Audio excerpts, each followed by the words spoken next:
Chapter 876. Gong Yuan shuddered and opened her eyes. Her ocean blue eyes were filled with incomparable shock. However, after glancing at Li Qingshan, it immediately turned into embarrassment and anger. It turned out that even the demonic heart in Li Qingshan's body had been frozen. Naturally, the demonic armor could not be maintained and his muscular naked body was exposed. Although she was not an innocent girl and could not bear to see a naked man, the problem was that this naked man was standing in front of her, less than a foot away. One of his hands was even on her shoulder. The corner of Li Qingshan's mouth twitched with difficulty. He could not tell if he was apologetic or proud. At the side, Ji Chongfeng's eyes widened. He had never seen such a strange scene in his life. The naked man stood in front of the noble and elegant mermaid queen with one hand on her shoulder, and a strange smile on his face. "Take off your dirty hand." The cold air that Gong Yuan emitted became even denser. Her voice was also as cold as ice. Not only did Li Qingshan not do that, he raised his other hand and placed it on her other shoulder. He did not have much killing intent now. Instead, he was more concerned about the secrets on her body. Although Gong Yuan appeared angry, he could clearly feel that her hostility had been appeased.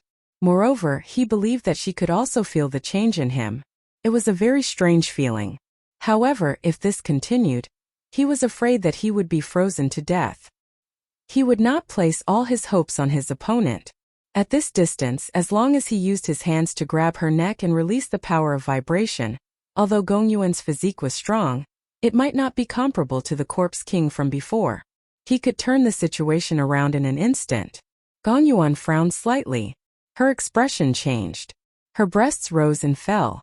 She took a deep breath and suddenly took a step back. She retracted the cold air. "I'll spare your life today." Then he flicked his sleeves and left. When he brushed past Li Qingshan, he even glanced at him. There was no longer any hostility in his gaze. Instead, it was as if he had seen some kind of rare and precious item. At the same time, this item contained some kind of disgusting attribute, so he couldn't decide what to do with it. When they arrived at the entrance of the hall, Little An stepped aside without saying a word. Gong Yuan glared at her fiercely. Elder Blue felt strange. Although his thoughts were not meticulous, he had still watched Gong Yuan grow up. He could keenly sense that there was a subtle change in Gong Yuan's temperament. There was less melancholy and cruelty. He looked at Li Qingshan in surprise, wondering what had just happened. Only Li Qingshan and Gong Yuan were clear about the changes in their auras. Others could not understand it. The flames of the phoenix warmed his entire body, and the necrosis on Li Qingshan's body rapidly healed. His skin recovered its normal color in the blink of an eye. He looked at his hand and smiled. He never thought he would reap such an unexpected benefit this time. However, calling it an accident was not really an accident. Just like how the fire devourers possessed the divine Wutong tree, it made perfect sense for merfolk, who were born with the spirit of water, to possess items that could assist in the cultivation of spirit turtles. After all, they had both been passed down through the ancient divine kingdoms. Even though they had declined now, there were still very few that could rival their heritage. In the blink of an eye, the large Fylian hall emptied out. Only Li Qingshan, Little An, and the dumbfounded Ji Chongfeng remained. Fellow, just what did you do?" Ji Chongfeng hesitated for a very long time, but he still could not help but ask. "I used my charm, of course." Li Qingshan smiled. Really?" Ji Chongfeng laughed dryly. He could not tell what startling charm Li Qingshan possessed. "You might not believe me, but my charm is useless against men. But against women it's, you better put on some clothes first." Ji Chongfeng could no longer listen to him anymore. Li Qingshan found a set of clothes from his sumaru ring and put them on. Little An came over to help him tidy up. Seeing this, Ji Chongfeng immediately confirmed that this was not a relationship that outsiders could drive a wedge between them. With her alluring beauty, talent, and cultivation, there was no reason for her to do something like this for a man. For a moment he almost believed in Li Qingshan's so-called charm, but he immediately dismissed this nonsensical thought. "Everyone's gone anyway. It's perfect. I was just worried that I wouldn't have enough to eat by myself." Li Qingshan glanced around and nodded in great satisfaction. Everyone who disliked him had all left, so he could do as he pleased. The corner of Ji Chongfeng's eye twitched. He was still in the mood to eat. However, after hesitating for a moment, he still ordered the banquet to resume. Originally, he was just trying not to offend Li Qingshan. But now, he really put Li Qingshan on the same level as him, so much so that he even felt that Li Qingshan was unfathomable. Fellow cultivator, you're really impressive today. You've really broadened my horizons. You're only at the second heavenly tribulation, yet you're already so impressive. If there's a day when you pass through the third heavenly tribulation, won't you be invincible in the world? How could that be? I'm still far from it. Being invincible in the world is not as simple as being number one in the world. I can defeat everyone from number 2 to number 1 in the world. But thank you for your auspicious words. I will be invincible in the world sooner or later, haha. When Ji Chongfeng heard the first sentence, he thought, you brat finally know how to be humble. But when he heard the next sentence, he suddenly didn't know what to say. The world is so vast. If all the experts of the 9 provinces and 4 seas are counted, I'm afraid I can't even be ranked in the top 100. As for those who reached the so-called invincible in the world realm, there hasn't been a single one since ancient times. If Li Qingshan spoke to him like this 2 hours ago, he would definitely mock him a little. But now, facing Li Qingshan's admiring expression of "you have good taste," he could only pick up the wine cup and drink. You're indeed ambitious. This old man admires you. Let's drink. Not long after, Ji Chongfeng couldn't sit still anymore. I've drunk quite a lot tonight. I'm also a little drunk. It's all right. Fellow cultivator, you can go and rest. You're welcome. Li Qingshan supported his head with one hand and held the wine cup with the other. He reclined on the main seat and leisurely enjoyed the singing and dancing below. As a result, only Li Qingshan and Little N remained in the large hall a while later. He simply waved his hand and dismissed the singers and dancers as well. It's really clean now, Li Qingshan communicated. He picked up the wine cup and clinked it gently with Little N in his arms, drinking it all in one gulp. Why? Little N took his wine cup with one hand and placed his own into Li Qingshan's hand with the other. Li Qingshan drank it all in one gulp again. The aura that Gongyuan gives off is extremely strange. It seems to be very beneficial to the spirit turtle transformation, and the aura of the spirit turtle seems to be beneficial to her as well. You want to dual cultivate with her? Of course. She's a queen after all. Li Qingshan pinched Little Anne's little face. Hey, I'm just joking. She's definitely not a good person. If it weren't for the fact that she doesn't have the confidence to capture me, she definitely would have taken action and interrogated me about my secrets. Let alone the fact that the Merfolk Queen won't dual cultivate with a human. Even if she's willing, I won't agree to it.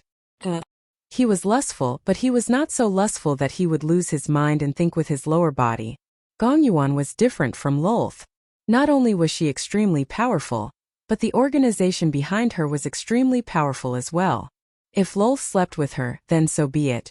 But if he got too deeply involved with Gongyuan, there would definitely be no benefits. You overestimate yourself. Little N turned her head away in disapproval. Li Qingshan rolled his eyes. He said angrily, you damned girl. Even when you stripped naked in front of me, didn't I still manage to control myself? That's because you're a coward. Little N curled her lips. You dare say I'm a coward? Li Qingshan glared at her. I've already said that. Little N glared back at him. Forget it, forget it. I'm afraid of you. Li Qingshan pulled her into his arms helplessly and thought, originally, I had no idea what I should exchange with the merfolk, but I finally have a target now. I need to find a way to contact Ru Xian. At this moment, the banquets between the regular cultivators and the merfolk reached an end on Central and Lesser Cloud-Massed Mountains. The goods the merfolk had brought from the sea had been properly arranged too.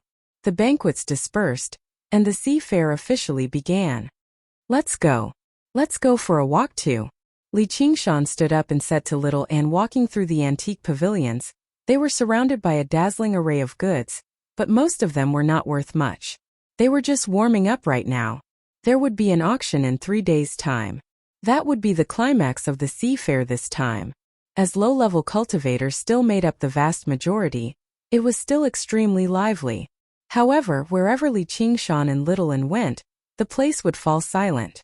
The cultivators avoided them from afar, and even if they could not avoid them, they lowered their heads and maintained a respectful attitude.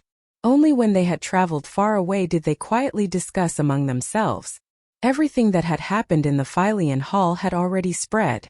The cultivation community of the South Sea had basically accepted the King of Savage's might.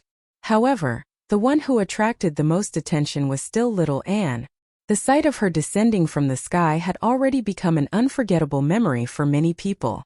Li Qingshan and Little Anne looked around. Sure enough, there was nothing worth paying attention to. They arrived on the balcony outside the pavilion and leaned against the railing, gazing into the distance. The heavy rain was still pouring down, falling into the South Sea in an overwhelming manner. The waves constantly surged towards the shore, splashing against the rocks and cliffs. The raging waves beat against the shore, stirring up 1,000 piles of snow. The landscape is like a painting, and how many heroes have there been in a time? Li Qingshan said slowly. Little Li II, even if you don't recite poems, we are still friends. A familiar voice suddenly appeared in his mind. On the balcony of the lower floor, Wuxia was leaning against the railing, gazing at the night rain. What is your relationship with Gongyuan? Li Qingshan originally had a stomach full of questions, but when it came to the most gossipy one, it was at the tip of his tongue. Wuxia was silent for a moment, then said, "Next question. What kind of cultivation method does she cultivate?" Li Qingshan could hear that she was not in a good mood, so he went straight to the point. All water to ruin's end. A cultivation method passed down from the divine kingdom. The end is the legendary place where all water gathers. It is a mysterious and unpredictable world. Wuxia introduced the all water to ruin's end. When Li Qingshan heard the two words ruin's end, he felt an incomparably intimate feeling. He then asked, "Do you know this cultivation method?" Chapter 877. This surprised Li Qingshan greatly. Originally, he had only asked casually. Probably even the merfolk elders he met today did not know about something as secret as all water to ruin's end. He never thought she would actually know about it. He became even more certain that her resemblance to Gongyuan was not just a misconception. However, since she refused to say anything more, it was inappropriate for him to pry, so he cut to the chase. "Can you teach me?" "Yes," Wuxia agreed without any hesitation. "However, even if I teach you, you won't be able to cultivate it." "Why?" "Cultivating this cultivation method requires you to connect with ruin's end. That's not something you can achieve just by finding a random sea abyss. According to what I know, it can only be done with the heart of the abyss, but that's a supreme treasure that only merfolk can refine. It's in Gongyuan's hands right now." "Then what if I exchange it with her? For example, I can use that virus of yours." "That's impossible. The refinement method for the heart of the abyss has already been lost. The imperial court of the merfolk only has a single one. Once it's lost, Gongyuan's cultivation will stagnate, and I've already thought of what I want to exchange for it."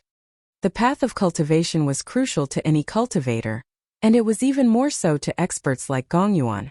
Li Qingshan suspected that even if he threatened her with the fate of the entire merfolk race, she might not necessarily hand over the heart of the abyss. "That's a little troublesome." "Whatever, I'm not in a hurry anyway. I'll think about it when the time comes." His priority right now was to raise the phoenix transformation to the 4th layer. Once his strength increased, forcefully stealing it was not impossible. "Alright, what do you want to exchange for?" Li Qingshan asked curiously. "The lost stalks of the King of Yu." What's that?" "One of the things that the King of Southern Yu wants the most. More accurately speaking, it's an incomplete stalk. That's the main objective of the ram's trip." "I still don't understand." In ancient times, a king of Yu skilled in divination attacked the Crystal Palace in an attempt to take the South Sea under the Kingdom of Yu's control. Because of a great storm, as well as the tenacious resistance of the merfolk, it finally ended in failure. Moreover, half of a set of calculation rods refined from dragon bones and dragon horns was lost in the Southern Sea. It is known as the King of Yu's remaining calculation, refined with dragon bones and dragon horns. Li Qingshan was slightly surprised. Just by looking at the materials, He could understand the value of this calculation token. Legend has it that in the ancient times before the humankind unified the world and established the divine kingdom, the demon race once ruled the 9 regions. At that time there were many mythological beasts such as the phoenix, Xieji, and Qiongqi, while the dragon race was the leader of all demons. This was where the name of the dragon province came from. The minds of merfolk are unfathomable, which is why the king of Yu ordered the myriad poison ancestor to accompany him, as well as the silver dragon king as a form of deterrence. As a result, I hitched a ride, which makes it easier for me to bargain with Gongyuan. Doesn't that mean you'll be in direct conflict with the king of Southern Yu's estate? Little An said, you've already been suspected by that, Mr. Ram. The king of Yu's remaining calculation was not of much practical use to Li Qingshan. Even if he obtained it, it would be incomplete. However, it was different to the king of Southern Yu. Right now, a war with the Green Province was imminent. Just like how it was said that the more you calculate, the less you calculate, the more you calculate, the less you calculate, the less you calculate. The use of the path of divination in a war like this could be described as crucial. It could basically determine the outcome of the war. This aspect also happened to be the greatest shortcoming of the Mist Province. The Green Province was much smaller than the Mist Province, but the system of the academy was relatively complete. The school of Yinyang specialized in this aspect, while the Mist Province was far too chaotic. Basically, no one was willing to practice the path of divination that was slow to cultivate and lacking in battle prowess. As a result, the king of Southern Yu's remaining calculation was one of the items the king of Southern Yu wanted the most right now. It was not wrong at all. However, it was exactly because of this that the king of Southern Yu's estate would view anyone who tried to sabotage or obstruct them. If the saboteur just happened to run over from the Green Province, then they could basically label them as spies immediately. They would not stop until they were completely killed. At the very least, right now, Li Qingshan still did not want to directly clash with the king of Southern Yu. Otherwise, his attack on Fire Melt Mountain would be completely pointless. If the Silver Dragon King above him blasted wildly, no formations would be able to protect him. If you suspect him, then so be it. It's not like we'll ruin his plans. We'll just let him negotiate with Gongyuan first. Though with that woman's temperament, once you obtain the king of Southern Yu's remaining calculation, you'll have done the king of Southern Yu's estate a great service. Of course, I can't just hand over such a precious treasure so easily. It'll be the king of Southern Yu's estate's turn to beg me. Li Qingshan came to a realization. He was already relatively close to the Banyan Tree King.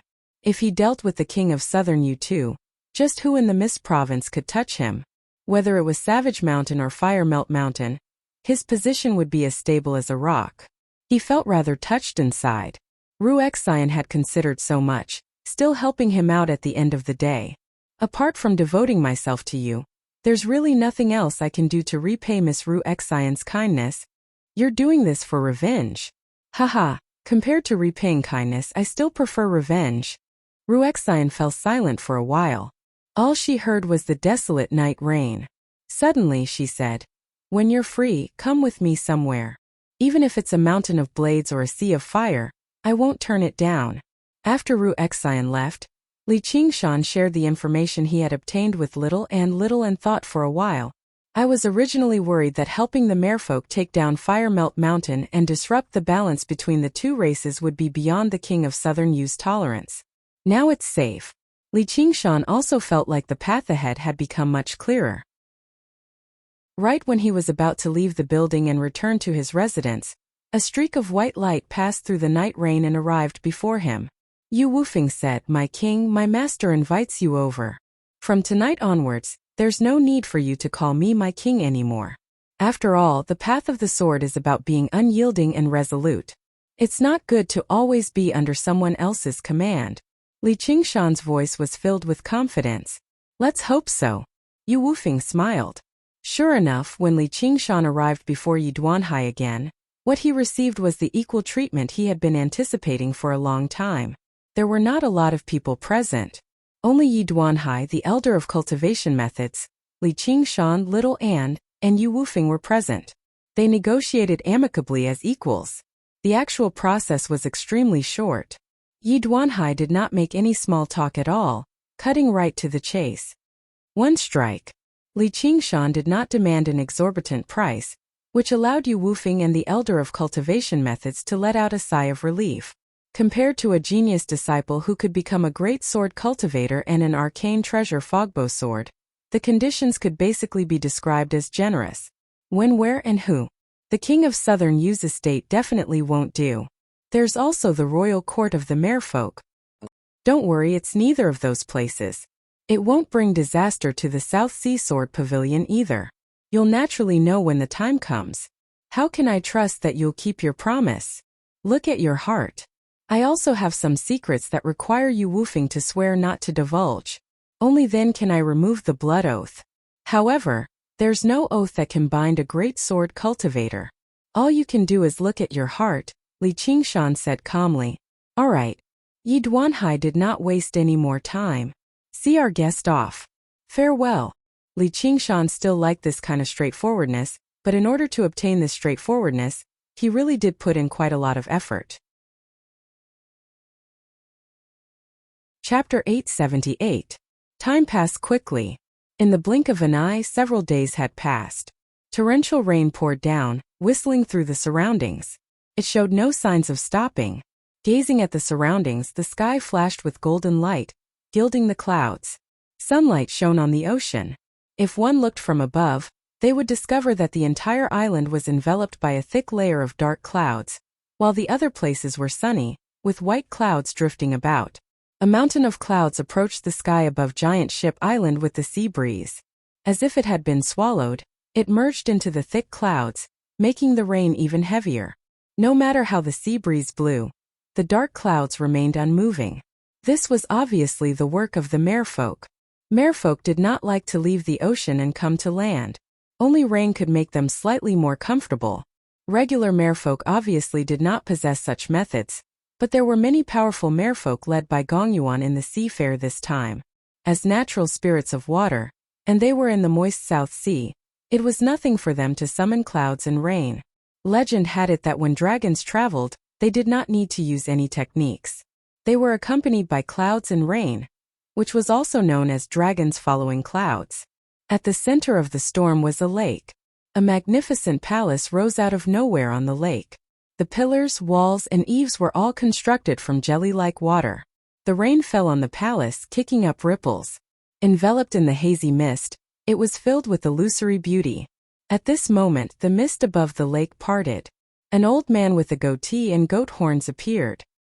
He arrived on the shore under the accompaniment of a merfolk elder. There's no need to send me off. Mr. Ram clasped his hands and emerged from the merfolk palace once again.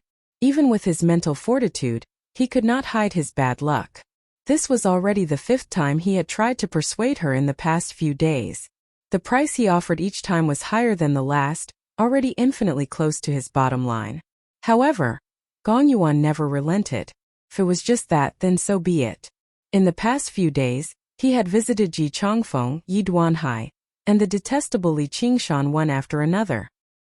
He only had a single objective, which was to pull them onto the chariot of the kingdom of Yu, and make them honored guests of the king's estate.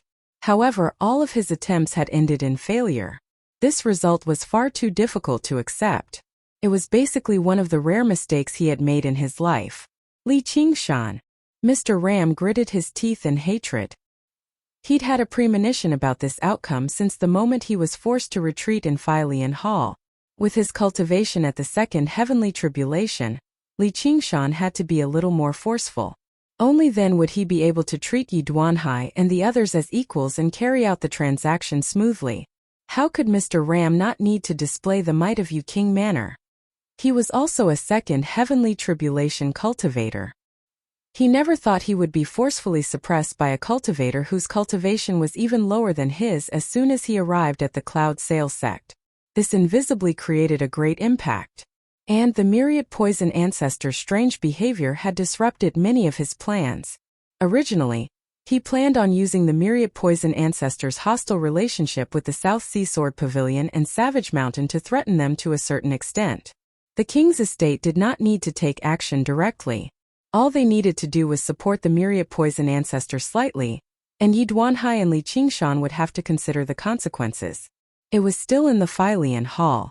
How could the dissension between him and the myriad poison ancestor escape the eyes of those shrewd people? A single misstep resulted in a series of mistakes. Apart from the very beginning, he had come alone whenever he negotiated with Gongyuan, so his momentum had weakened by quite a lot, let alone threatening Yi Duanhai and Li Qingshan. Sure enough, nothing good comes out of this kid's visit to the Mist Province. The potential that he and that little and have demonstrated is far too startling, so I need to get His Majesty the King of Yu to consider it and take preventive measures. If I can keep them in the Mist Province forever, the benefits won't be any less than killing 2 great cultivators of the Green Province. Though perhaps there's no need for that. Mr. Ram gazed at the silver dragon king in the clouds, and a sliver of coldness flashed through his eyes. He vanished into the curtain of rain. Soon after Mr. Ram's departure, a masked figure arrived before the Merfolk Palace and bowed. I request an audience with your majesty. A while later the mist parted again. Ru Xian stepped onto the surface of the lake, making her way towards the Merfolk Palace step by step. Enchanting laughter rang out from the raging surface of the lake.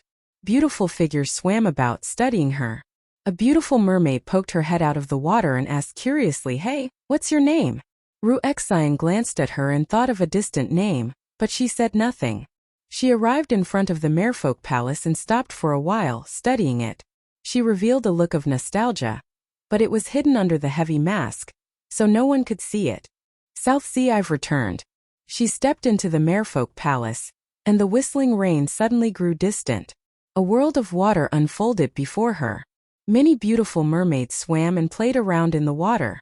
Their tails of various colors such as dark blue, crimson, dark green and so on, left behind colorful trails. The trade of regular goods had already been completed. Most of them were bartering for resources that did not exist in the sea, as well as some reserves for war, such as pills, talismans, food and so on. They finally did not have to conjure up legs to deal with those ugly humans anymore. Splitting their tails did not feel comfortable at all, and walking was very difficult too. It was nowhere near as difficult as swimming. The mermaids who had only just conjured up legs felt like they were walking on the tip of a blade when they walked on land. Once the auction ended the next day, they would be able to return home, so everyone was in a very good mood. What made them the happiest was that the queen who had always been cold seemed to have become much gentler. When she was free, she would even guide them in their cultivation. This had never happened before. Ru Xian spotted Gongyuan on the crystal throne with a single glance. She sucked in a deep breath and adjusted her emotions. The feeling of being a bystander in the crowd was completely different from being in front of her. "You're the myriad poison ancestor's disciple?" Gongyuan asked from above. "Yes. How dare you? You're a coward. You're requesting an audience with the queen. Why don't you remove your mask and state your name?" The captain of the guards, Gong Kuan, scolded. "Due to refining poison, my appearance has been ruined. I don't want to show it to others, so please forgive me, your majesty. As for my name, it's just a code name. It can be real or fake, so it's not important at all," Ru Xian said hoarsely. Gongyuan waved her hand and dismissed Gong Kuan. Demonic cultivators who refined poison would often turn themselves into something that was neither human nor ghost. Looking at her figure, she was still a woman, so it made sense for her to be reluctant to show her face. Most importantly, she definitely had the myriad poison ancestor's orders for this trip. There was no need for her to provoke that narrow-minded old man over something as small as this. "Since it's a merfolk sea fair, I want to make a deal with your majesty," said Ru Xian. "Oh? Tell me, what do you have, and what do you want to exchange with me?" "I want to use the lives of all the fire devourers who have yet to undergo the heavenly tribulation in Fire Melt Mountain to exchange for something with your majesty." The hall suddenly fell silent. The mere people were all taken aback. Chapter 879. The greatest weakness of other folk was their difficulty in reproducing, which was why they valued every single clansman very much. In particular, it was even more so in this age where humanity flourished. Even the weakest of the clansmen might be able to produce powerful descendants. Fire Melt Mountain stretched for several hundred kilometers. There were only around 100,000 fire devourers, and around 100,000 of them had yet to undergo the heavenly tribulation. However, killing 100,000 fire devourers was much more difficult than killing 1 million or even 10 million mortals unless they completely destroyed Fire Melt Mountain. However, that was basically impossible. Across the entire Mist Province, only the Banyan Tree King and the King of Southern Wuxia State possessed the strength to do so. However, if they started a war like that, they would have to pay a corresponding price. Demon kings and great cultivators would definitely die. Don't tell me it's another scheme from that old dog from the King of Southern Wuxia State, trying to trick the lost stocks of the King of Yu into returning. But isn't that a little too stupid of a lie? Gong Yuan stared at Ru Xian coldly and thought to herself, I want to use the lives of all the fire devourers who have yet to undergo the heavenly tribulation in Fire Melt Mountain to exchange for something with your majesty, Ru Xian repeated calmly. Even her tone had not changed at all. All right. I'd like to hear what you have to say, Gong Yuan said with the mindset of, I'd rather believe it than not. The security of Fire Melt Mountain is tight, so normally speaking, you have to kill the fire-devouring kings and breach Fire Melt Mountain before you can massacre fire devourers on a large scale. However, even great cultivators can't achieve something like that. If you have something to say, just say it. Stop beating around the bush, Gong Yuan said impatiently. All right. I've studied medicine for many years and I've come up with an idea. Do you know about plagues, your majesty? Ru Xian asked. Fire devourers feed on fire. They're immune to all diseases, so how can they be infected by plagues? Is this your idea? Gong Yuan asked. Regular plagues obviously won't work. Please take a look at this, your majesty. Ru Xian fished out a grayish-white stone from her Sumeru ring. The water surged and swept the stone over to Gong Yuan. She glanced at it and said, This is just a regular stone. What are you trying to pull? Don't tell me your majesty doesn't find the shape of this stone rather familiar? Originally, Gong Yuan had only used her soul sense to investigate whether there was anything strange in the rock or not. Only with Ru Xian's reminder did she take a closer look and become slightly surprised. This seems like the heart of a fire devourer. The heart of a fire devourer was equivalent to the demon core of a demon. However, demon cores had to be condensed after birth, while the heart was innately present. It was the source of power for fire devourers. However, it should be emitting a crimson glow and containing a dense amount of fire spiritual energy. That's right. This is the result of being infected with the plague. The hearts of fire devourers will turn into lifeless rock. I've already tested it on many fire devourers. This plague is very contagious and it has a certain degree of latency. Once it breaks out, death is certain. Stone heart, Ru Xian said. Do you think I'll believe you just because you took out a heart carved out of a random rock and boasted about it? Gong Yuan closed her hand gently, and the stone heart turned to dust. She waved her hand. See off the guest. Ru Xian bowed and actually said nothing more, turning around and leaving. Gong Yuan's eyes narrowed slightly. Speaking of which, her back seemed rather familiar, but she could not recall where she had seen it before. Ru Xian was about to make her way out of the hall when Gong Yuan's voice rang out from behind. Stop. What other orders do you have, your majesty? Ru Xian seemed to be expecting this a long time ago, so she turned around gently. Who are you exactly? The sense of familiarity from the way she turned around intensified. Gong Yuan had a vague feeling that there was a mysterious connection between her and this mysterious visitor, as if they were connected by an invisible thread. At her realm of cultivation, intuition was no longer just intuition. It was almost like divination and prophecy. Your majesty shouldn't be concerned about my identity, but our deal, Ru Xian reminded her. You said you study the path of medicine, but I don't recall the myriad poison cult having any path of medicine. Even across the entire Mist Province, there aren't a lot of disciples of the school of medicine.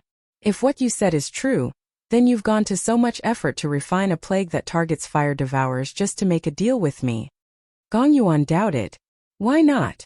Ru Xian answered with a question. Gong Yuan curled her right index finger, and the flowing water before Ru Xian suddenly condensed into a blade of ice. It was thin and transparent, almost invisible. It was even sharper than a blade. With Ru Xian's cultivation that had only recently undergone the second heavenly tribulation, she was unable to respond at all. She only felt a sliver of coldness sweep across her face, and the mask silently split into two.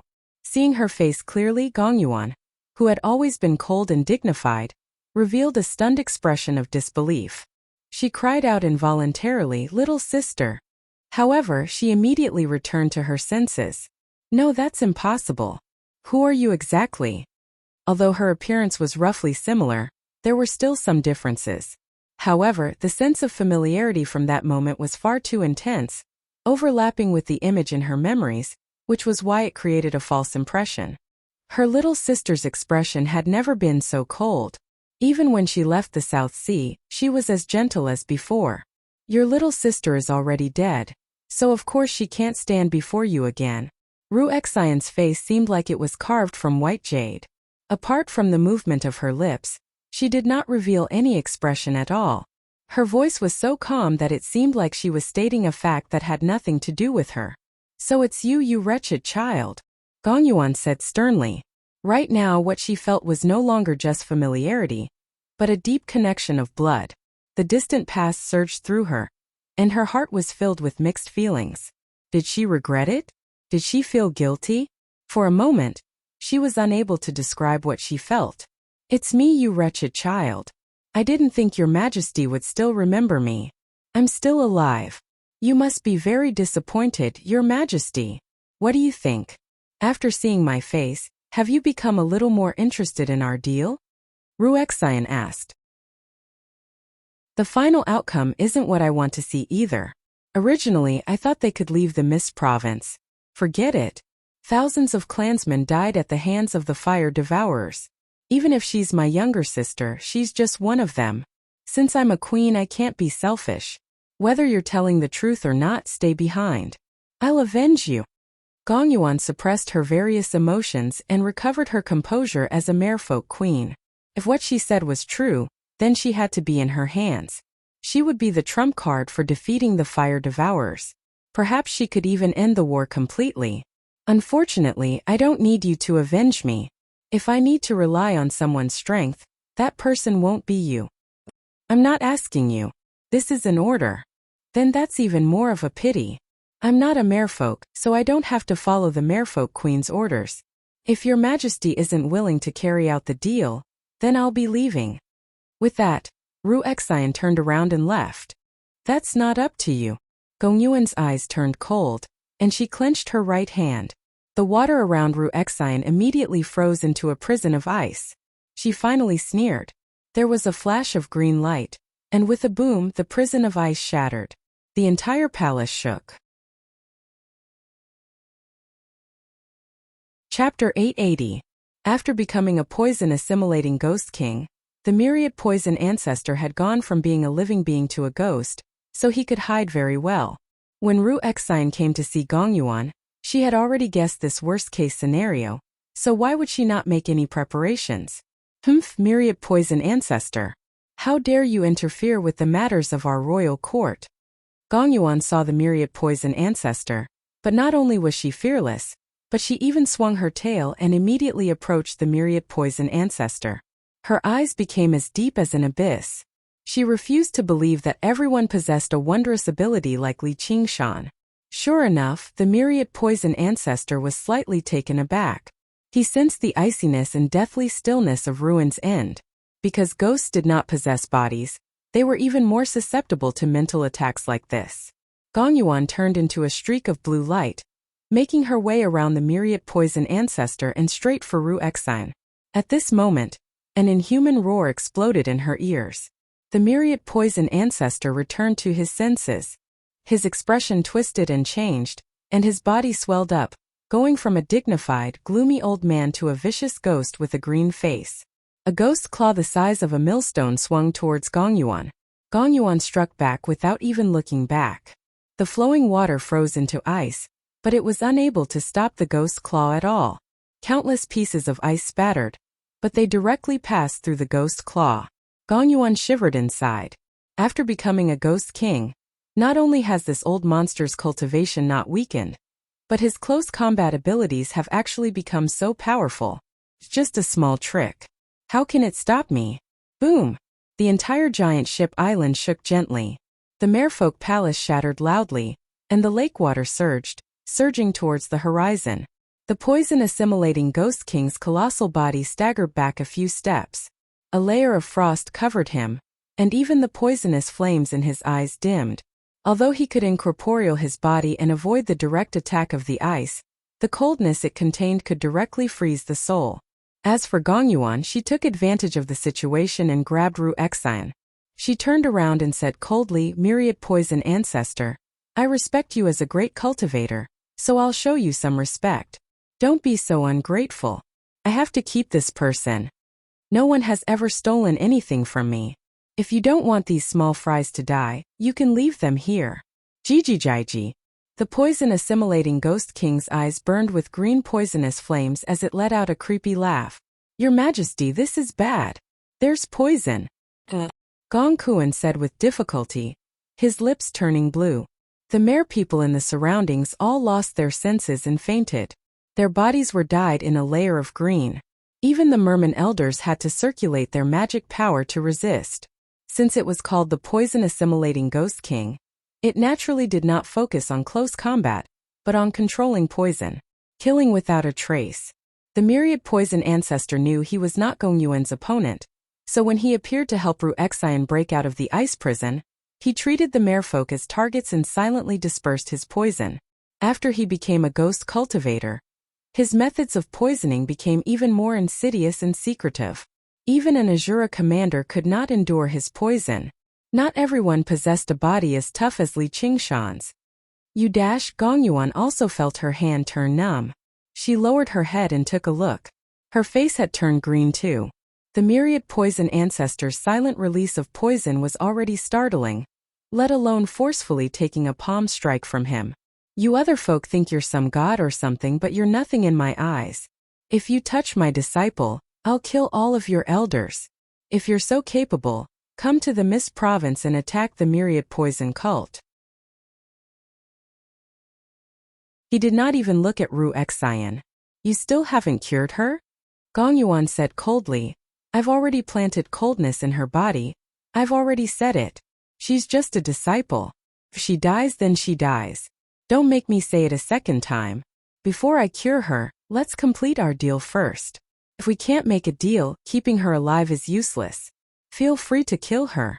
"You still want to make a deal with me? What do you want?"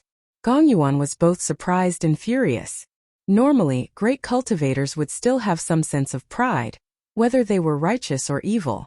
She never expected the myriad poison ancestor to be so shameless.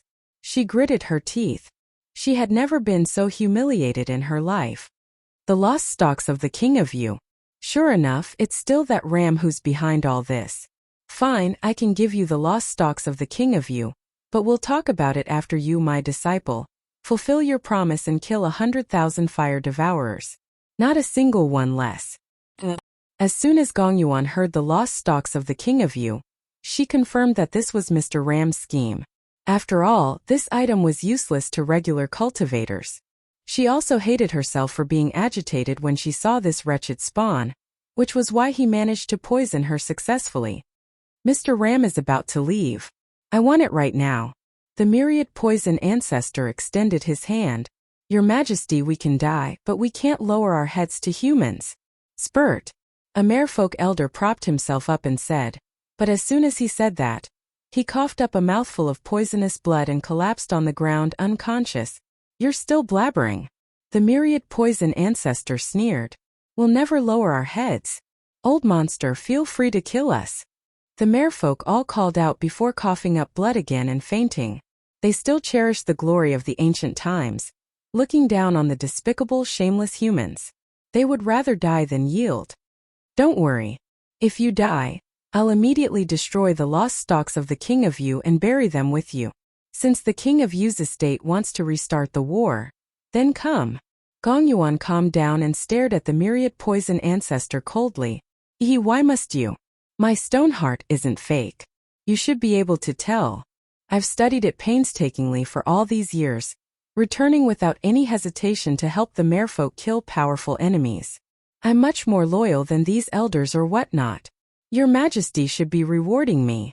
Ru Xian stood up on the surface of the lake and made her way over to Gong Yuan, staring straight into her eyes.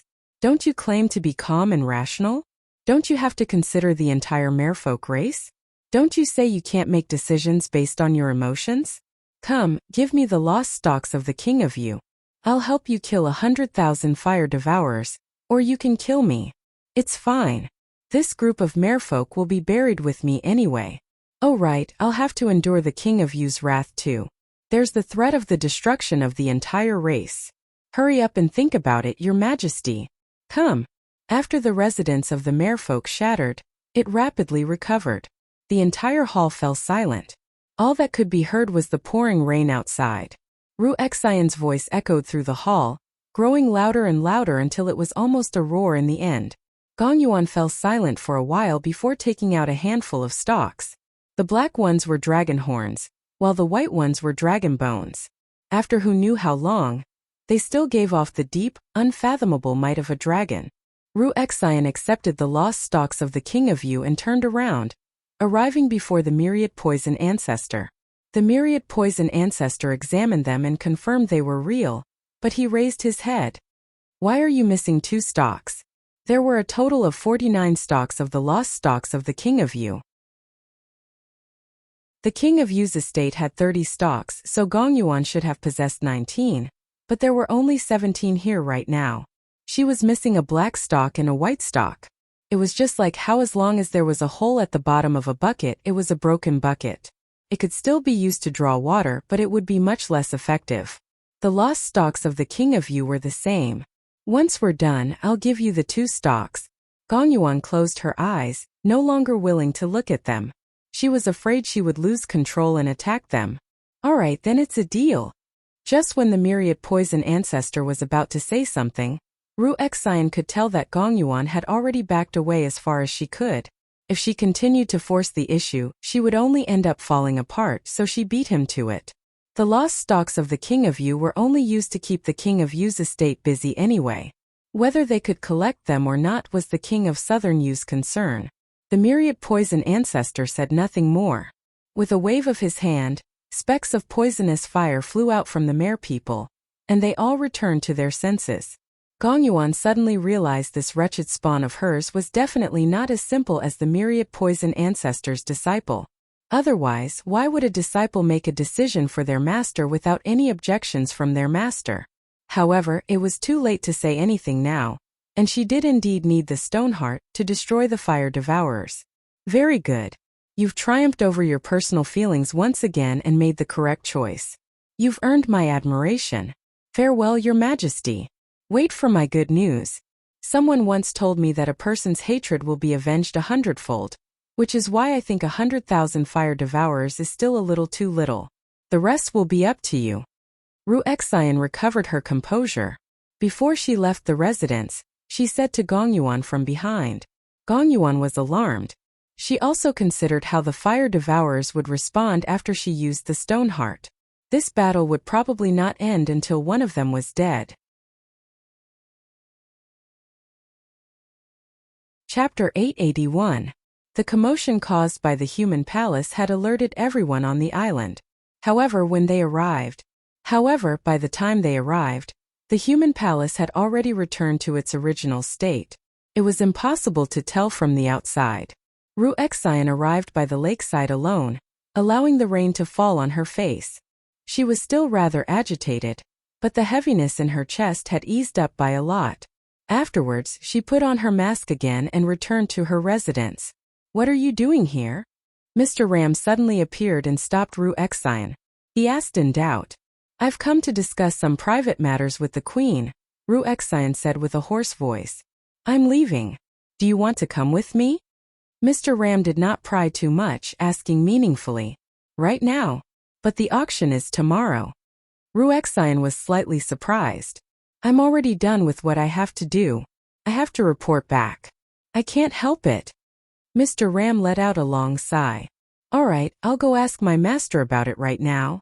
That night, even though he had been turned down time and time again, Mr. Ram still bid farewell to Ji Chongfeng, Yi Duanhai, and Li Qingshan very politely.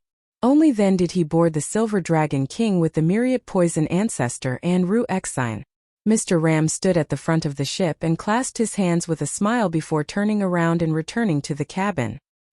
His expression became rather sunken, and he forced a smile at the myriad poison ancestor and Ru Exine. Are you interested in visiting the interior of the Silver Dragon King? I left in too much of a hurry when I came, so I didn't have the time to be a good host. Now that I'm back, I won't be in such a hurry. That's exactly what I was thinking, said the myriad poison ancestor. Please. In the long silver passageway, Mr. Ram led the way at the front, introducing the various designs of the Silver Dragon King. This was the first time the myriad poison ancestor and Ru Exine had ventured so deeply into the interior of the Silver Dragon King. They were both shocked. Once again, they felt that the colossal organization that was the King of Yu's estate was not something that individual cultivators or sects could contend with. Turning around a corner, Mr. Ram suddenly fell silent. He even tidied his clothes and passed through a long covered bridge, arriving before a set of silver metallic doors. In front is the core region of the Silver Dragon King. Ru Exine thought to herself, could it be that this Mr. Ram flew into a rage out of humiliation and wants to control the Silver Dragon King to attack Giant Ship Island? But that shouldn't be the case. No matter how unhappy he is, he has to consider the consequences. Flattening Giant Ship Island is easy, but killing Ji Chongfeng and Gong Yuan is very difficult. One of them can control the wind and is extremely fast, and the other is the overlord of the Southern Sea. It will not be difficult for her to escape. Making two great enemies for no reason doesn't seem like something the Yu King's residents would do. The metal door opened, revealing a luxuriously decorated room. A silver humanoid puppet walked over and said in a cold mechanical voice, Mr. Ram, you're back. His Majesty the King of Yu is waiting inside. The King of Southern Yu. Ru Exine and the myriad poison ancestor were both surprised. As a result, the puppet king before them was no longer as surprising anymore. They developed many doubts. The King of Southern Yu has actually been hiding in the Silver Dragon King the entire time. Yes, apart from him, who else has the right to control the Silver Dragon King? But does the mighty King of Southern Yu really have to hide like this? You said His Majesty the King of Yu was here. Why didn't you tell me in the beginning? The myriad poison ancestor frowned. His Majesty the King of Yu will personally explain this to the two of you. Please wait here for a moment. Mr. Ram made his way towards the wooden door at the end of the room with green carvings alone. Before long, the wooden door opened again, and three people emerged side by side, 2 men and a woman. They were all well built, with messy hair like fire and scarlet eyes like charcoal. They were actually 3 fire devourers. There were 2 men and a woman in total. The one in the center was the oldest. His hair and beard connected together, making him as disheveled as a male lion. The aura he gave off was the strongest too. To the left was a female fire devourer filled with wildness. Even her skin was fire red. To the right was the current fire-devouring king Zhu Yan. His aura was the weakest. In that moment, all the myriad poison ancestor felt was a wave of heat. When he sensed it carefully again, the surrounding temperature had not changed at all. As it turned out, it only originated from the heat in his mind. The 3 fire devourers were like 3 volcanoes. Terrifying power was hidden within their bodies. Once they erupted, they could destroy everything before them. Why were they here? The 3 of them ignored the myriad poison ancestor. They strode over, like a rampaging ball of flames. The myriad poison ancestor could not help but dodge to the side.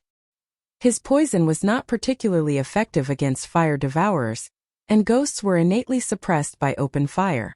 As a matter of fact, he even had a feeling that if he clashed directly with the 3 of them, he would be dead for sure. However, he could not be bothered to consider this, as when he dodged, Ru Exine actually did not dodge at all. She simply stood there without moving at all. As soon as Ru Exine saw Zhu Yan, she stiffened up. She also felt heat. Her blood seemed to be on fire, and the scorching, piercing pain was unbearable. She became restless uncontrollably. This was the taste of hatred. She had once thought that after so many years, her hatred had already weakened. After drinking so much water of oblivion, the past should have blurred a little. Only now did she discover that not only had her hatred not lessened, but it had even grown with the passage of time. She had never left that fiery night. Make your choice. Do you want to be a merfolk or a fire devourer? You're not allowed to turn your head. You're not allowed to blink. If I see you shed a single tear, you'll suffer the same fate. Faced with the three people charging over, not only did Wuxia not dodge or retreat, but she could not help but take a step forward instead. Right when she was about to collide with the three of them, a force swept her to one side. The myriad poison ancestor pressed down on her shoulder and barked, "Have you lost your mind from fright?" The old, lion-like fire devourer and the female fire devourer both showed contempt. Zhu Yan glanced at Wuxia in a strange manner. He could clearly sense intense hostility. However, he had something important to do right now, and the two of them were guests of the King of Southern Yu, so he said nothing. It was just a puny human who had just undergone the second heavenly tribulation anyway. He could kill her with a single finger. Wuxia blanked out for a moment before slowly calming down. "Please come in." Mr. Ram greeted them at the entrance. The myriad poison ancestor and Wuxia finally stepped into the mysterious room. A handsome young man stared at them with a faint smile. He was the King of Southern Yu, Qianlingji. "Greetings, Your Majesty." The myriad poison ancestor bowed.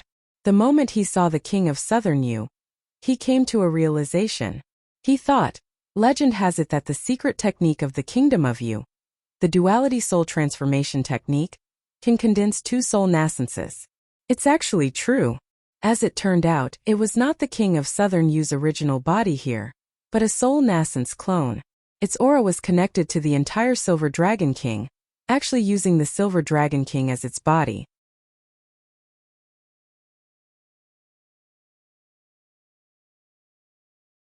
Li Qingshan had ordered him to protect Wuxia no matter the cost, but if he took action here, he had no confidence at all. All right. Wuxia bowed slightly. Even when the King of Southern Yu had exposed her identity, she did not panic at all. She slowly took off her mask with both hands. Zhu Yan, who was about to cross the covered bridge, suddenly looked back, but all he saw were two doors that had closed one after another. Wuxia? I've never heard of that name before. The old, lion-like fire devourer asked through his soul sense, "What's wrong?" Zhu Yan said, "Nothing." "Then prepare to do it. With these 3 divine fire tablets we can definitely burn that bitch Gongyuan to a crisp." King Fun. The divine fire tablets really are the divine artifacts of the kingdom passed down from ancient times. We've searched for them for so many years, yet we still couldn't find them. I didn't think they'd been hiding them in the King of Southern Yu's estate the entire time. But are we really going to help the King of Southern Yu fight? Zhu Yan asked. In order to obtain the heirlooms of the fire devourers, they had paid a considerable price, becoming honored guests of the King of Southern Yu's estate and setting foot on the Mist Province's war chariot. However, there were no godfolk who were willing to submit to humans, especially the violent fire devourers. Zhu Fan said, "That's right. We fire devourers aren't as hypocritical as humans. Since we've agreed to it, we won't go back on our word. However, don't even think about sending us to our deaths. We, the 3 gods, are attacking together. If we want to fight, we'll fight. If we want to leave, we'll leave. Who in the world can stop us? We can use this opportunity to burn more humans to death. Once they've run out of internal strife, the world is in chaos right now. It's a heaven-sent opportunity for us to rise up again." As they spoke, the 3 of them stepped onto the deck of the Silver Dragon King. Their gazes pierced through the sea of clouds, gazing at giant ship island below. The 3 of them glanced at one another and raised the divine fire tablets at the same time. With a clang they struck each other. The divine fire tablets were around a foot long and scarlet red, like 3 pieces of red-hot branding iron. At the top were 3 balls of flames that merged together. The tablets were engraved with the words, Heaven, Earth, and Man. They possessed the power to incinerate everything. The scorching heat dispersed the thick clouds. In the moment they struck each other, there were bright sparks that rose extremely high into the sky. However, they seemed to have become much larger, as if many dazzling scarlet stars had lit up in the sky. Heavenly fire meteors fall. Zhu Fan held the fire medallion of heaven in his hand and pointed at Giant Ship Island. Star after star flew downwards and grew larger and larger, dragging long tails of fire behind it. It whistled through the clouds and illuminated the dark and rainy night as well as everyone's eyes. Meteors of the heavenly fire. Kill the merfolk. Unrelated people die quickly. Zhu Fan laughed madly. He actually wanted to wipe out the entire cultivation community of the South Sea in a single stroke. My Cloud Sail sect has no grievances with your Fire Melt Mountain. So why are you attacking our headquarters? Aren't you afraid I'll come for revenge? Ji Changfeng called out in a hurry. At the same time, he powered the protective formation of the island. A faint green barrier of light enveloped the entire island, blocking the meteors of the heavenly fire. However, before he had even finished speaking, there were 3 great rumbles. The meteors had blasted through the protective formation of the island. The surface area of Giant Ship Island was just too large. The outermost formation was only used to block the wind and rain of the sea and protect the mortals on the island. Its defenses were very limited. Boom! Boom! Boom! Boom! The endless explosions were deafening. The entire island was covered in flowers, immediately reduced to a sea of fire. A meteor landed in 3 Sails City. The human and livestock residences in the center were directly vaporized, not even leaving behind ashes. Scorching waves of heat whistled past, reducing the city to burning ruins. There was not a single survivor. The residences of Li Qingshan and the other esteemed guests happened to be on the large cloud sail. They watched as a meteor smashed over. The terrifying aura made all the powerful cultivators close their eyes subconsciously. It was like the end of the world had arrived. Li Qingshan frowned and widened his eyes, watching as the meteor smashed into the protective formation. Flames flooded the surroundings, filling his vision and basically enveloping most of the mountain. They stuck to the mountain and burned for a long time. They would not stop until everything was reduced to ashes. The waves of heat swept over through the formation, and the cultivators all retreated. When they opened their eyes and discovered they were actually still alive, they did not feel any joy at all. There was only fear. They, who had always been particular about cultivating in seclusion, had finally become embroiled in a war, and it was a war they had absolutely no control over. Li Qingshan was extremely surprised as well. Fire devourers really are a fighting race renowned for their destructive power. This power is simply terrifying. These flames aren't regular flames either. Even with my Phoenix bloodline, I'm not bold enough to take it head-on. Suddenly, a huge ball of ice burst through the sea of fire, passing through the protective formation and landing on Mainmast Mountain. The cultivators basically cursed aloud. Li Qingshan frowned too. Now this really was troublesome. Your Majesty, why have you come?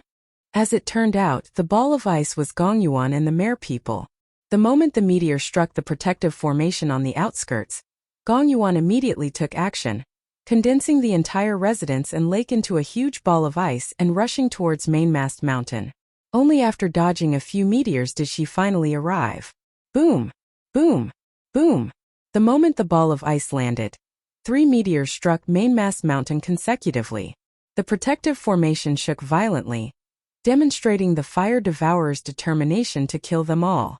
It made people doubt just how long the formation could last. Gongyuan glanced at Li Qingshan and was in no mood to pay any attention to him. She raised her head and gazed at the horizon. 3 tremendous, scorching auras rushed into the clouds. They were the 3 kings of the fire devourers, Zhu Fan, Zhu Zai, and Zhu Yan. What was even more shocking was that the flames on them were connected, forming the simplest formation of the 3 in the sky. However, their auras enveloped the entire island, gazing down like gods. In the sky even further away, the Silver Dragon King was about to cross the sea. Gongyuan ground her teeth. The king of southern Yu. Fire devourers were known for their ability in battle, but they were not skilled in hiding their auras, let alone obscuring the heavenly secrets. Only by hiding in the Silver Dragon King that prevented all detection could they venture deep into the South Sea silently. Originally, even if they ventured deep into the South Sea and launched a surprise attack, Gongyuan would never have taken them seriously. The ocean was her home ground. Even if she was not their opponent, she could still escape easily. However, just the protective formation of Mainmast Mountain was very difficult for them to breach. Their wild bombardment would only push Ji Changfeng over to her side. As long as they could last a little longer and request reinforcements from the Crystal Palace, they would be able to surround or even kill them instead. However, the divine fire insignia in their hands had destroyed her last sliver of hope. They had come to take her life. Giant Ship Island burned, dispersing the clouds and rain and illuminating the sea and sky. Even from 50 kilometers away, the surging flames could be seen. Only the 3 peaks on the island stood in the sea of fire, enduring the bombardment of the meteors through the protective formation. Ji Changfeng, you're tangled up with the merfolk. Just how many seafarers have you held? Do you still want to hide away until now? Just watch. You and your cloud sail sect will all be reduced to ashes. Only now did Zhu Fan respond to Ji Changfeng's questions and threats. His voice was filled with contempt. The merfolk of the South Sea constantly used the seafarers to communicate with humans in exchange for resources that the sea did not possess. The temperaments of fire devourers were not suited for interacting with humans, so as a result, the Cloud Sail sect had become a great problem for the fire devourers a long time ago. However, they were not confident in killing Ji Changfeng in the past, so they gained a powerful enemy, which was why they had held it in until now. Now this hatred had completely erupted, blazing like fire.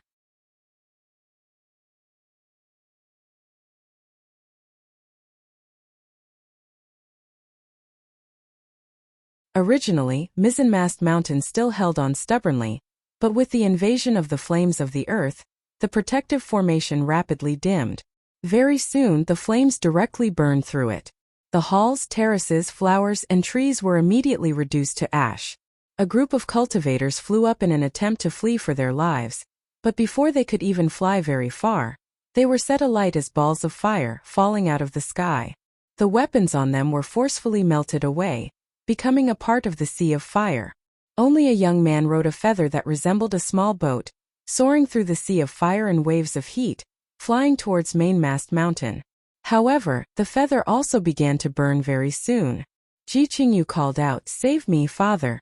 Ji Changfeng swung the Fylian flag, and a whirlwind rushed through the sea of fire, sweeping towards Ji Qingyu.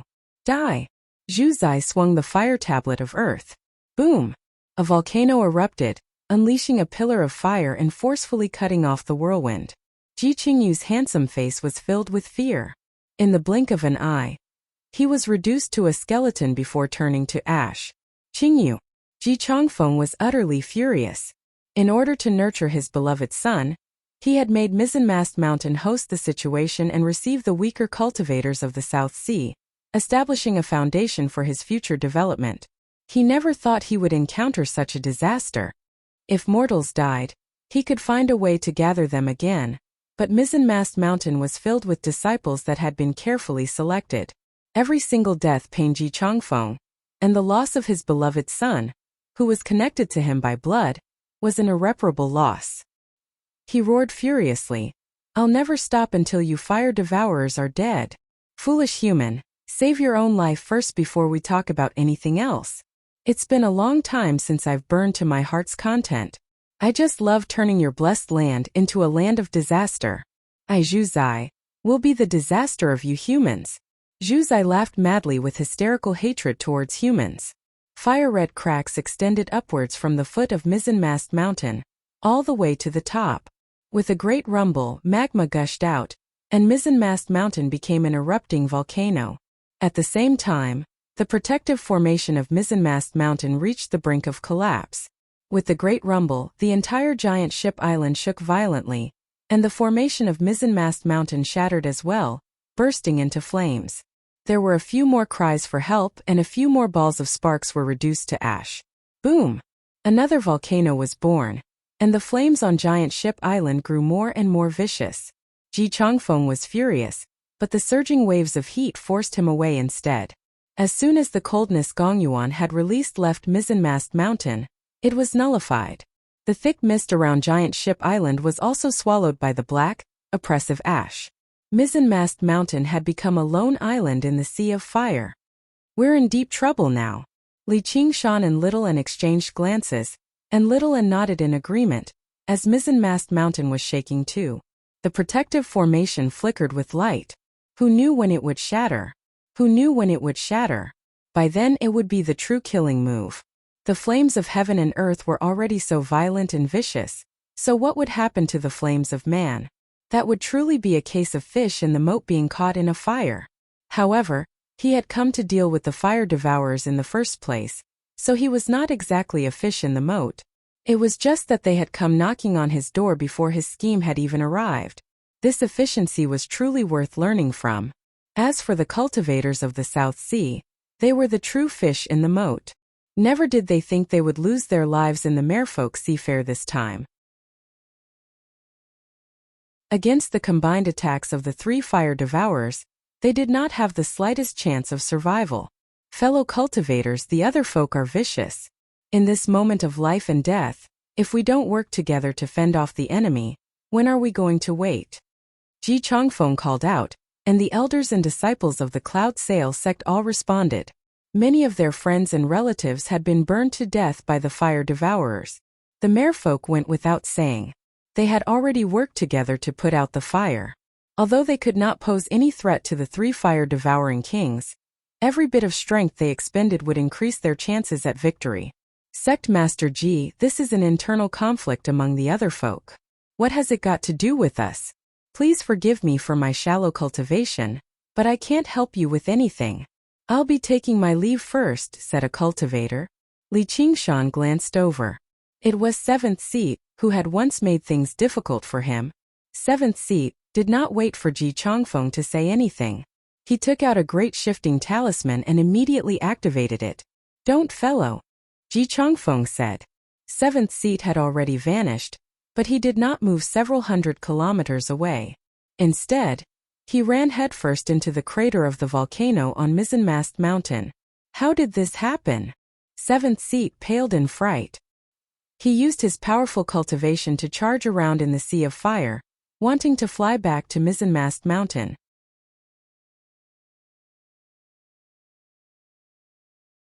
Chapter 884. What a foolish human. They've put on such a great show. If they can't even seal off the region, Gongyuan would have fled a long time ago, alright? Li Qingshan shook his head and sighed. Great shifting talismans were precious, but he did not lack them. However, Yin Qing in the Azura field had already told him that the surrounding space had been disturbed by a great power. Even if she used a spatial movement technique, she might not necessarily be able to escape. If a layman tried to rush out with a talisman, he would be courting death. Gongyuan glanced back and shot a glance at Li Qingshan. I don't know if you're really that bold, or if there's something wrong with your head. Do you really think the fire devourers will spare you out of the kindness of their hearts? Hey, I'm not that naive. They can spare anyone but not me. I'm guessing I'm their third target after you and fellow Ji, right, fire-devouring kings? Li Qingshan asked loudly. Yes, but you're wrong about something. Uh-oh? What's wrong? You're their second target. Zhu Yan said. You managed to escape last time, but you're dead for sure this time. That took everyone by surprise. They all looked at Li Qingshan. The fire devourers had actually treated him as an enemy only second to the merfolk queen, even ranking above a great cultivator like Ji Chongfeng. Just what had he done to the fire devourers? In the beginning, Zhu Yan did not take Li Qingshan too seriously.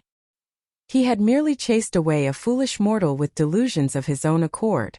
However, after Li Qingshan destroyed the entire myriad poison cult and killed 100,000 bone-eating shamans, Zhu Yan no longer dared to think like that anymore. He had not undergone the third heavenly tribulation, yet he was already so vicious. If he really did undergo the third heavenly tribulation, then what would happen to him? With his age, that was basically a given. Compared to Ji Chongfeng, who was nearing the end of his lifespan, he was a truly terrifying threat. He had to be nipped in the bud. Gongyuan suddenly found Li Qingshan to be much more pleasing to the eye. Compared to Ji Chongfeng, that overcautious old man who only wanted to maintain a neutral position, this was called having a firm stance and soaring ambitions. Of course, it would be even better if he managed to kill a fire-devouring king. Li Qingshan laughed heartily. Zhu Yan, I didn't expect you to have such good eyesight. However, it's still unknown who will live and who will die. Fire-devouring queen, what did I say? I have grievances with the fire-devourers. You should be glad you didn't fall out with me in the Philian Hall right now. Humph. Then why aren't you joining hands with us to fight against the enemy? Gong Yuan's voice softened. The enemy of my enemy is my friend. At this juncture of life and death, that little conflict of the past was nothing. Sure. Li Qingshan flew to the peak of the mountain and transmitted his voice. However, I have a small condition. I heard that you have a heart of the abyss. If you give it to me, I will help you escape. How about it? How did you know? Gong Yuan's expression changed slightly. Very few people cultivated all water to ruin's end. Even among the merfolk, there aren't a lot of people who know about the heart of the abyss, so how does a kid from the Green Province know so much? An idea flashed through her head. You know that wretched spawn? Don't worry about how I know. All I'm asking is whether you're going to give it to me or not, said Li Qingshan. Don't even think about it.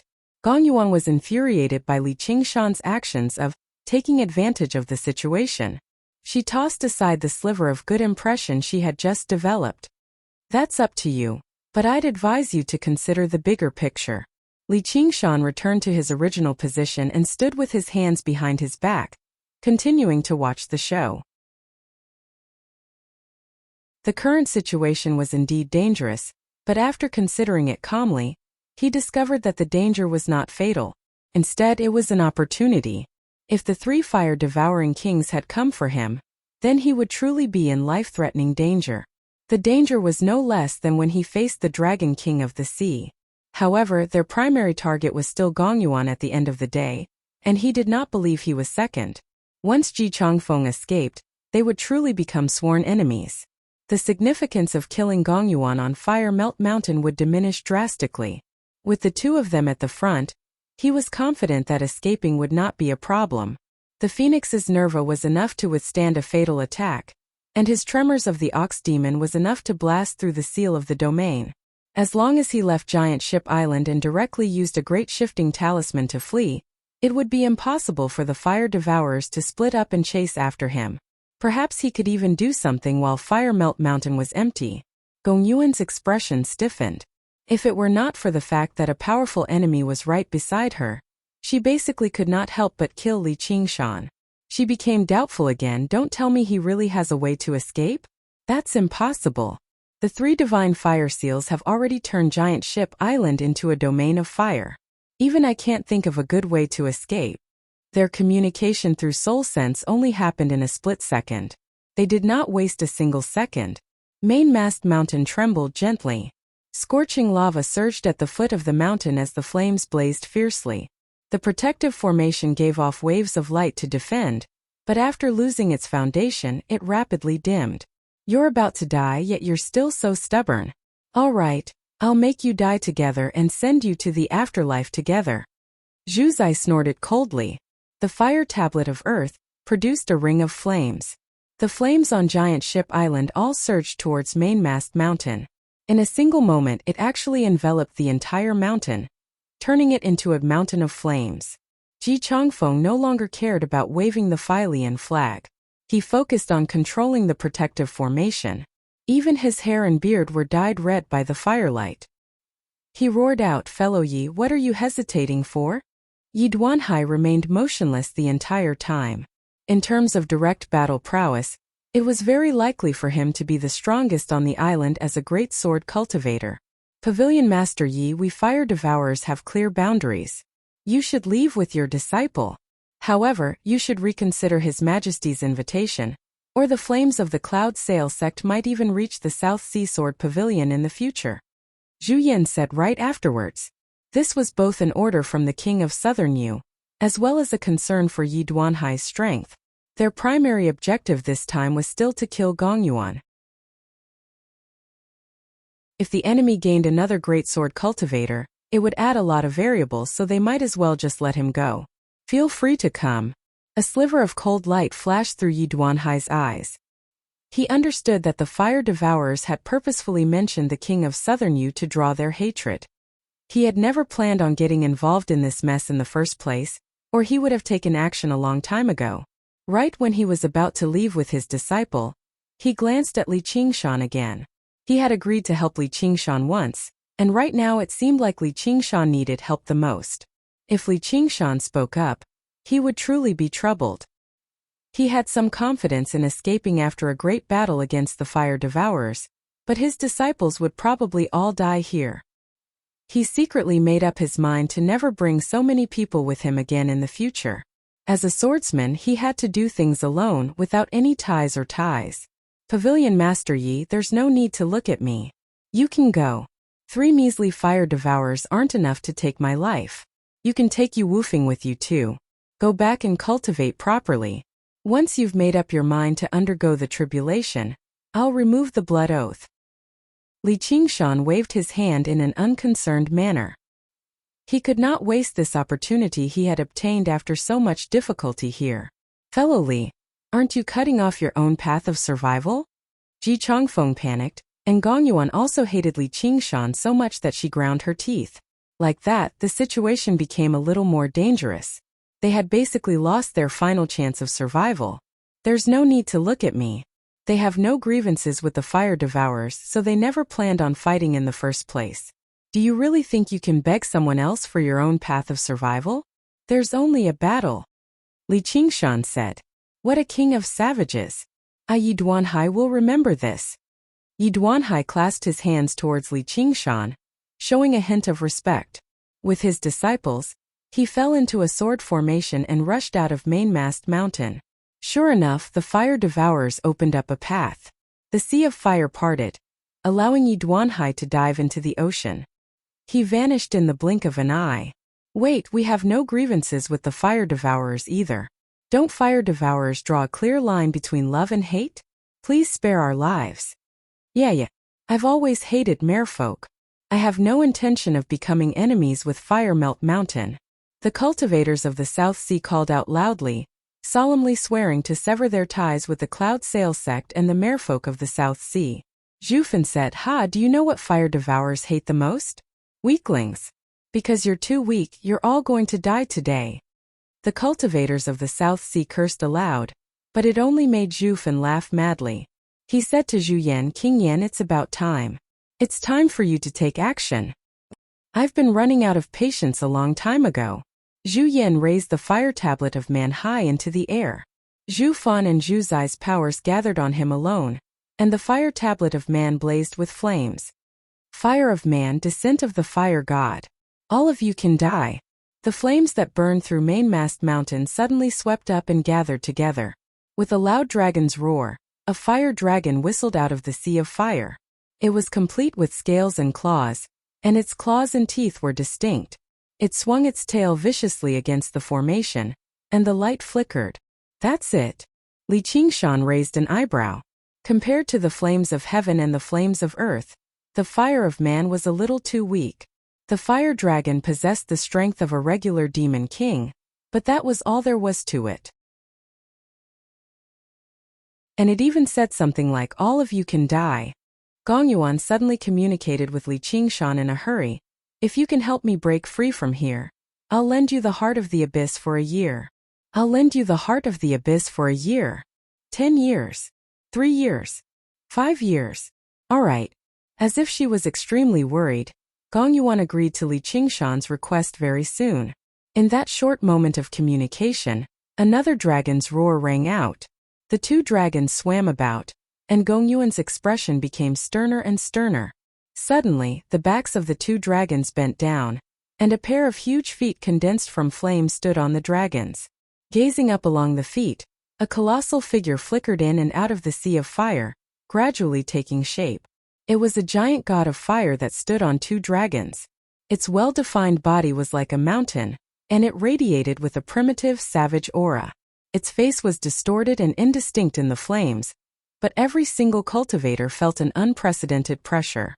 They were all shocked. Li Qingshan frowned. He basically felt like he was facing the Dragon King of the Sea, and compared to the Dragon King of the Sea's unpredictability, this giant god of fire that radiated with a violent aura was without a doubt more offensive. Once it struck, it would definitely be earth-shattering. None of the people present would be able to face it head-on. The 3 fire-devouring kings in the air were all excited. Holding the divine fire tablets with both hands, they bowed towards the giant god of fire from afar. Burn everything, great god Zhurong.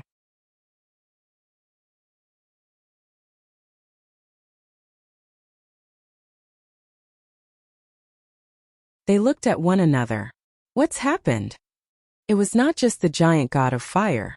Even Li Qingshan vanished. A red-haired, red-eyed man appeared in the air, holding the Azura field in his hand. With a flash, he returned to the top of Cloud Sail Mountain, handing the scorching, trembling Azura field to Little and said indifferently, "The fire person has already been temporarily sealed. If you don't fight him now, when are you going to fight him?" Alright, the king of savages really does live up to his reputation. Today, I'll fight the fire devourers to the death. Ji Chongfeng suddenly tore off his loose clothes, revealing his old but sturdy body. Then he swung the Fylian flag in his hand, and the Fylian hall collapsed loudly, producing a shrill howl of wind. A whirlwind rushed out of the dust and whistled over. Ji Chongfeng leapt up and just happened to ride on the whirlwind. Only then did he discover that the whirlwind was the Fylian divine beast from the murals. If Zhurong was the god of fire, then the Fylian was the god of wind. Although it was nowhere close to the giant god of fire summoned by the 3 fire-devouring kings with the fire god's tablets, it still possessed some power after being worshipped by the Cloud Sail sect for several millennia. It was on par with early 3rd heavenly tribulation demon kings, and its speed was startlingly fast. Ji Chongfeng and the Fylian's figures both blurred. Only a long gust of wind rose into the air, attacking the 3 fire-devouring kings. Gong Yuan swung her crystal scepter and produced a streak of cold, azure light, directly targeting the weakest of the 3 Zhu Yan. What's going on? Zhu Yan, get the fire god to destroy the arcane treasure. Zhu Fun bellowed out, swinging the fire tablet of heaven to block Ji Chongfeng's swift and fierce attacks. They had summoned the giant god of fire together. Originally they were at their strongest, but now they were at their weakest. No, great god Zhurong's aura is far too powerful. Even I can't control it properly. Zhu Yan frowned. As he dodged the incoming cold light, he gripped the fire tablet of man firmly, ordering the giant god of fire to attack without any regard for the consequences. The giant god of fire was far too powerful. It was impossible for him to control it with ease. All he could do was give some simple orders. Actually, there was only one way to attack. At most, he could only choose a target to attack. As for how to attack, it would all depend on the giant god of fire's instincts. The giant god of fire was extremely powerful, but it lacked any intelligence. It only inherited a sliver of fire god Zhurong's will to advance bravely and destroy everything, which was why it charged headfirst into the Azura field. Otherwise, no 3rd heavenly tribulation expert would have been trapped by the Azura field so easily. You 2 men are not even as good as me, a woman. What's there to be afraid of? It's just an arcane treasure with a space of its own. The fire god will destroy it before long, and by then it'll be their deaths. With the 3 of us working together and the divine fire tablets in our hands, do you really think they'll be able to escape? With that, Zhu Fan and Zhu Yan returned to their senses. The divine fire tablets definitely did not just consist of these 3 axes. Possessed a combination formation. They stabilized their footing, only defending and not attacking, waiting for the giant god of fire to break free. No matter what Ji Chongfeng and Gong Yuan did, they were unable to break through the simplest formation of the 3 immediately. The giant god of fire did not break free as quickly as the fire devourers imagined it to be. Both sides were extremely worried. Just what had happened? It was impossible for a mere arcane treasure to possess such great sealing power. Was there some powerful existence hidden within that kept the giant god of fire busy? Or was it just Li Qingshan? That was impossible. Even if he underwent the 3rd heavenly tribulation, the giant god of fire would still crush him to pieces. In the Azura field, Li Qingshan stood on the ground and gazed up. He found the giant god of fire to be even more indomitable, its pressure like that of a god.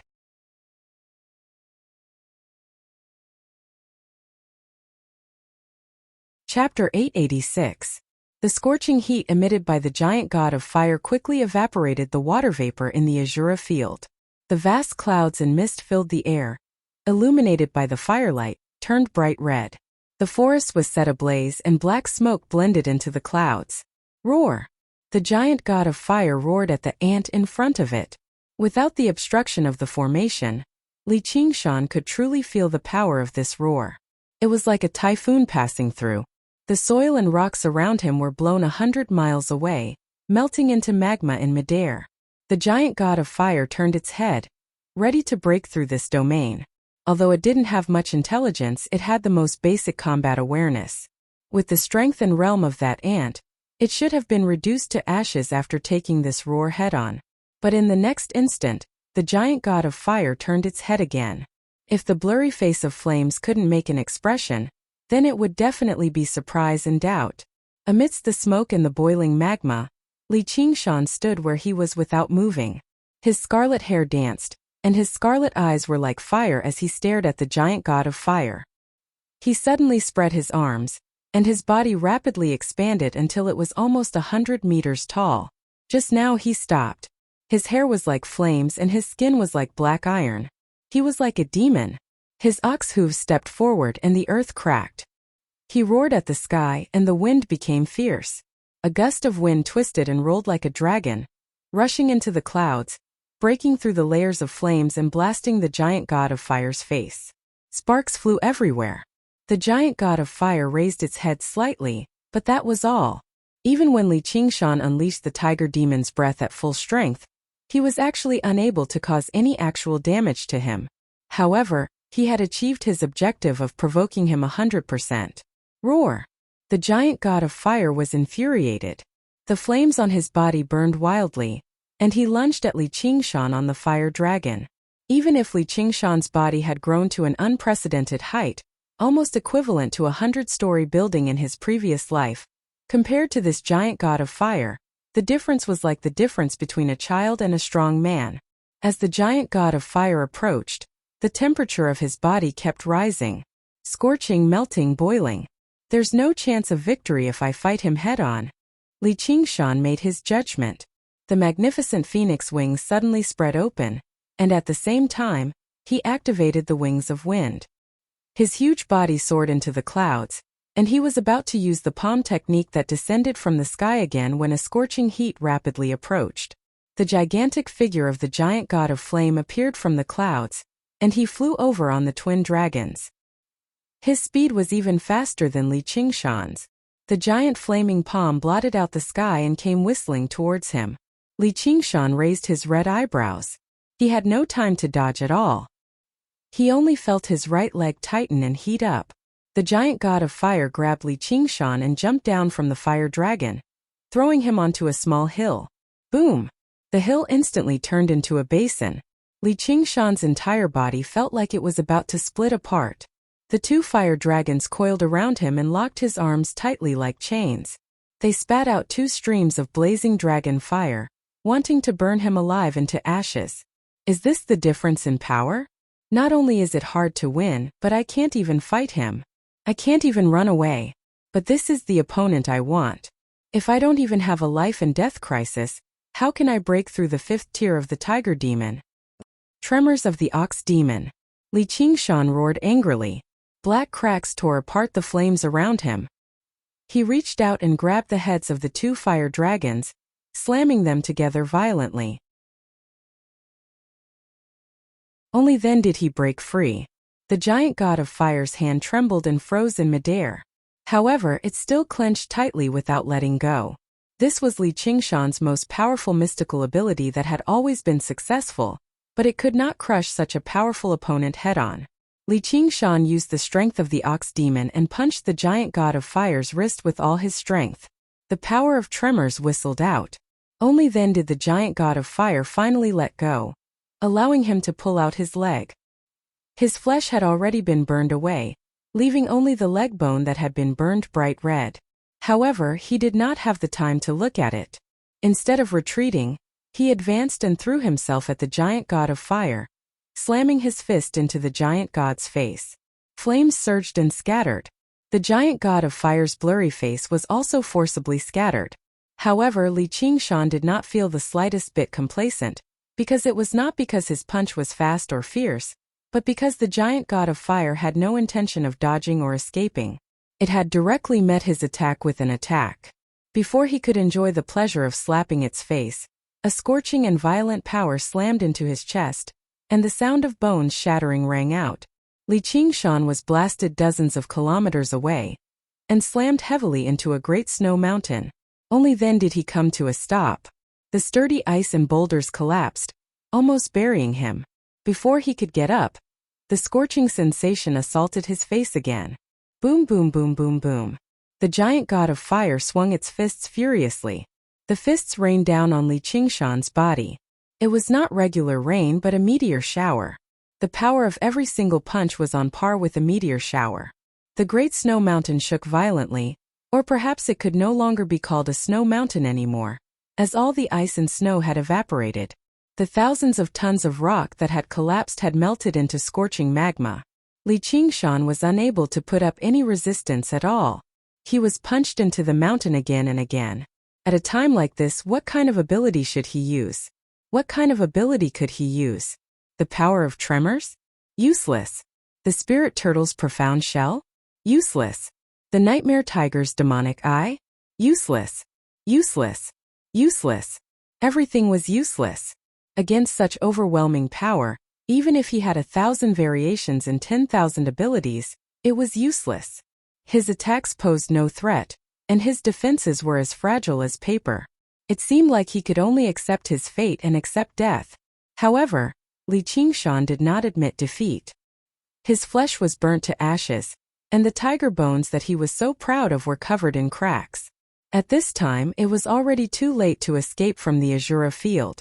The flames on the giant god of fire were so intense that even the void distorted from the heat. There was no way to teleport out. If he could not defeat it, only death awaited him. Even until this moment, he did not have the slightest chance of victory. Instead, he had fallen into fatal danger. The ox demon's great strength sinks into the mud, enduring and unmoving like the earth. Earth divine power. Li Qingshan simply gave up on all efforts to attack and defend. He fused all his consciousness into the boundless earth and activated earth divine power. Suddenly, he entered a wondrous world that he had never seen before. It was as if he had really become a part of the earth, silently enduring the blows of wind, frost, rain, and snow for billions of years, holding up the sea and the sky. The raging fiery fists continuously bombarded his body, and then were drawn into the mountains and the earth. The speed at which his body was collapsing and being destroyed suddenly slowed down. I see. Li Qingshan seemed to have understood something. In the past, no matter when or against any enemy, he had never been like this, giving up on all actions and enduring all attacks. He now had a deeper understanding of the innate divine ability, strength of the earth. Still, this move really is a little useless in battle. I can't attack, I can't defend, and I can't even escape. Isn't this just a big sandbag? I can't just divert all my attacks into the earth. There will come a time when I can't hold on if I keep getting beaten up. Still, at least for now, his big sandbag still played a certain role. It allowed the giant god of fire to throw many more punches. Streaks of cracks climbed up the great snowy mountain. As Li Qingshan channeled the damage into the earth, the great snowy mountain was collapsing at an accelerated rate. Li Qingshan's body was also on the brink of shattering. The giant god of fire's attacks suddenly paused. It clenched its fists and raised them high. The flames on its body dimmed and gathered on its fists. It raised them high like torches, blazing like the sun and scorching the skies. Then it swung them down fiercely like a falling comet, crashing into the earth. Li Qingshan's tiger bones shattered, and a wave of air swept across the entire Azura field. The great snowy mountain trembled violently, and then collapsed with a rumble, burying him like a new grave. The giant god of fire took a few steps back. As if tired, it suddenly turned its head.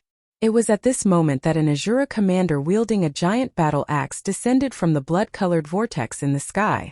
The fierce battle between the giant god of fire and Li Qingshan, or rather one-sided suppression, had stirred up unprecedented fighting and killing intent. It was absorbed by the Azura field, and another Azura commander was summoned. When the Azura commander saw the giant god of fire, his eyes widened. Fire god Zhurong. Roar! The giant god of fire let out a furious roar, and the Azura commander blocked with his battle axe instinctively, only to be blown away by an unstoppable force. His body turned to ash in the air, unable to recover no matter how great his life force was. The battle axe melted into a lump of metal. Having conveniently dealt with a fly, The giant god of fire was about to break out of the world when it suddenly looked back and gazed at the collapsed snowy mountain. The aura that it had personally destroyed seeped out from the rock once more. Boom! Thousands of tons of rock collapsed, and Li Qingshan leapt out. The phoenix's Nerva had been reborn in fire, so he was completely unscathed. He said to the giant god of fire, "Don't fret. There's still the second round." Before he had even finished speaking, flames surged over. Spirit Turtle's profound shell block? Li Qingshan waved his hand, and the pieces of the Spirit Turtle's profound shell assembled into a smooth mirror-like wall. Under the giant god of fire's attack, it only lasted for a split second before shattering with a clang. Li Qingshan crossed his arms in a defensive posture, but he was blown away again.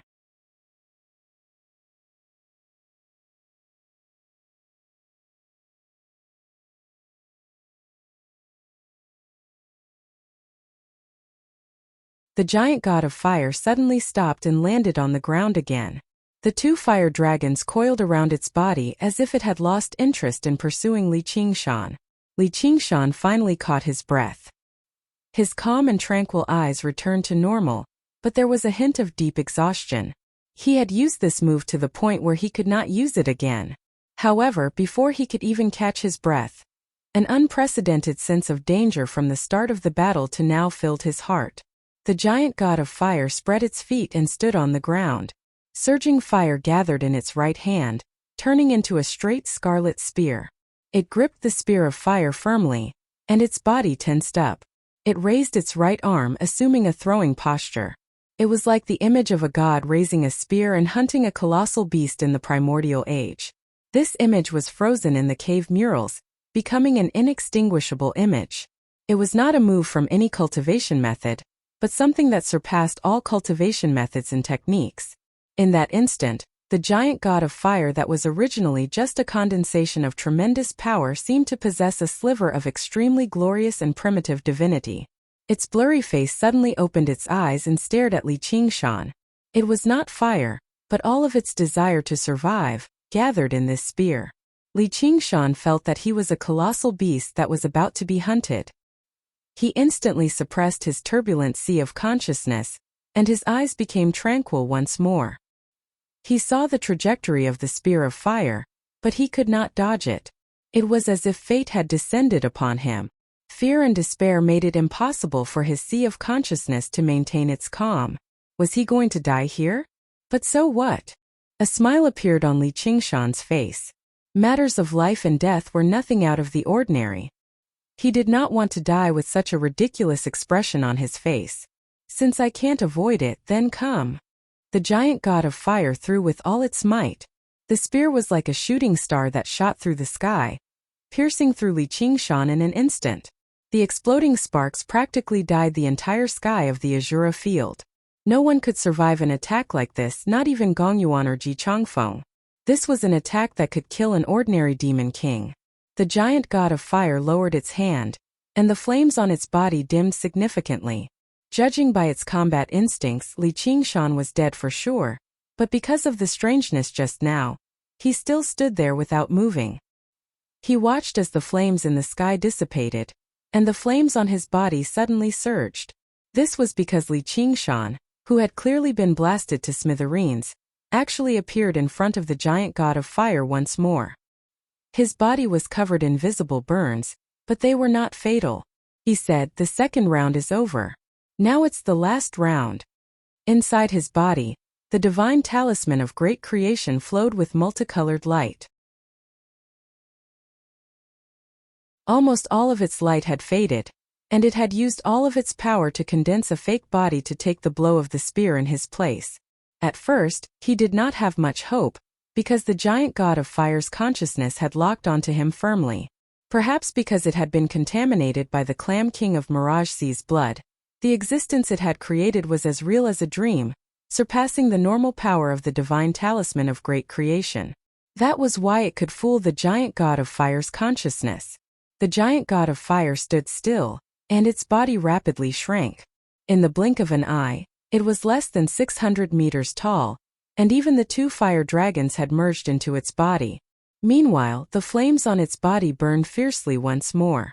It raised its right arm high into the air again, and it made a throwing gesture. The flames gathered into a spear that was pointed diagonally at Li Qing.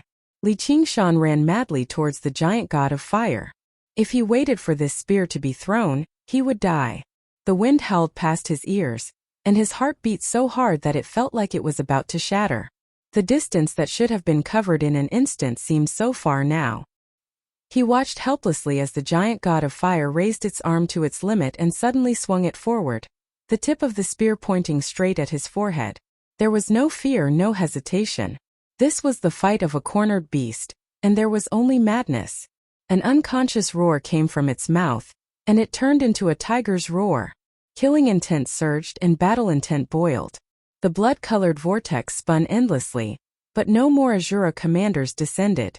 At this moment, it was as if he had become one with the Azura field, and he was communicating with the vast and mysterious Azura realm.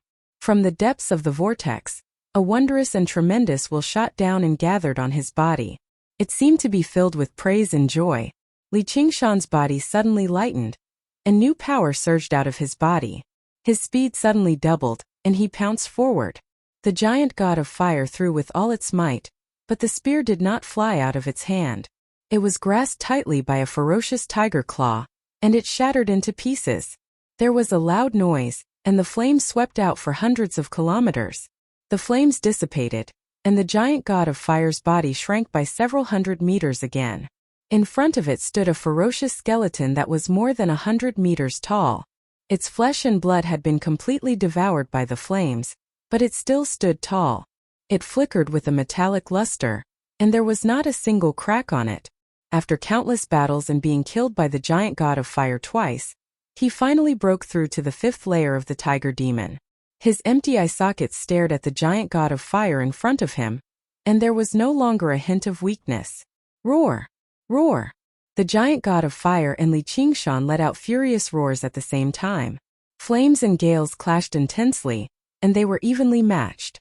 Immediately after, the two bodies that were almost as large as each other collided violently.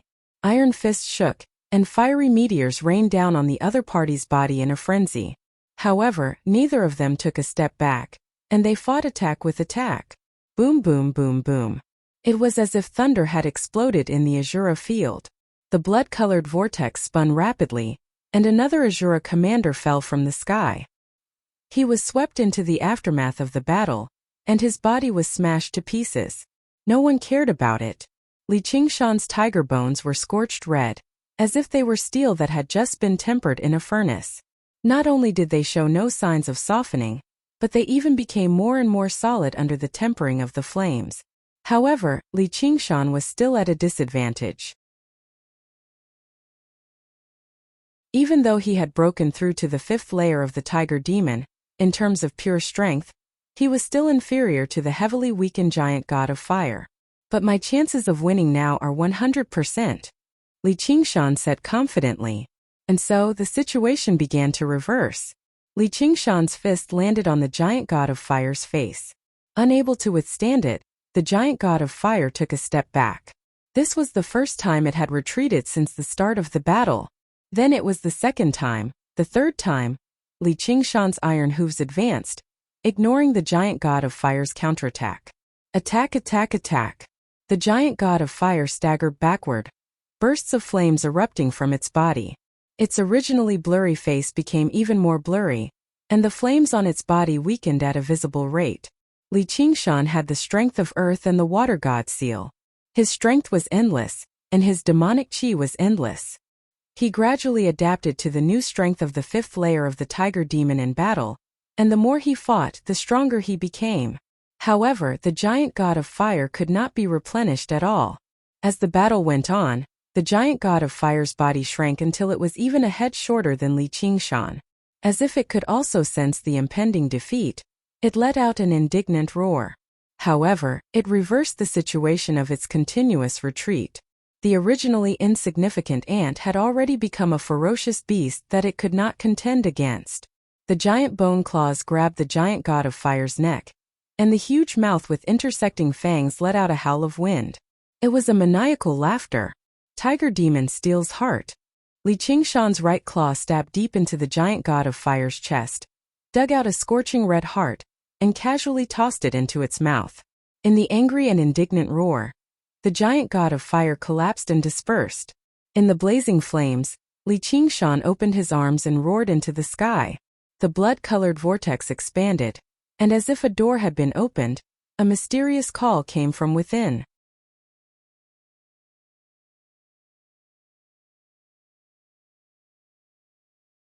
Chapter 888. In the sky above Giant Ship Island, a blurry figure flew around.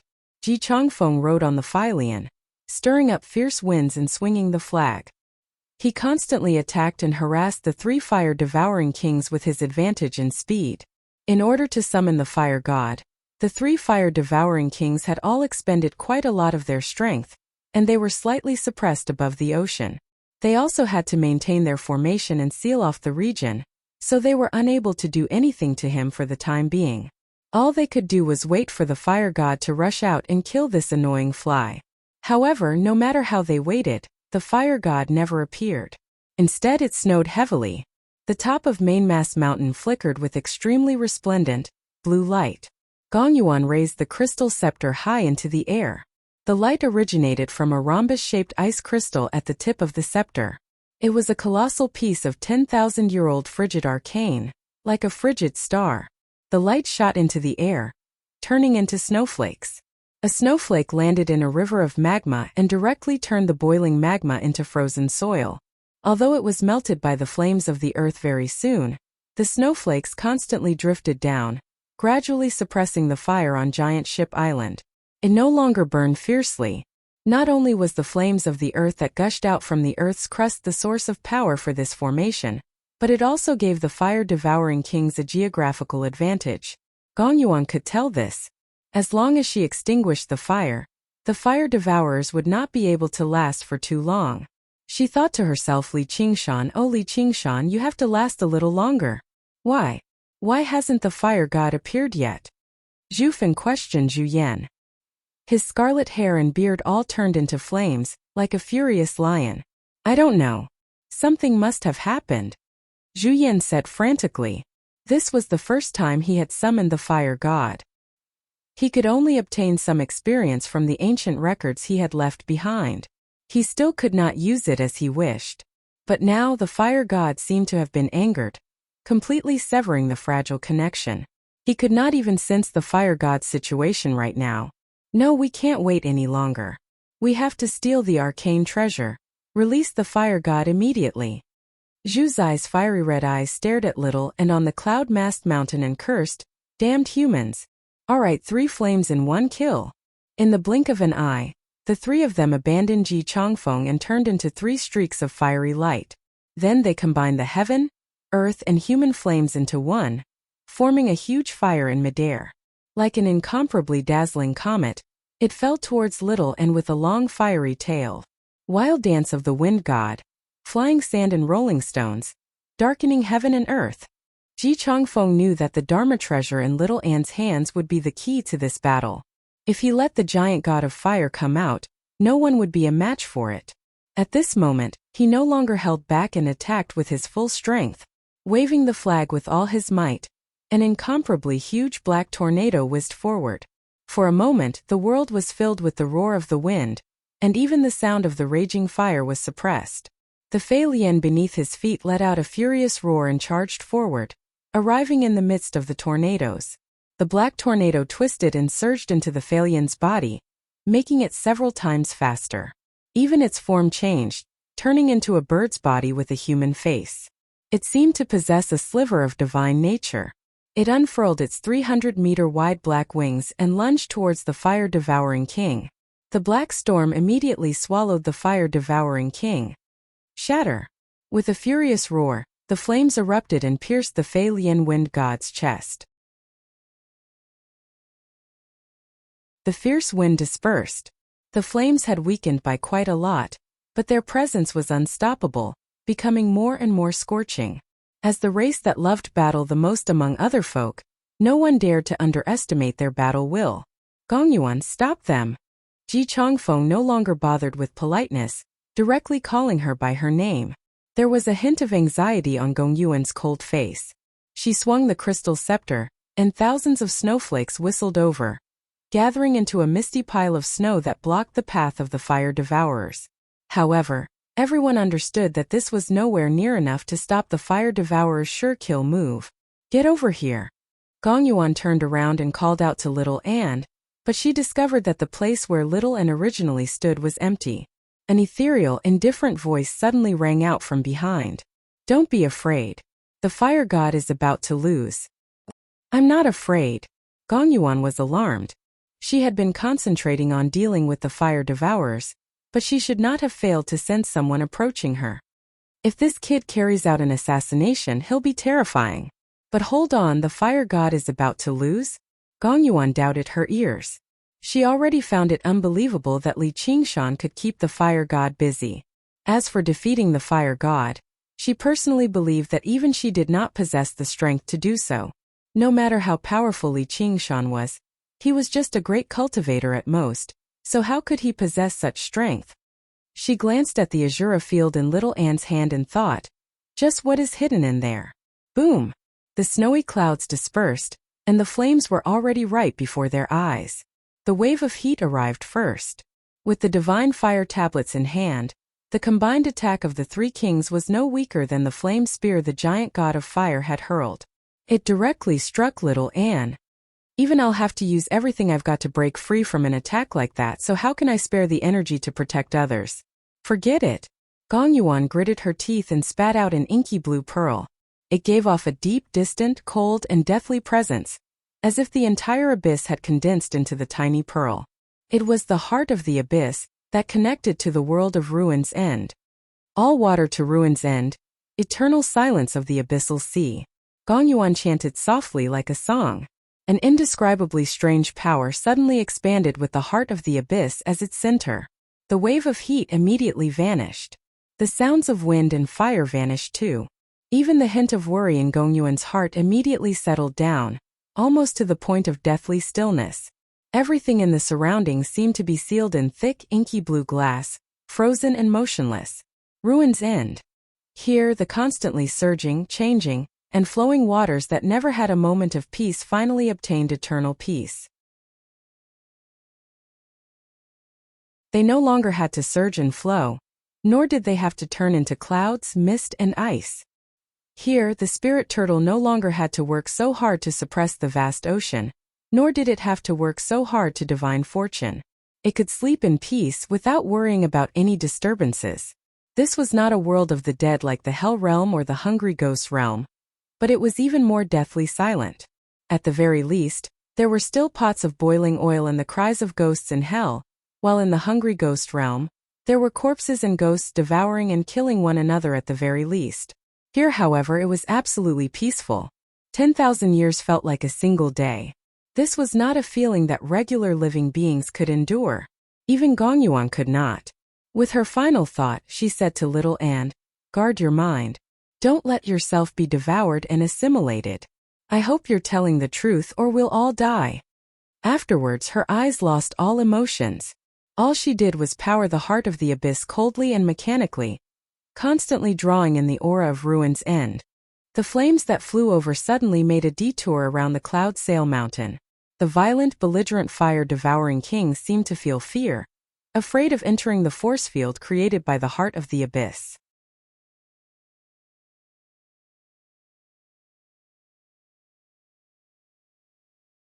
Chapter 889.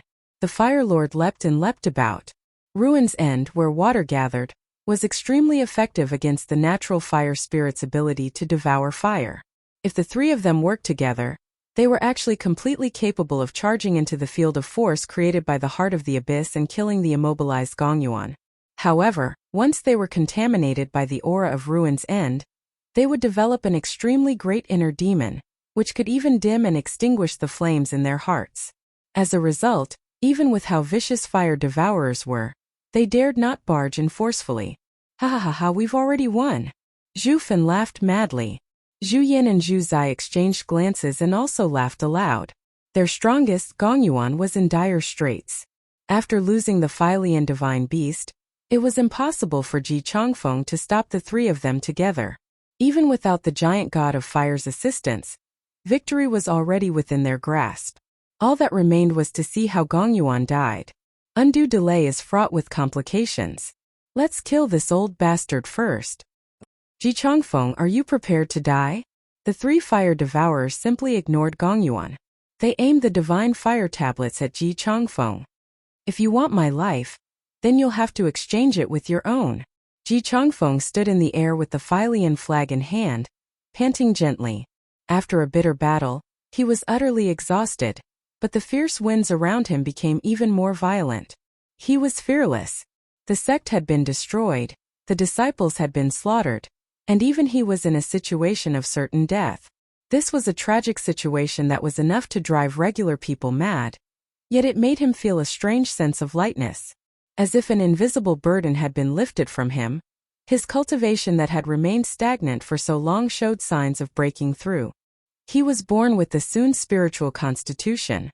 From the moment he was born, he had received everyone's expectations, doted on by everyone. He climbed up to the throne of sect master step by step, becoming a great cultivator that reigned supreme over an entire region. He was highly regarded by the entire cultivation community of the South Sea.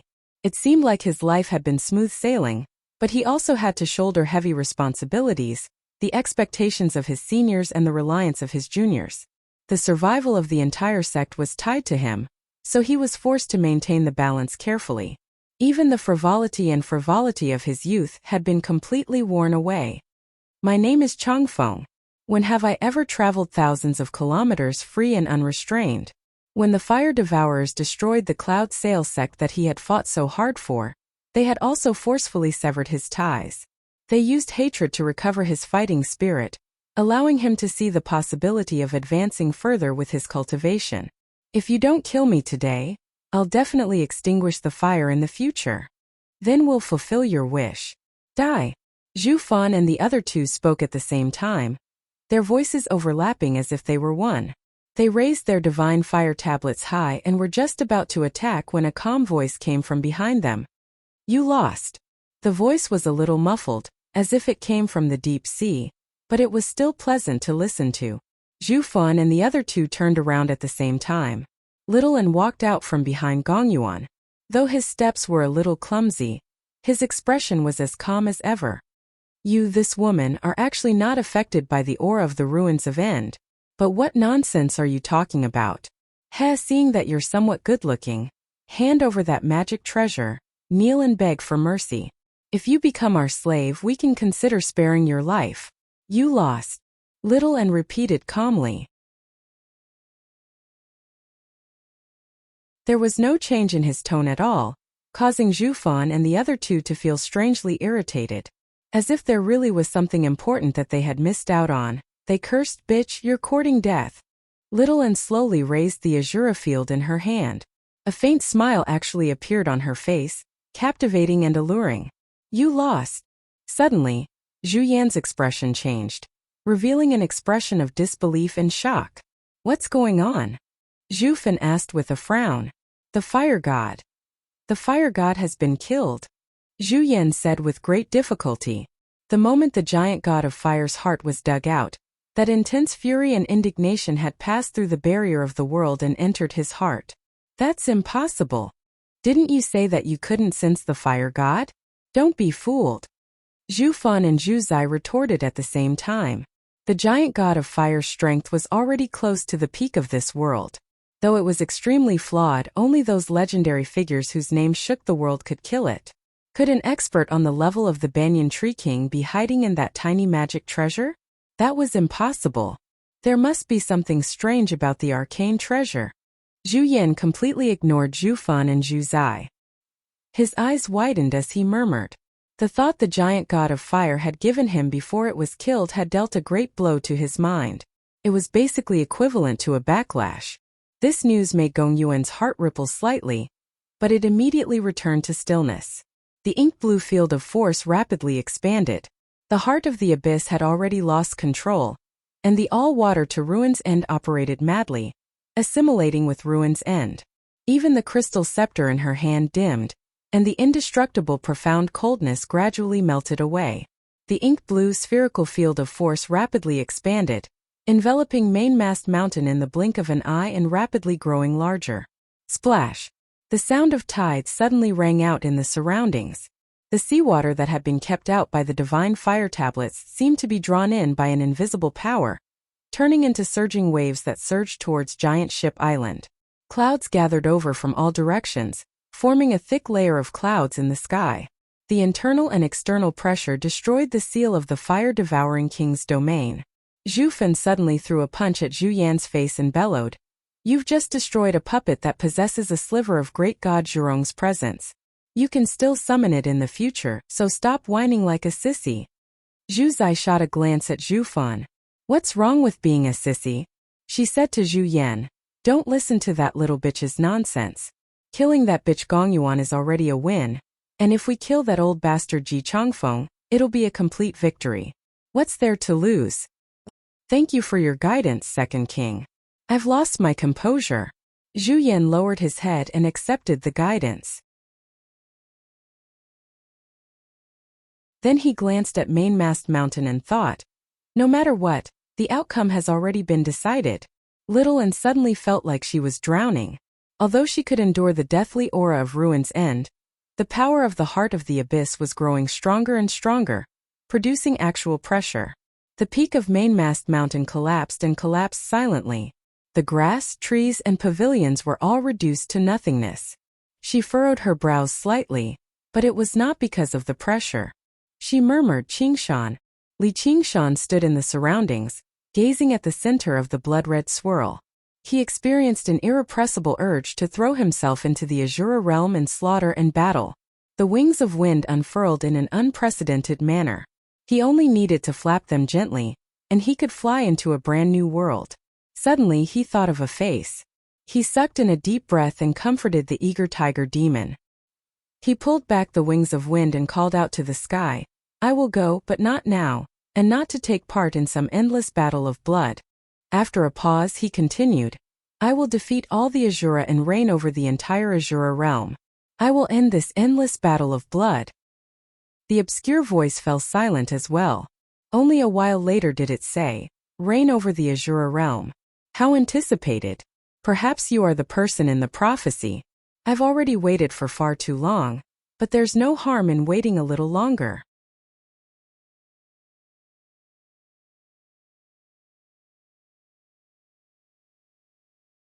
Chapter 890. Li Qingshan extended his hand and grabbed the object, taking a look. It was a rock over 30 meters in size, enveloped in a faint blood-red color. It was engraved with the images of hundreds and thousands of weapons, as well as many profound talismans. What's this? Surely it's not something I tossed out to smash people with, right? It looks more like an altar. Whatever, I'll ask Yin Qing when I have the time. She should recognize something from the Azura realm. Li Qingshan gazed at the sky again, feeling extremely curious. Was that voice really the consciousness of the Azura realm? Was the world of the 9 provinces conscious? However, now was not the time to consider that. Between the jagged ribs that flickered with a metallic luster, a scorching fire-red heart radiated with thousands of resplendent rays of light. It was the heart of the giant god of fire he had swallowed. Not only did it contain pure, scorching fire spiritual qi, but it also possessed a rare hint of divine nature.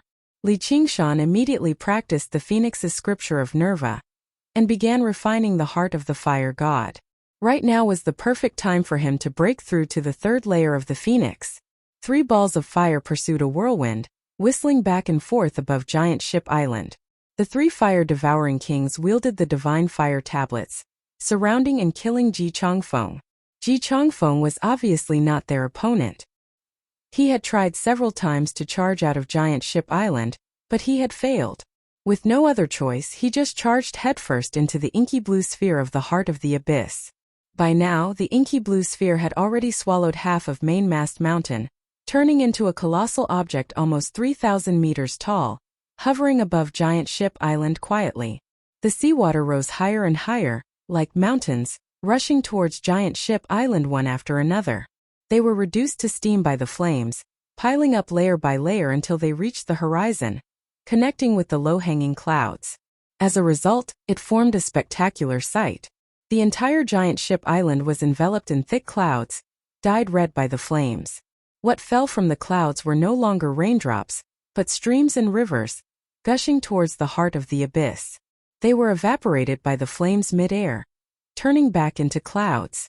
Just like that, the clouds constantly pressed down.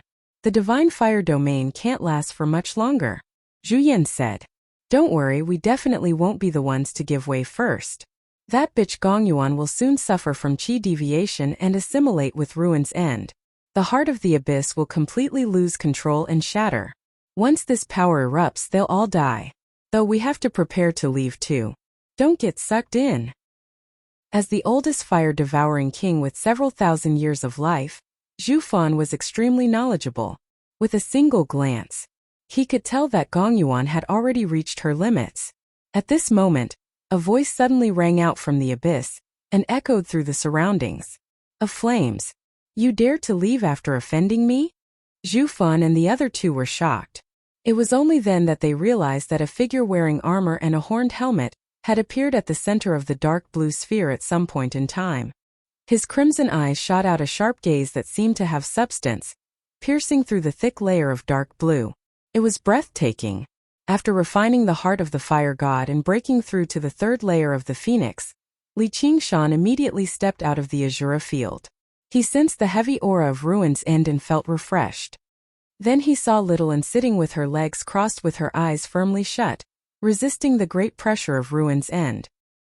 He pulled her into his arms in a hurry and asked gently, "Are you fine?" The pressure vanished. Little An opened her eyes and let out an enchanting smile. "I'm fine." Li Qingshan smiled. He happened to hear Zhu Fan's words, so he could not help but turn around and bellow out, "Li Qingshan."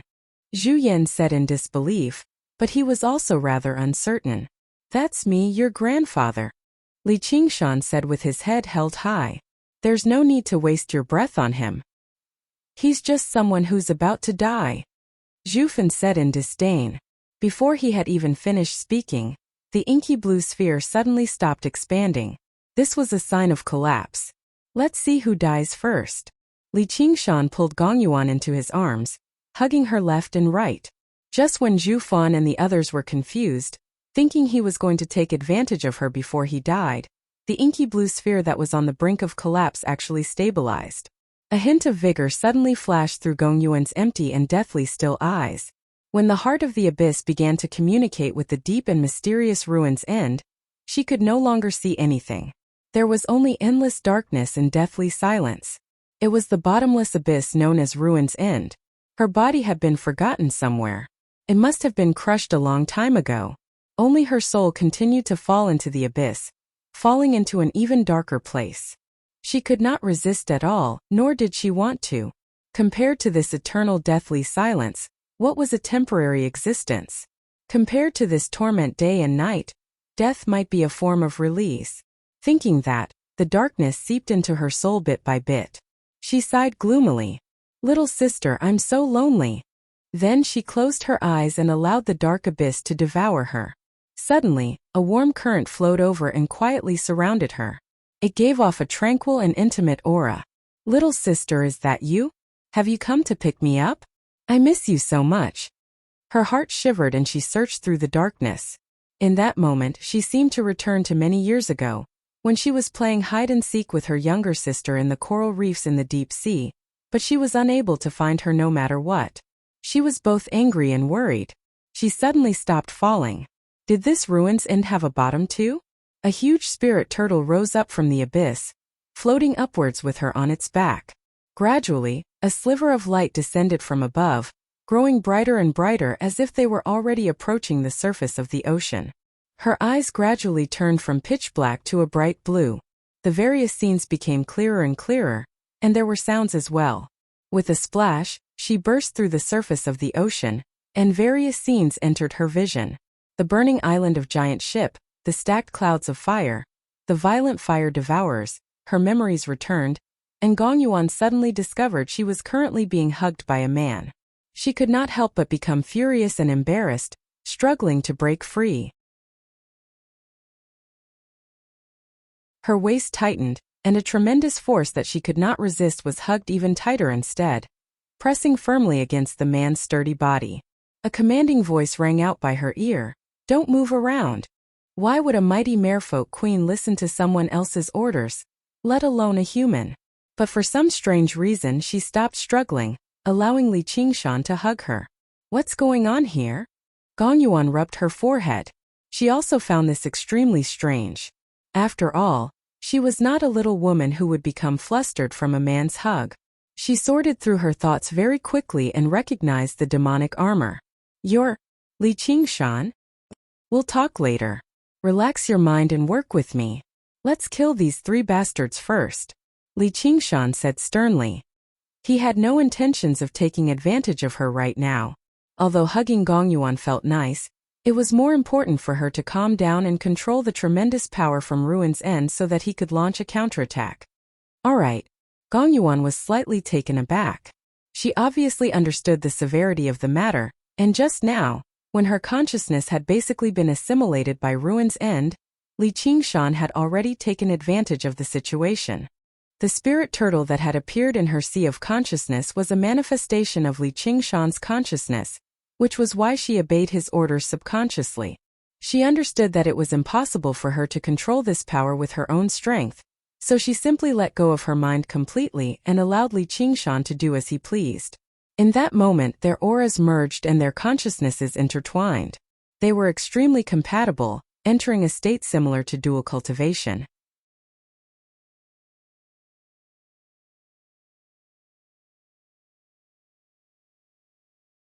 Chapter 891. Gong Yuan was in a daze. She originally thought she would experience great discomfort, but instead, she felt a sense of peace and serenity that she had never experienced before. Ruins End no longer seemed so terrifying. Li Qingshan grinned at little Anne. He also felt carefree and relaxed, as if he had finally returned home after running around for many years. The aura of Ruins End penetrated deeply into the demon core, allowing him to gain a deeper understanding of the spirit turtle's method of sea suppression. As the home of the spirit turtle, the land of eternal rest, Ruins End was far too compatible with the spirit turtle. Gong Yuan needed Li Qingshan to help her stabilize her mind and eliminate her inner demons. But why would Li Qingshan not need Gong Yuan's power of Ruin's End? The inky blue sphere suddenly shrank, becoming only half its original size and turning pitch black. Ji Changfeng suddenly broke free, gasping for air. He was still rather shaken up. He did not want to experience the feeling of suffocation a second time either. The 3 fire-devouring kings could no longer pay any attention to Ji Changfeng. Although they were still rather confused about what had happened, the sense of danger grew heavier and heavier. They glanced at one another and made up their minds at the same time. "Retreat! Stay behind!" Li Qingshan's voice rang out from the pitch-black sphere and the clouds in the surroundings. It was mighty and filled the surroundings. The burning clouds in the sky suddenly surged and churned. A colossal hand several thousand meters long condensed from clouds slammed down, like the full-powered strike of a god from beyond the heavens. It enveloped everything, blanketed everything, and suppressed everything. Blazed to the heavens. The 3 fire-devouring kings raised the divine fire tablets high into the air at the same time. With a clang, the tips of the tablets collided. Flames gathered on their bodies from the ground, rushing into the sky. Boom! The huge hand of clouds landed on an invisible barrier and shook violently. The clouds dispersed. Sure enough, it's just a facade, huh? Before Zhu Fun had even finished talking, he saw a huge hand condensed from water appear after the clouds dispersed. It was much smaller, but it was even more condensed, pressing firmly against the invisible barrier and pressing down inch by inch. A shattering sound rang out in the surroundings. Well done. That's how it is. Break their domain seal first.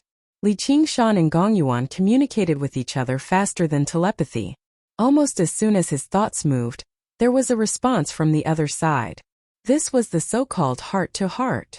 This immense power, in essence, still belonged to Gong Yuan. It was the power that she had drawn from the ultimate using the heart of the abyss.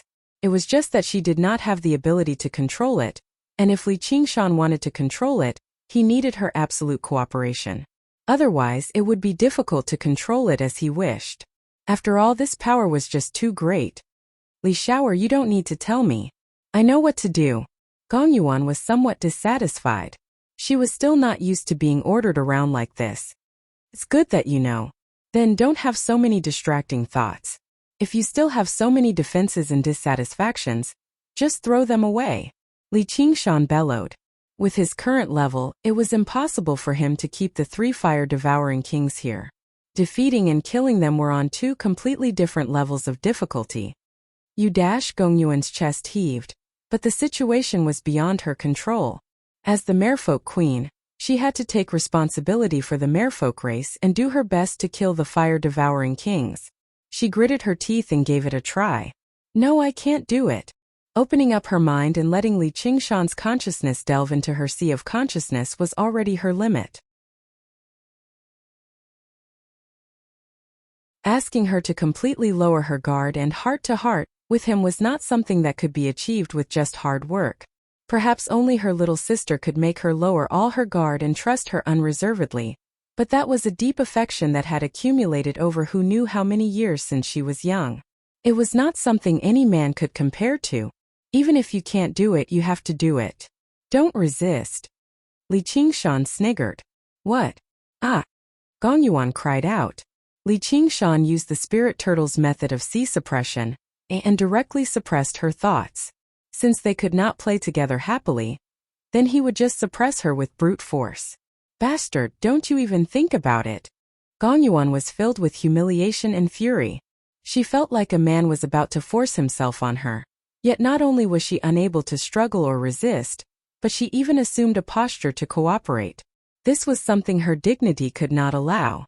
With a difference of major realms of cultivation, it was virtually impossible for the spirit turtle to suppress the consciousness of a Merfolk queen. Gong Yuan was not just slightly stronger than the myriad poison ancestor. Her mind was as tough as ice. The 2 consciousnesses clashed with one another, greatly disrupting their compatibility. After all, they were not the real spirit turtle and Ruin's End, but 2 main bodies with a strong belief. The huge hand in the sky trembled and shattered, and the inky blue sphere twisted. Let's go.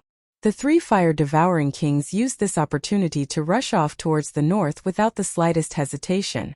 What the hell? Do you want revenge or not? Li Qingshan roared inside. No matter how great the power was, it could not pose any threat without the control of a will. It could even backfire on the wielder of the power. Revenge. Gong Yuan's heart shuddered. Suddenly, she thought of that gentle face and let out a long gloomy sigh. Sister, I'll avenge you today. This is probably my retribution. As a result, she gave up on all resistance. Li Qingshan's will suppressed her, sweeping away all of her selfish thoughts and emotions. If 2 hearts were to be completely compatible, they would either require an extremely deep foundation of affection, or one of them would abandon everything to follow her. Li Qingshan used the latter, forceful method to achieve a perfect compatibility. Gong Yuan let out a gentle moan and leaned against Li Qingshan's chest gently. She no longer possessed the iciness and arrogance of a queen. Instead, she possessed a rare sense of softness, which made her seem lovable. However, Li Qingshan could not be bothered to show any tenderness towards the fairer sex. Their telepathic conversation was as fast as lightning. The 3 fire devourers had only just arrived on the northern coast of Giant Ship Island. Li Qingshan waved his hand, and another huge hand of cloud chi appeared in the thick clouds.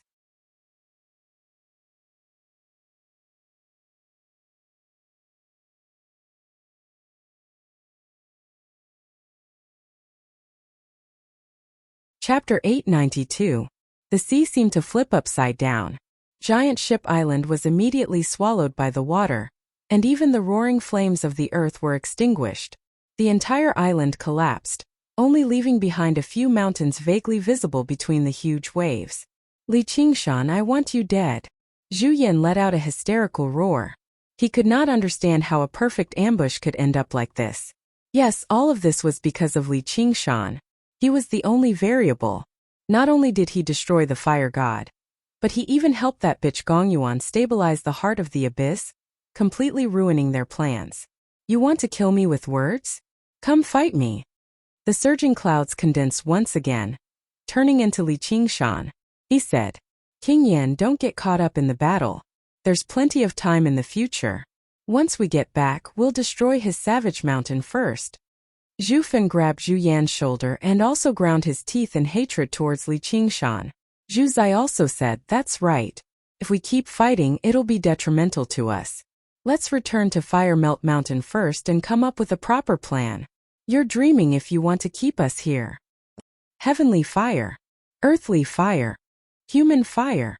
The three of them raised the divine fire tablets and swung them through the air at the same time, leaving behind 3 trails of fire. They connected and formed a triangle. Gate of divine fire, open. The triangle of fire suddenly lit up with dazzling red light. Huarong could actually be vaguely seen inside. The divine fire tablets truly lived up to their reputation as the divine artifact of an ancient divine kingdom. They could not be compared to regular arcane treasures. They could turn into a domain of divine fire when attacking and summon the fire god. They could open a gate of divine fire when retreating and teleport thousands of kilometers away without leaving any openings. If it were not for that value, how could the arrogant fire-devouring kings lower their heads and become honored guests of the king of Southern Yu's estate? Li Qingshan frowned heavily. With this new and old grievances, once the 3 of them recovered their strength and attacked Savage Mountain, it would be impossible for them to stop them even with the Banyan Tree King controlling them. The threat was no less great than the Dragon King of the Sea. However, it was all too late. The Gate of Divine Flame quickly stabilized. Zhu Yan and the other 2 were just about to pass through the door of divine fire when a circular blade suddenly flew out of the void and into the door of divine fire. It immediately melted and shattered, but a crack also appeared on the door of divine fire. The 3 of them hurriedly stopped, not daring to go forward. A crack in the void like this was extremely dangerous. Yin Qing's figure flashed out of the void. She had been hiding at the borders of the Azura field all this while, hiding in the void to observe the battle between Li Qingshan and the giant god of fire. Only when the domain of divine fire was shattered, and the void was no longer sealed and disturbed did she emerge. She hid in the void and waited for an opportunity to assassinate Li Qingshan. However, the 3 fire-devouring kings were far too powerful, and their auras were linked like they were one. If she took the risk and attempted an assassination, not only would it be ineffective, but she would most likely be killed instead. He had patiently waited for this moment, finally waiting for this opportunity to destroy the Gate of Divine Flame. "Well done," Li Qingshan praised. Yin Qing smiled sweetly, yet she couldn't help but ponder in her heart, is he really a legendary person? She purposefully flew near the Gate of Divine Fire in a provocative manner to attract the attention of the fire-devouring kings. The 3 fire-devouring kings were furious, but they held themselves back. They said, "Don't worry about her. The Gate of Divine Fire will repair itself. I'd like to see whether she's bold enough to come over or not." The 3 of them wielded the divine fire tablets and stood in front of the gate, ready for battle. Whether it was Ji Chongfeng's fierce winds or Li Qingshan's huge hand of cloud, they blocked both of them regardless of the price. Sure enough, the Gate of Divine Fire recovered rapidly, and it was unaffected by the shockwaves of the battle. Only Yin Qing's attacks and Li Qingshan's power of tremors could destroy it, but none of them were able to approach it. Li Qingshan said to Gongyuan, "Don't just stand there. They're running away. Hurry up and use whatever you've got." Gongyuan had been charging up since the moment the 3 fire-devouring kings drew out the Gate of Divine Fire. She raised the crystal scepter high into the air right now. Without the seal of the Divine Fire domain, the vast South Sea had become her home field once again, and she no longer had to worry about losing control. She could unleash the all-water to ruins end fearlessly. The 10,000-year-old frigid profound condensed once more, becoming even more resplendent. Her earrings, necklaces, bracelets, and other crystal accessories all shone with dazzling cold light. She seemed like a goddess of ice as she chanted loudly. Icebound domain. 12 pillars of ice rushed out of the surface of the ocean and reached into the clouds, spreading out like 12 branches of the earth and freezing the region within several dozen kilometers. The Gate of Divine Fire immediately became dyed with a layer of icy blue. The faces of the 3 fire-devouring kings changed. They never thought she could unleash this move alone. In the icebound domain, the surging ocean immediately froze, and the pouring rain turned into hail and snow. Not only did it freeze the gate of divine fire, but it also suppressed the fire devourers tremendously, making their already terrible state even worse. Actually, even Gongyuan herself was extremely surprised. She glanced at Li Qingshan and thought, I didn't think we could unleash such power when we worked together. Little Li II, I'm going to focus on maintaining the icebound domain. The rest will be up to you. Leave it to me. Li Qingshan laughed aloud. He raised his hands and pushed them down slowly. The thick dark clouds flooded down. After breaking through to the 5th layer of the tiger demon and the 3rd layer of the phoenix, he was already confident about clashing with the 3 fire-devouring kings. However, while the 3 fire-devouring kings had expended a great deal of their strength and suffered a backlash, they still possessed the divine fire tablets after all, so they definitely could not be underestimated. And he still had to help Gongyuan suppress her mind. Surely he could not carry her into battle. Fortunately, the power from the heart of the abyss was extremely great, even greater than his own strength. He could use this overwhelming power to crush the 3 fire-devouring kings. Fellow Li, let me lend you a hand. Ji Changfeng originally thought he was already in dire straits, but the sudden reversal of the situation made his face glow. Mustering his remaining strength, he leapt to his feet and swung the Filian flag again. The snow and hail immediately turned into a blizzard, whistling towards the 3 fire-devouring kings with the delight of revenge. Fellow Ji sure is hale and hearty with age. Li Qingshan said. Fellow Li is the real hero. I admire you. I will never forget your kindness in saving my life.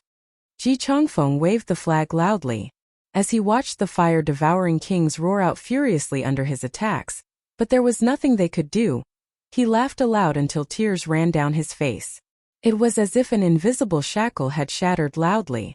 He had broken through and reached the mid-3rd heavenly tribulation. The whistling wind immediately became a little swifter and sharper. Stash this fire tablet of earth away. I'll go open up a path. Don't forget about this. Zhu Zai said resolutely. I still don't need a woman to save my life. Move aside. This fire tablet of heaven must be passed down. Zhu Fan said. Li Qingshan smiled viciously. Did they really think they could escape like this? Basically, the tiger demon transformation and the phoenix transformation determined his speed. Now that they had both increased by a realm of cultivation, he still had to try to find out just how effective they were. We can't, 2 kings. Only when the 3 of us work together can we unleash the power of the divine fire tablet. In our current state, even if we escape, we probably can't escape from the South Sea. Zhu Yan immediately rejected the idea. Then what do you think we should do? Are we supposed to just wait here for death?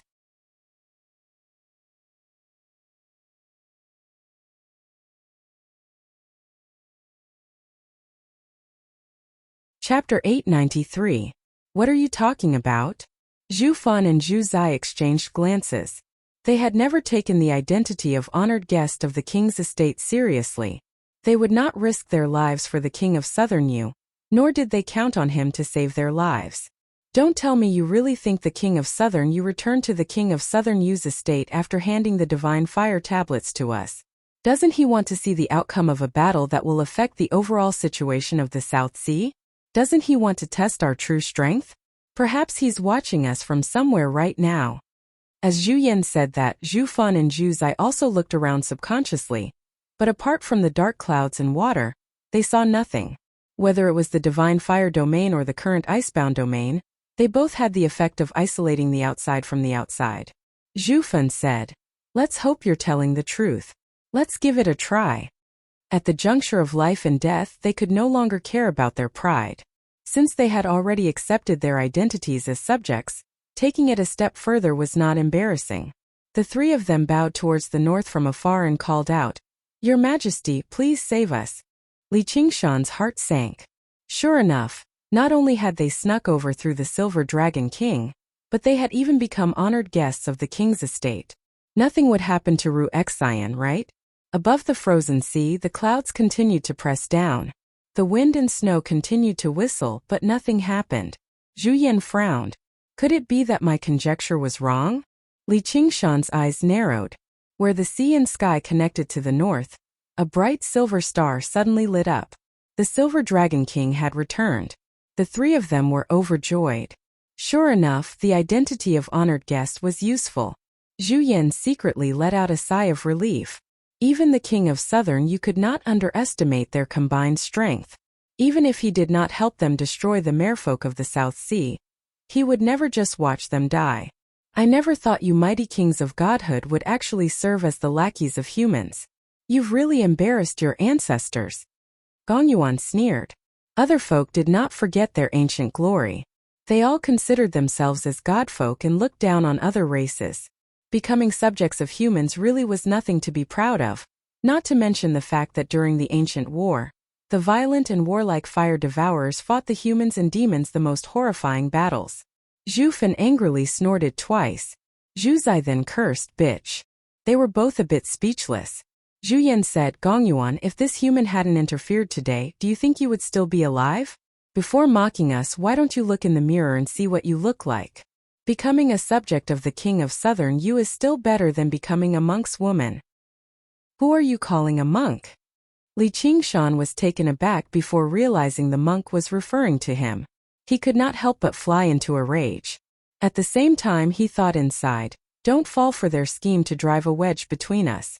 Let's see what the King of Southern you is trying to do. Gong Yuan let out a soft "N" and didn't say anything else. The Silver Dragon King quickly approached. When it was still 1,000 kilometers away, the dragon head at the bow suddenly lit up. An incomparably huge beam of dazzling white light flew over 1,000 miles in the blink of an eye, piercing through the extreme ice domain and tearing apart the thick clouds. As if she had been struck by lightning, Gong Yuan shuddered all over, and the blood drained from her lips. Whether it was the fire-devouring kings or her, neither of them could control a technique that sealed off a region as they pleased.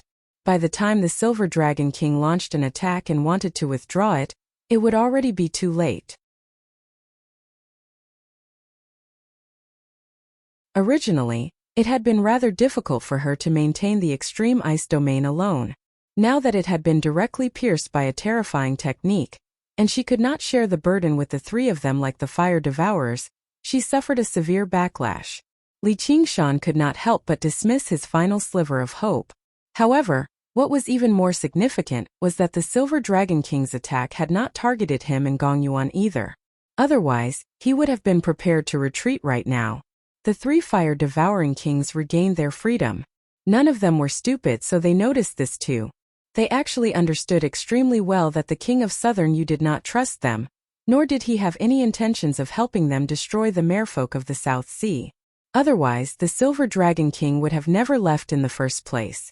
Right now, he had no intentions of helping them kill Gong Yuan either. Thank you for your assistance, Your Majesty, the King of you. We will definitely repay you in the future. Let's go. Zhu Fan clasped his hands at the Silver Dragon King in the sky and called out to Zhu Zai and Zhu Yan before glancing at Li Qingshan deeply. Kid, I'll remember you. Afterwards, he stepped through the thawing gate of divine fire first. Zhu Zai and Zhu Yan followed close behind, expressing their gratitude and hostility towards the King of Southern Yu and Li Qingshan respectively. Making them subjects of humans and ask for help from humans was already their limit. If they begged the King of Southern Yu to take action again and use his connections against Gong Yuan, they would not be able to afford the humiliation. Most importantly, even if they did ask for help without any regard for their dignity, they would probably just be asking to be humiliated. What an unexpected outcome. This Li Qingshan always surprises me. What do you think? In the cabin of the Silver Dragon King, the King of Southern Yu crossed his arms and sat comfortably in a high-backed chair. He was at ease. A series of semi-transparent images hovered before him, displaying the situation of Giant Ship Island from various angles and distances. The myriad poison ancestor and Ru Exian stood to one side, watching the up-and-down battle from beginning to end. They were both calm on the surface, but their emotions constantly changed with the situation of the battle. Even though the Silver Dragon King had flown to a distance that even a normal great cultivator wouldn't be able to detect, the detection abilities of this uncanny mechanical creation were far beyond the imagination of a normal person. Even Yin Qing's spatial concealment wouldn't be able to escape its detection. As a moving fortress of war, their first imaginary enemy was still the king's estate that occupied an entire province. They could not afford to leave behind any weaknesses that others could take advantage of. Since your majesty wants to take action, why don't you be a little more direct? Wuxia's eyes locked onto the pitch-black sphere hovering in the air. One of them is your family, and the other is your lover. If I were a little more direct, their lives would be in danger. The king of Southern Yu said in a ruminating tone. What do cultivators need to talk about family and love? Wuxia was indifferent. What you take them to be isn't important. What's important is what they take you to be. The king of Southern Yu smiled. Wuxia wanted to say something, but the king of Southern Yu raised his hand. Say no more. You'll know once you try it. As for your problem, you should understand it all too well with your identity. As a chess player, the most important thing is that you can't jump onto the chessboard yourself. Once you become a chess piece, you've already lost half the battle. He used the South Sea as the chessboard, while the fire devourers and mare people were the black and white sides. The Kingdom of Southern Yu's strategy had always been to use Fire Melt Mountain to contain the South Sea, preventing the mare people from developing in peace. Otherwise, Fire Melt Mountain was not hidden in the deep sea like the Crystal Palace either. If they really made up their minds, they could just destroy it. Now that war was about to break out, the King of Southern Yu needed a stable rear even more. He did not want the other folk to take advantage of the war with the Green Province. The 3 divine fire tablets could drastically increase the intensity of the war, leading to an extremely heavy toll on the 2 other folk races. At the same time, he would gain 3 more helpers. However, he would not take part personally. If he supported the fire devourers in completely destroying the mare people of the South Sea, not only would Fire Melt Mountain become unstoppable, but the merfolk kings who had been wiped out would definitely resent the king of Southern Yu's estate and carry out brutal revenge. Once a 3rd heavenly tribulation cultivator gave up on cultivation and went all out to engage in guerrilla warfare and assassinations, they would be extremely terrifying. The fire devourers could hole up in Fire Melt Mountain, but where were they supposed to defend against the Mist Province that spanned 100,000 kilometers? Surely they could not all hide in the Mist capital with so many descendants of guest elders. The merfolk kings only needed to attack all the small and medium-sized sects indiscriminately, and they could heavily damage the foundation of the cultivation community of the Mist Province, which was also the foundation of the King of Southern Yu's estate. At the same time, even though the Cloud Sail sect did not know what was good for them, personally destroying a large sect would serve as an even greater deterrent, and it would make cultivators fear and raise their guard. It was nowhere near as effective as destroying the entire Cloud Sail sect with a gentle nudge behind the scenes. When something happened to the chessboard and Ji Chongfeng escaped, he clearly knew this was the King of Southern Yu's estate's plan, but he could only seek out the fire devourers if he wanted revenge. The chess player was high up in the air.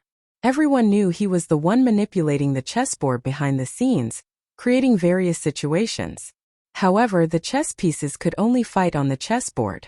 Even if they made a wrong move, the chess player would not be harmed. As a result, the King of Southern Yu could not just watch the 3 fire-devouring kings die here, but he would not directly become enemies with the merfolk either. All of the hatred did not belong to him. Wuxia said. It's a pity that you're still forced to personally fiddle with the chessboard in the end. After all, not all chess pieces will act according to the chess player's intentions. What do you think I should do with disobedient chess pieces like that?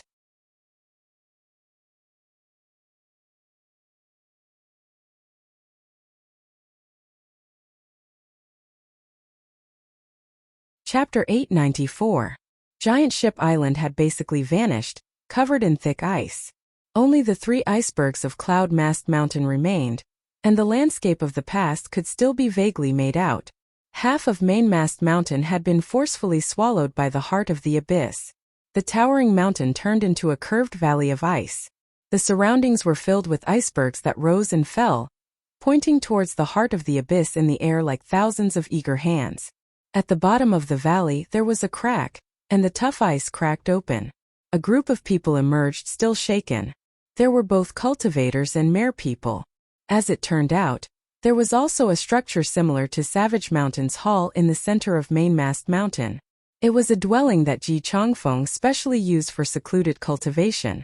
It was also known as the place with the greatest defense in the Cloud Sail sect. When the giant god of fire appeared, Ji Changfeng knew that this battle was no longer something these people could interfere with. As a result, he ordered the elders of the sect to hide here with everyone. They worked together to maintain the remaining formations of the Cloud Sail sect to fend off the effects of the shockwaves from the battle outside. There were several times when they thought they were dead for sure.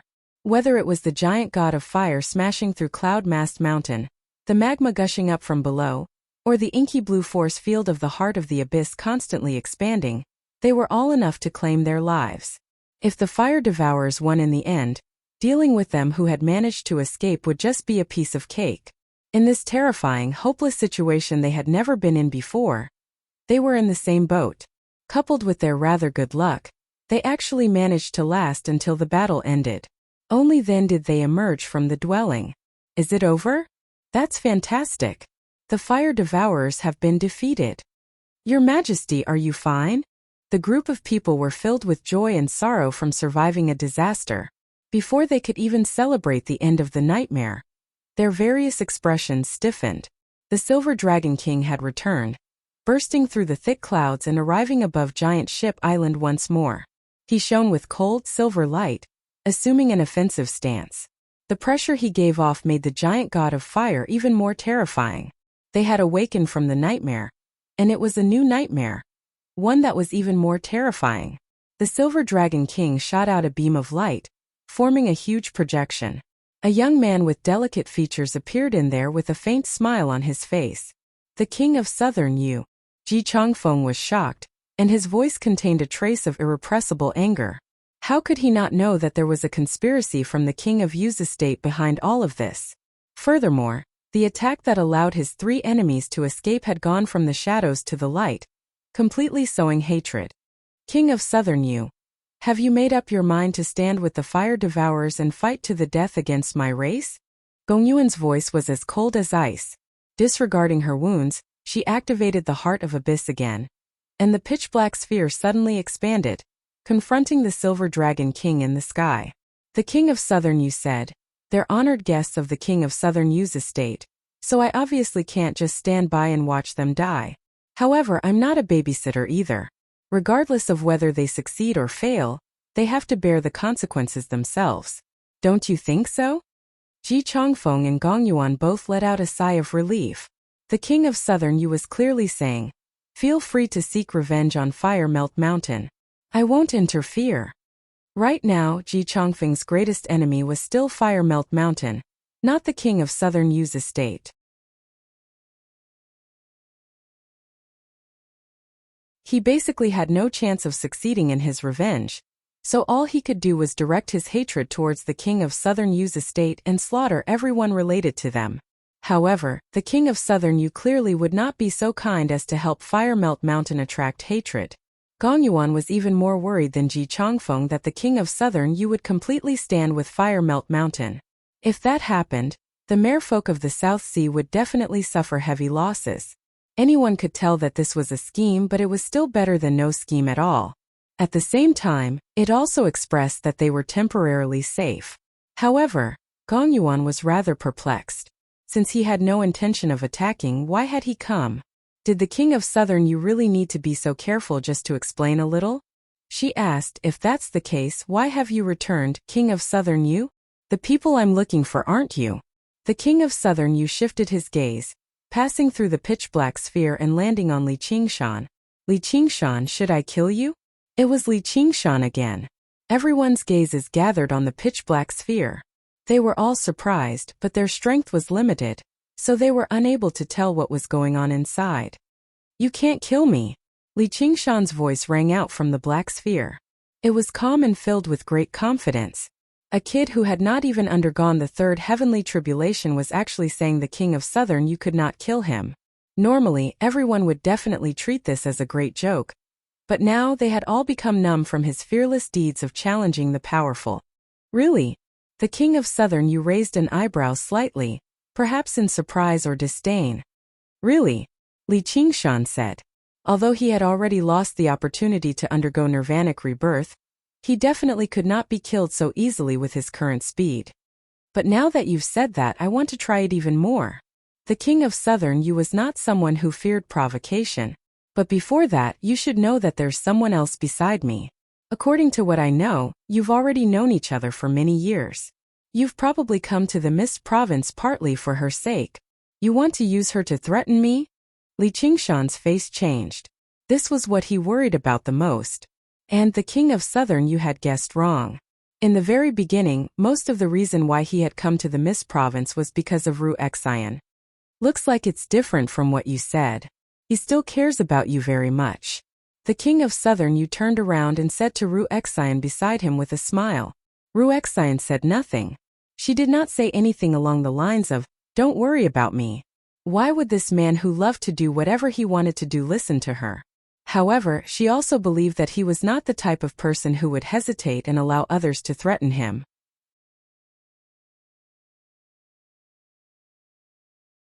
Then the king of Southern Yu turned around and asked, "What do you think? Can I use her to threaten you? Don't you find something as despicable as the mighty king of Southern Yu to do something like that?" Li Qingshan asked. The king of Southern Yu considered it. "It's all right. If I can make you work for me and turn an enemy into a friend, then that's nothing. Li Qingshan, I admire you very much. Become my honored guest. What you obtained in the Green Province, I'll give you 10 times, 100 times more in the Mist Province. Give her back to me, and we'll mind our own business. There might still be room for negotiation with other people, but between us we're either friends or enemies. I don't want to become enemies for no reason because I'm willing for no reason, but I'm not afraid of becoming enemies either. It's not like there's anything to worry about when there's enough lice.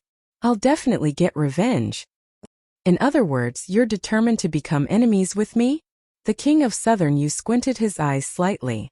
Li Qingshan's toughness had exceeded his imagination, but it was also within reason.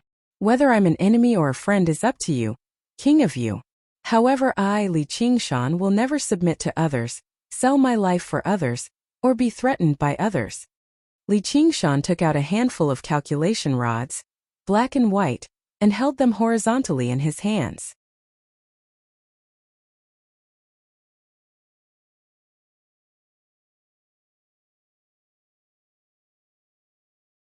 Chapter 895. Before Wuxia boarded the soaring dragon ship with the myriad poison ancestor, in order to prevent something strange from happening, he gave the lost stalks of the King of Yu to Li Qingshan first. You actually gave him the lost stalks of the King of Yu in exchange for suppressing his inner demons. You actually gave him the lost stalks of the King of Yu in exchange for suppressing his inner demons? In the projection in the air, the King of Southern Yu was rather surprised. Then his gaze landed on Gong Yuan's face, and he understood slightly. He said he had come for Li Qingshan, but actually, his main objective was still to force Gong Yuan to hand over the lost stalks of the King of Yu in exchange for a promise that he would not support Fire Melt Mountain. He never thought there would be another change at the last moment. This Li Qingshan, that's the spoils of war of my clan. I can give it to anyone. In the past, the former king of the Kingdom of Yu made a name for himself through divination, but in the end, he still lost by a single move and miscalculated, dying in the South Sea. I'd advise the King of Yu not to take unnecessary risks. If another conflict arises, it'll probably be a grievance that will last for millennia or even millennia. Although the Kingdom of Yu had failed to conquer the South Sea in the past, they had dealt a heavy blow to the merfolk of the South Sea. In the end, the two sides negotiated a truce. In the future, the successive kings of Yu all wanted revenge, but none of them dared to get involved in this mess again. They only used Fire Melt Mountain to contain them. Faced with the aggressive king of Southern Yu, Gong Yuan immediately recovered her cold and proud nature as a king. However, her current posture was detrimental to her bearing as a king, so she continued to lean into Li Qingshan's arms.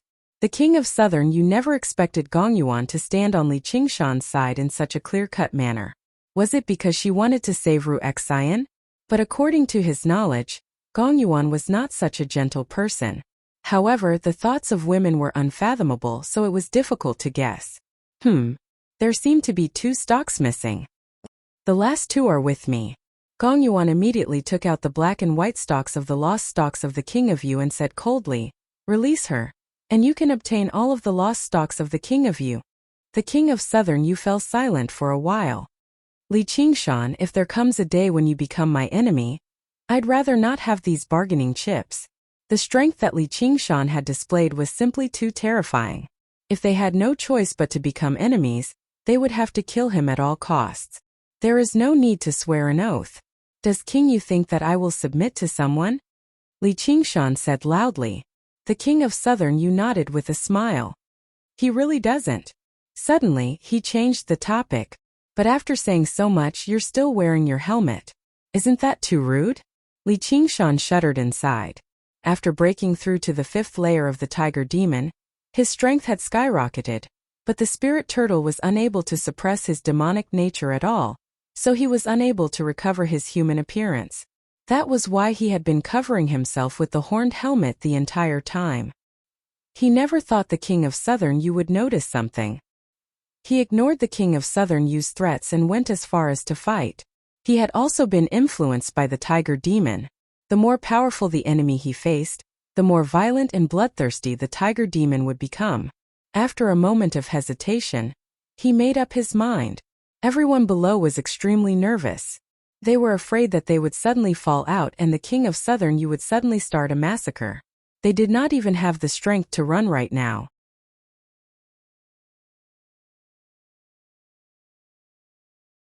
The coldness of the frozen sea reached into the sky, and feather-sized flakes of snow drifted down. In this icy confrontation, the king of Southern Yu suddenly laughed aloud. I see. I should have thought of that a long time ago. No wonder you're not afraid of becoming enemies with me. Everyone looked at one another, all surprised and curious. They had no idea what the king of Southern Yu had seen. He actually said that Li Qingshan was not afraid of becoming enemies with him. Even though they had become rather numb from the shock from Li Qingshan's various actions, they could not help but feel shocked again now. That was the king of Southern Yu. Even Fire Melt Mountain could only be regarded as a small organization compared to him. Just what was this Li Qingshan capable of? North Moon. Gong Yuan raised her head and murmured softly.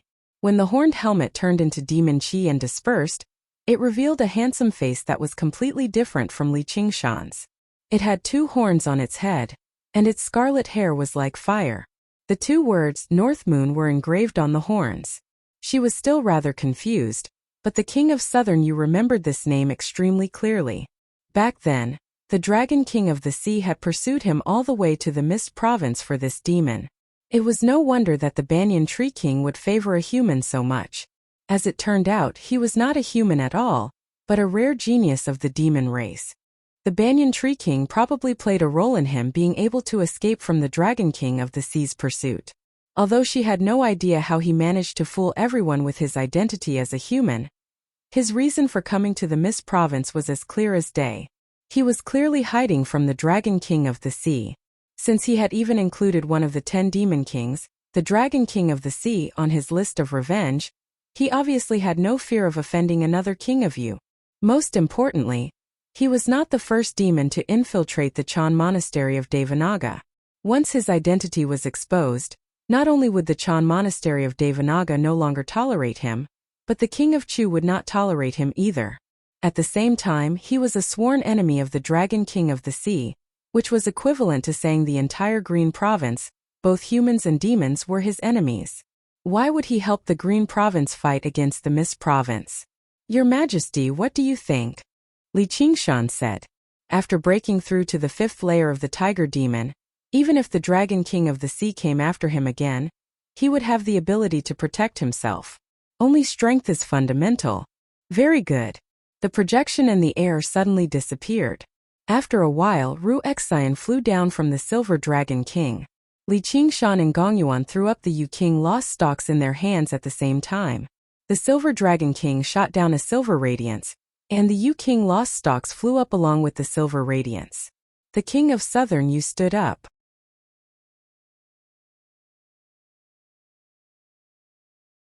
He was also slightly excited as he combined the 2 pieces of divination slips together. In an instant, a dragon's roar rang out, and the shadow of a dragon rose into the sky. In the beginning, it was only as thick as an arm, but in the blink of an eye, It became as large as a water tank, soaring around the Silver Dragon King like a great river. Li Qingshan raised his head and was shocked. The figure of the dragon was extremely blurry. He had seen countless forms of dragons in the past.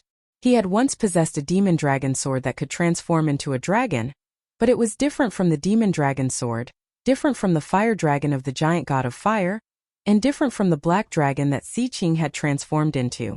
This was the aura of a true dragon. Quite a while later, the figure of the dragon gradually shrank again, returning to the Silver Dragon King. The myriad poison ancestor said, "Congratulations, Your Majesty. You've regained a great treasure of the kingdom of Yu.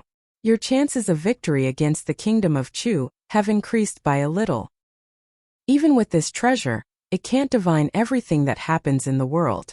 All descendants of the kingdom of Yu should heed the lesson of the previous king. From today onwards, this piece of divination will be called the Yu King Lost Stocks," said the king of southern Yu. The Silver Dragon King split through the clouds and took off. The king of southern Yu's voice rang out from afar. "King of savages, if you want to drink in the future, come to the king of Yu's estate. I'll treat you to the best alcohol in the Mist province." Since he had decided not to become enemies with him, an existence with startling strength and potential like this was extremely worth befriending. The Banyan Tree King had already expressed his desire to ascend. Perhaps he would be the next demon king of the Mist province. Everyone let out a sigh of relief. Only when the Silver Dragon King vanished into the horizon did Li Qingshan lower his head. Gong Yuan pushed him away gently and broke free from his embrace. She stowed the heart of the abyss away slowly. Li Qingshan withdrew his consciousness too, and the feeling of compatibility was immediately severed. He was still rather reluctant to part with her, but Gong Yuan's expression was so cold that it seemed like a layer of ice had formed over her. She seemed to have turned against him mercilessly. Li Qingshan smiled and did not mind. He put on the horned helmet again and said to Ruexan, "Are you fine?" Ruexan smiled. "Fortunately, you're not stupid enough to be threatened." "I was so close." There was some relief in Li Qingshan's smile. Just now, he was not actually as resolute as he seemed. He was certain the king of southern Yu would not stoop so low as to threaten him with Ruexan's life, but if the situation really deteriorated to that extent, he would still hold himself back and compromise. He would never watch Ruexan die in front of him for the sake of something like his pride. Ruexan's heart softened. She wanted to mock him like usual, but she could not bring herself to say it. However, she had a belief in her heart. She would rather die than watch him lower his head to someone else for her. Then she glanced at Gong Yuan deeply and said, "Thank you." Gong Yuan sucked in a deep breath and pushed Li Qingshan away. She stowed the heart of the abyss away and recovered her cold and arrogant expression. "Don't flatter yourself. I'm only doing this for your stone heart. Don't forget about your promise. Don't listen to her nonsense. She was very concerned about you earlier. She just suffered from qi deviation from cultivation, which is why she's suppressing her normal emotions. The aura of Ruinzen really is far too extreme." Li Qingshan immediately retorted. Just now he was connected to Gong Yuan mentally, so he could sense all of her emotions. Gong Yuan was furious. "Shut up." Ruexan smiled.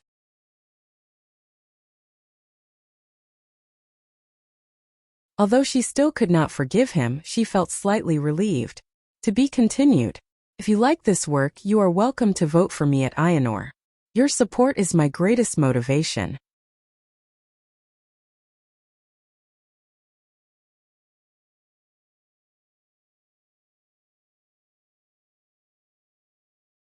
Chapter 896. Fellow Gong. I'm willing to assist you in destroying the fire devourers. Ji Chongfeng comforted the remaining disciples and elders of the Cloud Sail sect before riding the wind over. He was furious and sorrowful, but he was in high spirits. With the assistance of your divine wind, we can definitely take down Fire Melt Mountain and make the fire devourers pay with their blood. Gong Yuan riled up and her eyes lit up. Her main objective this time was to rope Ji Chongfeng into their group. This would be the most important part of the battle against the fire devourers, but Ji Chongfeng had always been evasive. She never expected the fire devourers to help her out so much in the end. Afterwards, She told Ji Changfeng about the existence of Stoneheart. Is this true? Ji Changfeng stared at Ru Xian in disbelief. He was very curious about just what kind of appearance she wore behind the bronze mask. He thought, on one hand, she's the myriad poison ancestor's disciple in name, but on the other hand, she's used by the king of Southern Yu to threaten Li Qingshan. She's even connected to Gongyuan in countless ways. Just who is she? As real as I can be. Ru Xian bowed slightly. If you can really accomplish this, then you'll be the benefactor of my Cloud Sail sect. Please accept a bow from me. For the sake of revenge, Ji Changfeng was already willing to pay any price, but he was not particularly confident in taking down Fire Melt Mountain. Ru Xian's extremely vicious plan of wiping out the clan was just too much to his liking. He was basically like a person about to die of thirst seeing a pool of clear water. Overwhelmed by his emotions, he bowed towards Ru Xian without any regard for his status. It was obvious that if the Cloud Sail sect survived this disaster, the future generations of descendants would all be taught to wipe out Fire Melt Mountain. This hatred would be passed down, constantly being filled with new flesh and blood, growing deeper and deeper until one side was destroyed.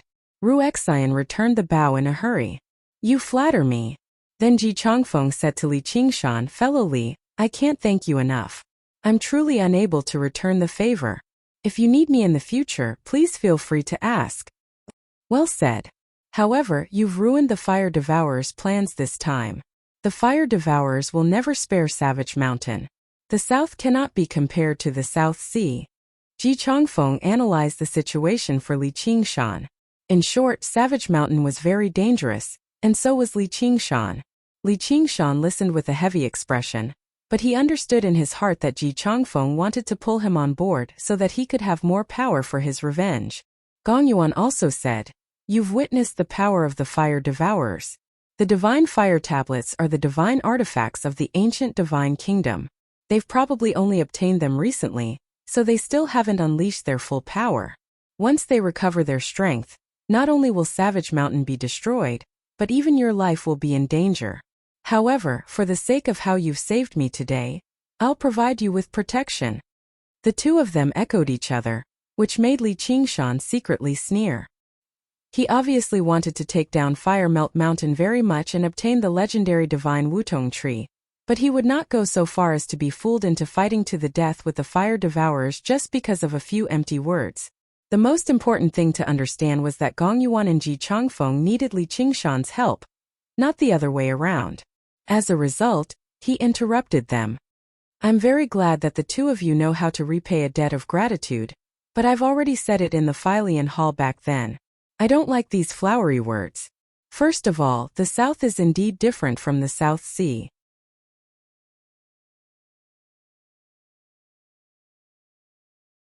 The Fire Devourers can indeed destroy my Savage Mountain, but they have to consider the consequences of other folks slaughtering cultivators, not to mention that I'm a White Hawk commander of the Imperial Court. That's one of the reasons. Do you think the Fire Devourers have so many misgivings? The world is about to fall into chaos right now, and the Imperial Court is weak. Why would they still care about the South? They've already become honored guests of the king's estate, so there's even less reason for them to fear some White Hawk commander. Gongyuan retorted coldly. She needed Li Qingshan's power very much to subdue her inner demons and increase her cultivation. And only when the two of them worked together could they push the heart of the abyss to the limit and fend off the Fire Devourer's divine fire tablets. Otherwise, the battle this time would be extremely horrific. That's why there's still the second reason. If it really doesn't work out, I'll just return to the Green Province. Li Qingshan laid out his hands. Gongyuan and Ji Changfeng immediately fell silent. Li Qingshan had no grievances with the Fire Devourers, so there was absolutely no need for him to throw his life at them. Savage Mountain was not the Crystal Palace either. It was just a cultivation dwelling that he had stolen in the first place, so giving it up was no big deal. Gongyuan said, Just a few threats from the Fire Devourers are enough to scare the mighty king of savages into running back to the Green Province? It's not like I've lost anything anyway. I've just been cursed a little. Once I undergo the third heavenly tribulation, I'll come back for revenge. Isn't that much simpler? Li Qingshan said like it was obvious. Your Majesty, I don't owe you anything. Instead, you still owe me 5 years to use the heart of the abyss. Li Qingshan reminded. I only hugged you. It's not like I've slept with you. Don't you think you can coax me onto the ship with just a few words? Ji Chongfeng let out a long sigh. Fellow, are you really just going to leave like this? No, I'll stay behind and assist you in taking down Firemelt Mountain. Li Qingshan said. But I'm not your savior. I don't need your gratitude or protection. Instead, I need actual benefits. Since it's an alliance, then there should be sincerity. We need to figure out what each party should receive and what they should pay. The planning before the battle and the distribution after the battle are both indispensable. We can't just stick it all together like this. What do you think? You're still the one who's thought it through. That's exactly how it should be. Ji Chongfeng immediately agreed. He had already begun planning what Li Qingshan had mentioned a long time ago. It was very easy for the weak to be coerced and sacrificed if they worked together with the strong. There had to be a set of rules. As a result, he said he was willing to lend Gong Yuan a hand, not asking Gong Yuan to avenge him. However, he could not bring himself to do it, so he could not put it as bluntly as Li Qingshan.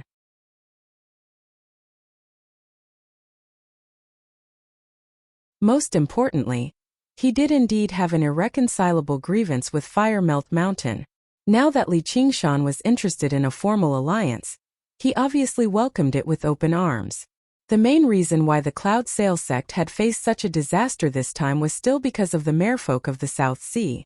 They needed to receive the corresponding compensation, find a suitable island, and rebuild the Cloud Sail sect. How do you want to form an alliance? Gong Yuan sank into thought. First of all, your attitude. What I need is respect, not exploitation. Don't use your grand, high-end schemes of kingship on me. When he reached there, Li Qingshan communicated, if you were as obedient as just now in my arms, our partnership would be much more pleasant. Sure. Gong Yuan squeezed out 2 words from between her teeth. As for the rest, this isn't the place to talk. We both need time to consolidate our cultivation, so why don't we all go back and recuperate first? We can gather in the Crystal Palace on the next night of the full moon and discuss how we're going to take down Firemelt Mountain. Gong Yuan and Ji Chongfeng both expressed their agreement, so Li Qingshan bid farewell and left, returning to Savage Mountain with Ru Xian and Little Anne. They flew 500 kilometers away, leaving Giant Ship Island far behind. A cool breeze blew and the moon shone brightly. The ocean was boundless, and the sound of the waves continued. It was peaceful. The great battle seemed like a dream, but the increase in strength was real. Li Qingshan was in an extremely good mood. The 5th layer of the tiger demon had multiplied his strength. The 3rd layer of the phoenix required him to balance fire and water again to obtain the 3rd innate ability of the phoenix. If it was still the phoenix's nerva, that meant he would have 2 chances at rebirth. If he included the time when he turned into an egg, that would be 3 times. Just who could kill him? The ink sea was already close.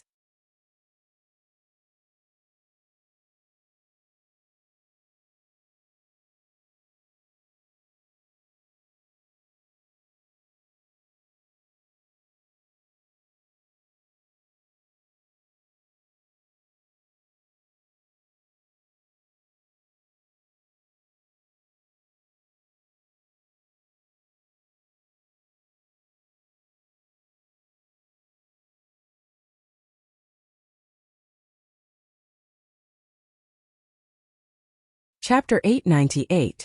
The woman with the coldness of the abyss stopped at the edge of the island. After a moment of hesitation, she made her way through the jungle and arrived before Li Qingshan. She was all alone. Her magnificent silken dress and noble crown of ice clashed with the atmosphere of the hut in the woods. When the sunlight landed on her, it seemed to become cold, losing its original warmth. Just when Li Qingshan was about to say something, Ru Xian walked out of the hut. The scorching, furious aura truly demonstrated her bloodline as a fire devourer. What are you doing here? I didn't think you'd return here, Gong Yuan sighed. What, you still want to chase me out? Ru Xian sneered as flames burned in her eyes. Gong Yuan was speechless. After quite a while she said softly, apologies, that's not the outcome I want to see. I originally thought you could leave the south, the territory of Firemelt Mountain, and start over in a new place. The South Sea was vast, but it could not contain them. A fire devourer, a traitor, and a detestable mongrel. Her apology and explanation seemed to take Wuxia by surprise. She was left speechless for a moment. I can compensate you. After all, you're my... Gong Yuan took a step forward. Shut up. Wuxia gradually recovered her composure. I don't need your compensation. You can't compensate me with anything, nor do we have any relationship. I won't take revenge against the merfolk only because that's not what my mother wants to see. Go, Your Majesty. This is my home. It's not a place you should come to. Fine then. Gong Yuan did not hope to be forgiven. Instead, it would be more accurate to say that if she was forgiven so easily, it would instead make it even more difficult for her to calm down. She recovered her cold and arrogant demeanor and said to Li Qingshan, Don't forget about 10 days from now. I'll just wait. Li Qingshan sat down again and fiddled with the jar with his head lowered. The jar was very delicately made. There were beautiful, colorful paintings on it like a totem mural. It depicted 3 figures, 2 large and 1 small, holding hands as they stood. Although there was no expression on his face, he seemed very happy and serene. After Gong Yuan left, Wuxia smiled bitterly and said, I've really embarrassed myself today. You're not as funny as usual today. Why are you still standing there like a fool? Hurry up and tidy up the room. Women should be more diligent. Li Qingshan said without raising his head, as if he was the head of a family ordering his wife. Wuxia was about to kick Li Qingshan, but she stopped halfway. Li Qingshan held the clay pot in front of his face and said, Be careful, if you break it, I won't be able to compensate you. Wuxia snatched the earthen jar and returned to the house. She spent some effort to tidy up the house. The windows were bright and the tables were clean and spotless. All the painted earthen jars of various sizes were neatly arranged. She placed her hands on her waist and examined it with satisfaction. Suddenly, a ball of flame ignited in her palm. With a light toss, it flew out and spread rapidly. The flame soon connected into a large area and devoured the place called home. Crackle, crackle, the furniture burned and the utensils broke. Her face was illuminated by the firelight. She stared at this scene in a daze, her expression constantly changing. If one looked carefully, they would see that it was only the flickering of the firelight. Her expression was still like a jade sculpture. Li Qingshan gently embraced her. She murmured, Qingshan, as a cultivator, you can't be too emotional. They are talented and should have a very long lifespan and a very long road. Then wouldn't you be gone? I'd rather not have me. If not for me, do they regret it? Li Qingshan interrupted. No. Wuxia thought for a moment. Then it's settled. As for feelings or not, it's all nonsense.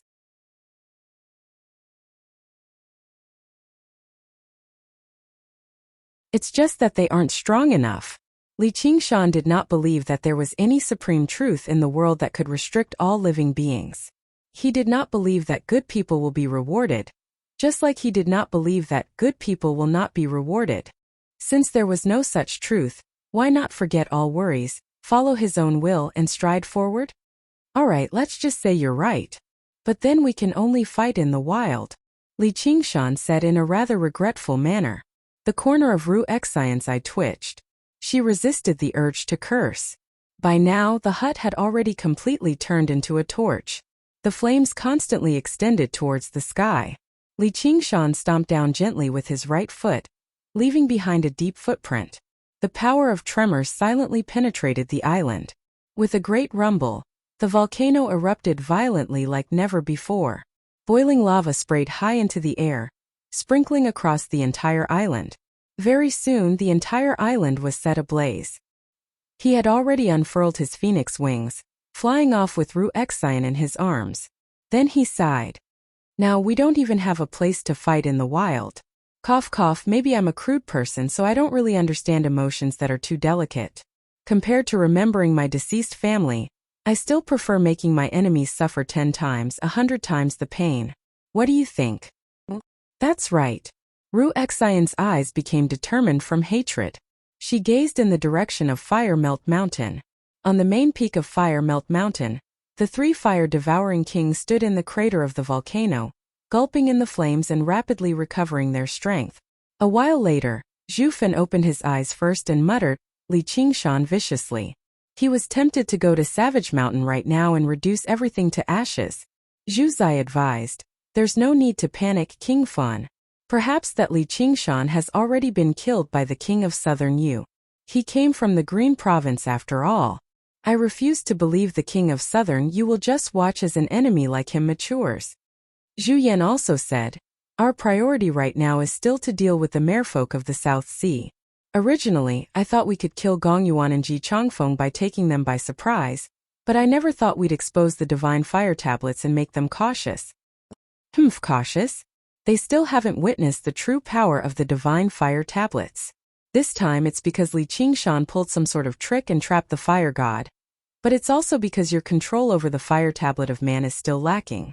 The fire god only has the appearance, not the inside. He can't summon fire god Zhurong's soul sense, nor can he wield it freely and become one with it. My flames of heaven and the disaster king's flames of earth are much weaker too, or the situation would be completely different.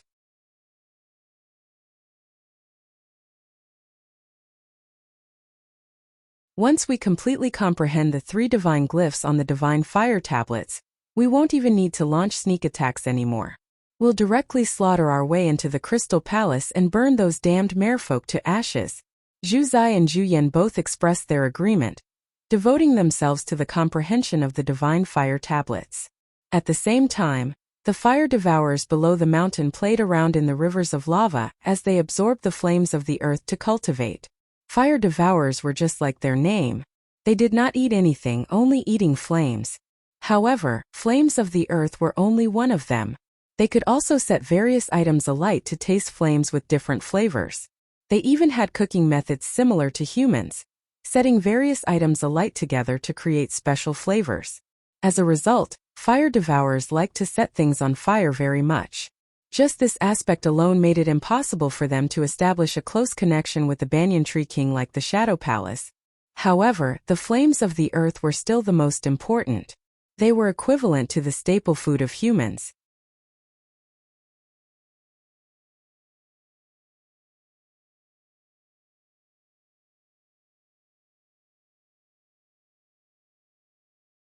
Chapter 899. Dazzling bright yellow filled their vision, surging, burning, and rumbling. This was the sight of magma that would never change. Boom! Nearby, a bubble suddenly exploded. The violent force collided with the spirit turtle's profound shell and cracked. Scorching heat seeped in through the cracks, and the heavy smell of sulfur was suffocating. What was even more terrifying was the scorching fire poison, whistling past and entering through every opening. If it were not for the fact that both Li Qingshan and Ru Xian possessed innate fire bloodlines, they would have been in danger of dying from that. However, even more terrifying was the invisible underground magnetic field, which made it difficult for his innate abilities to operate normally. It took him quite a while to repair the crack on the spirit turtle's profound shell. It's too deep here. Even I can't maintain it for too long. Li Qingshan communicated with Ru Xian. Once the spirit turtle's profound shell shattered, he could still escape, but Ru Xian would definitely die. Go a little further ahead. We need to approach the center of Fire Melt Mountain. Ru Xian pointed in a direction. All right. Li Qingshan carried Ru Xian as he advanced slowly through the magma.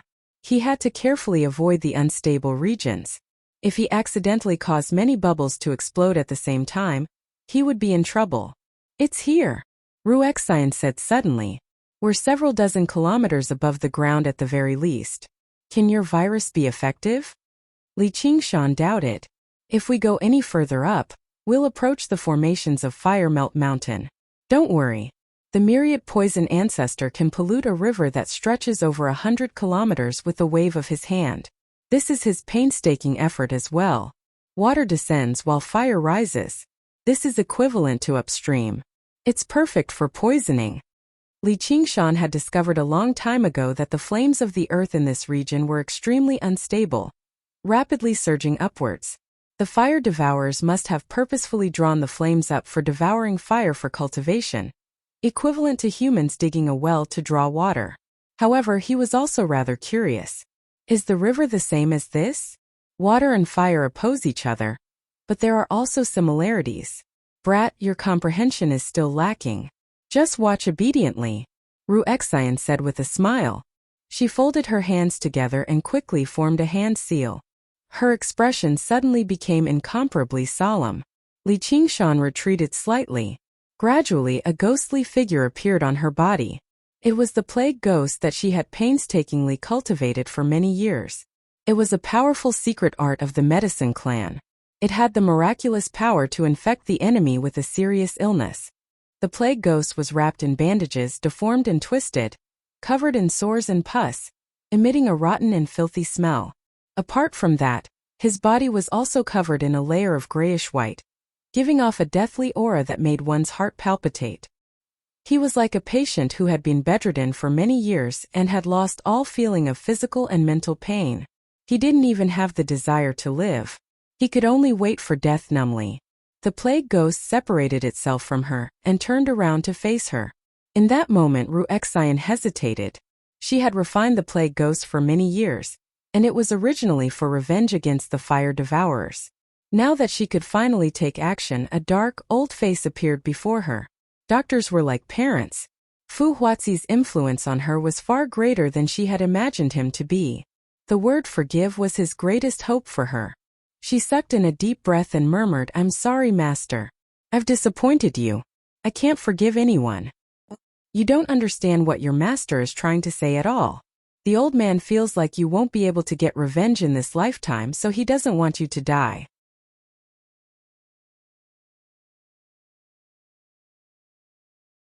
If he knew the current situation, what do you think he would say? Li Qingshan said. What would he say? Spare his ancestors and forgive his seventh uncle for killing those fire devourers. Li Qingshan bellowed. My master isn't that vulgar. Ruexian burst into laughter as if anything that conflicted her became extremely simple from his mouth. His decision of in for a penny, in for a pound, was something that she really could not learn. As a result, with a gentle push, the plague ghost flew out of the spirit turtle's profound shell and suddenly burst into flames. The flames were grayish-white like rocks, merging with the flames of the earth and rising upwards. At this moment, like the final radiance of a setting sun, she let out a scream, which was filled with bone-deep pain and despair. Ruexian gazed at it blankly.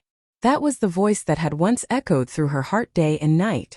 Only by constantly cleansing and suppressing it with the water of oblivion could she prevent herself from falling into madness before her revenge. Suddenly, she felt her heart empty, as if a boulder had fallen to the ground. She felt unprecedentedly light, yet there was also an indescribable emptiness. Oh no, let's go. Li Qingshan picked up Ruexian and flapped his phoenix wings. He had only flown a short distance when an earth bubble burst loudly behind him, leading to a series of explosions. A heavy sense of danger surged through his heart. Li Qingshan constantly divined and changed the direction of his flight, dodging the attacks of the earth bubbles at the last moment every single time. The cracks on the spirit turtle's profound shell grew denser and denser. All the volcanoes in the 400 kilometers of Fire Melt Mountain erupted together. In particular, on the main peak, flames surged into the sky, scattering down like a rain of fire. The fire devourers cheered and spread their arms, welcoming the rain of fire from above. They were in a frenzy. Even on Fire Melt Mountain, a volcanic eruption like this was not common. It was treated as a symbol of auspiciousness and celebration, as well as a great opportunity for cultivation. The deeper underground the flames were, the purer they would be. Now doesn't seem like the time to erupt, Zhu Yan said in some confusion. Do you hear something? Zhu Zai turned her head and listened carefully. She seemed to hear a scream, but it also seemed like an illusion within the rumbles of the volcanoes.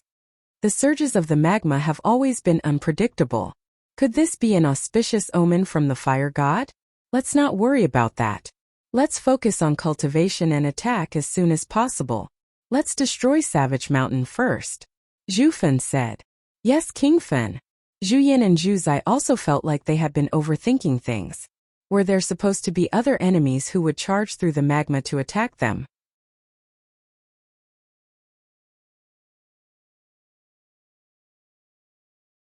That was basically suicidal, and unlike the Cloud Sail sect, the geographical advantage of Fire Melt Mountain could not be destroyed through any means.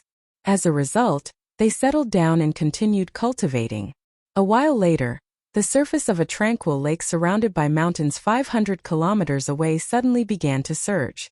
With a great boom, a scarlet figure burst out of the surface of the lake.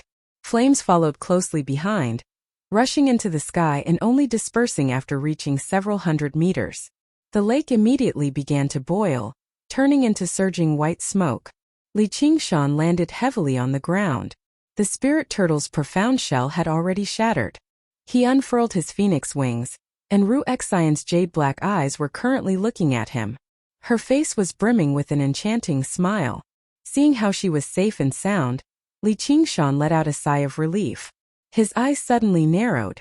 As it turned out, her clothes were quite the impressive arcane artifact, but they had been reduced to ashes under the scorching flames of the earth. It was all thanks to the heavenly tome of cloud furnace she practiced that she had refined her body to become as tough as jade, which was why her jade-white body had not been exposed under the impact of the flames of the earth. Li Qingshan's heart skipped a beat. He lowered his head and kissed her faint pink lips. All he heard was a moan, and the jade-like body in his arms softened.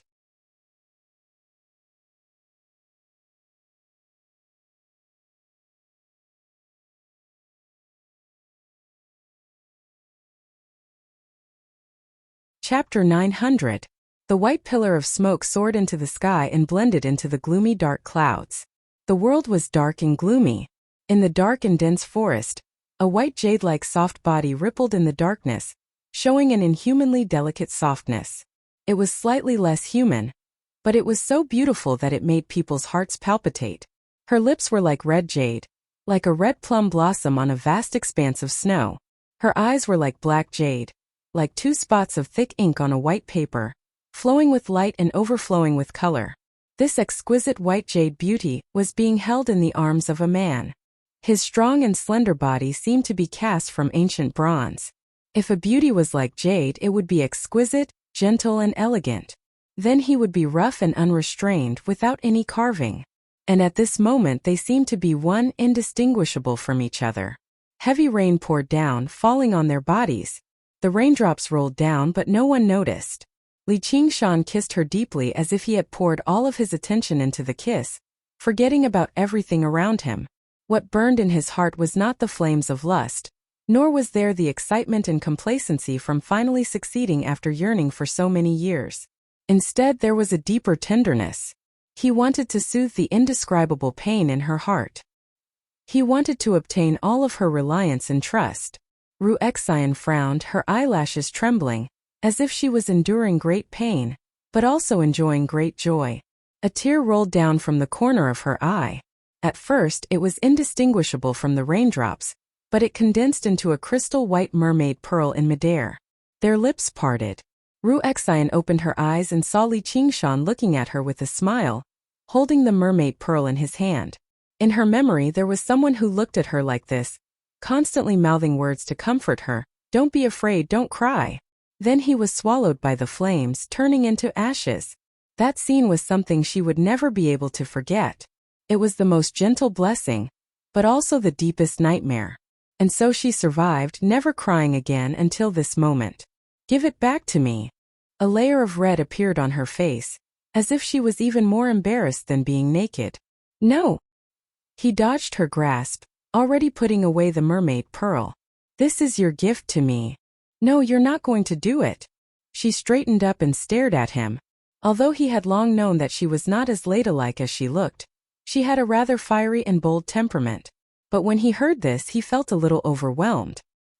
He shrugged and said, "If you don't want to go, then don't. Let me go."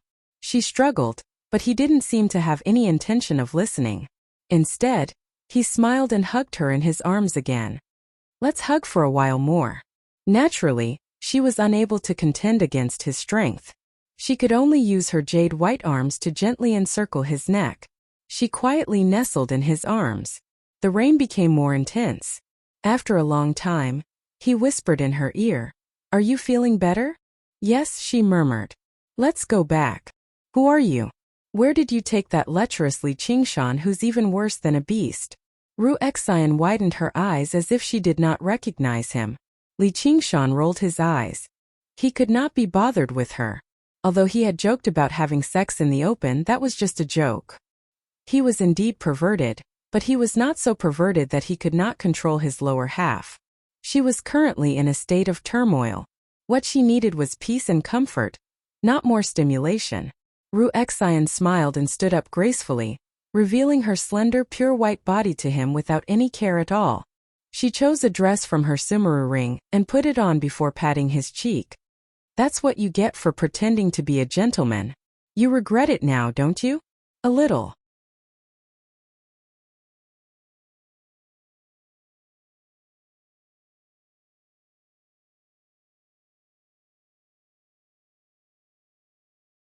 What do I do then? Li Qingshan sank into his thoughts. If the giant god of fire became even stronger, if its power was not depleted, if it was under Zhu Yan's control, just how terrifying of an existence would they be if the three of them worked together? Right now, all we can do is see the effects of the Stoneheart virus. If it really is as good as Miss Wuxia says, then the fire devourers will be completely infuriated. Only then will you have the opportunity to take down Fire Melt Mountain. I'll ask the King of Southern you for a favor, so you can cultivate in peace for a few years at the very least. Thank you for taking care of me, fellow. Li Qingshan said sincerely. With the Banyan Tree King vouching for him, it could be said to remove his greatest worries. As long as he had a few years, there was a very great chance for him to break through to the fourth layer of the Phoenix's scripture of Nerva. As long as he balanced fire and water, he could become a demon king. By then there would be nothing for him to worry about anymore. He could go anywhere he wanted in the world. Li Qingshan summoned the cave masters of Savage Mountain to the hall on the top of the mountain again. Many things happened in the Cloud Sail sect this time, but the end result was still pretty good. I've already set a date with the Merfolk Queen Gongyuan. We plan on forming an alliance in 10 days' time in the Crystal Palace to attack Fire Melt Mountain. You need to prepare yourselves. You must be curious about where Yu Wufeng has gone. He's already returned to the South Sea Sword Pavilion with his master. The master of the Sword Pavilion has agreed to assist me when the time comes. After this battle, I'll remove Yu Wufeng's blood oath. It's the same for you. I'll remove the blood oath for anyone who dares to fight and kill and contributes greatly. After this battle, I don't plan on leaving behind anyone's name on the blood oath scroll. The cave masters were shocked. Li Qingshan's intentions were very clear. He wanted them to risk their lives in this battle in exchange for their freedom. However, if they avoided battle passively and dragged out an ignoble existence, only death would await them even if they survived.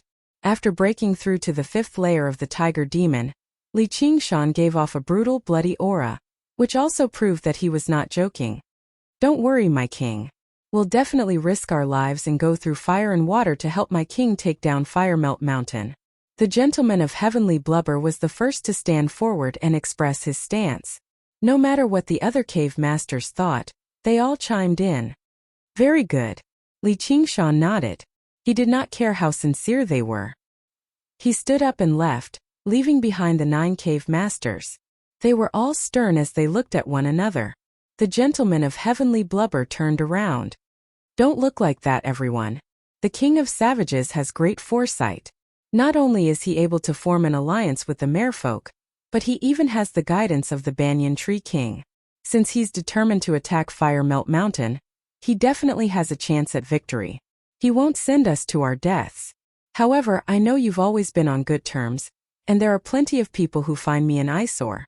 But this time, if we don't work together and keep scheming against each other, who's confident they can return alive from Fire Melt Mountain?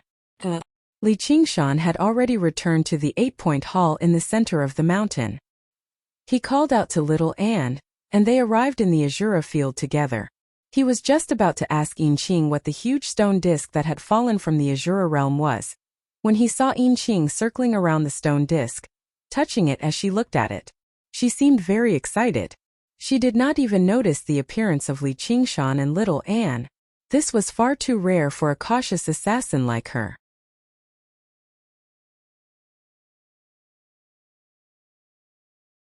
Li Qingshan asked Yinqing, "Do you know what this is?" "Of course. This is good stuff. This is called the Azura Altar of Armaments. Don't you lack a suitable weapon, my king?" With this, you'll never lack weapons again. Yin Qing's eyes shone. Only after listening to Yin Qing's explanation did Li Qingshan understand the use of the Azura altar of armaments. As it turned out, the Azura realm was constantly at war. No matter what kind of weapon it was very easy to damage them. If an Azura died in battle, they could be reborn as long as their battle spirit remained. However, weapons could not be reborn with them. The Azura altar of armaments was connected to the legendary armory of war and chaos. As long as a damaged weapon was placed there as a sacrifice, they would obtain a brand new weapon. If a large number of regular weapons were sacrificed, they would obtain extremely powerful weapons. There was even a chance for them to obtain a divine weapon.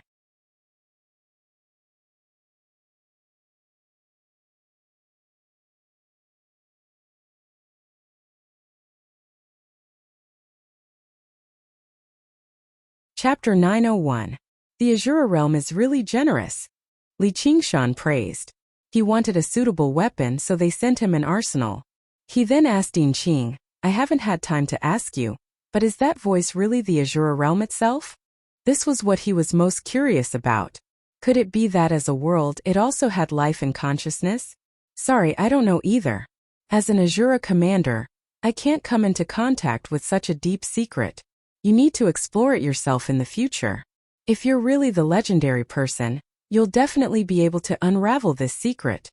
Yin Qing watched the battle between Li Qingshan and the giant god of fire, and her attitude towards Li Qingshan became more and more respectful.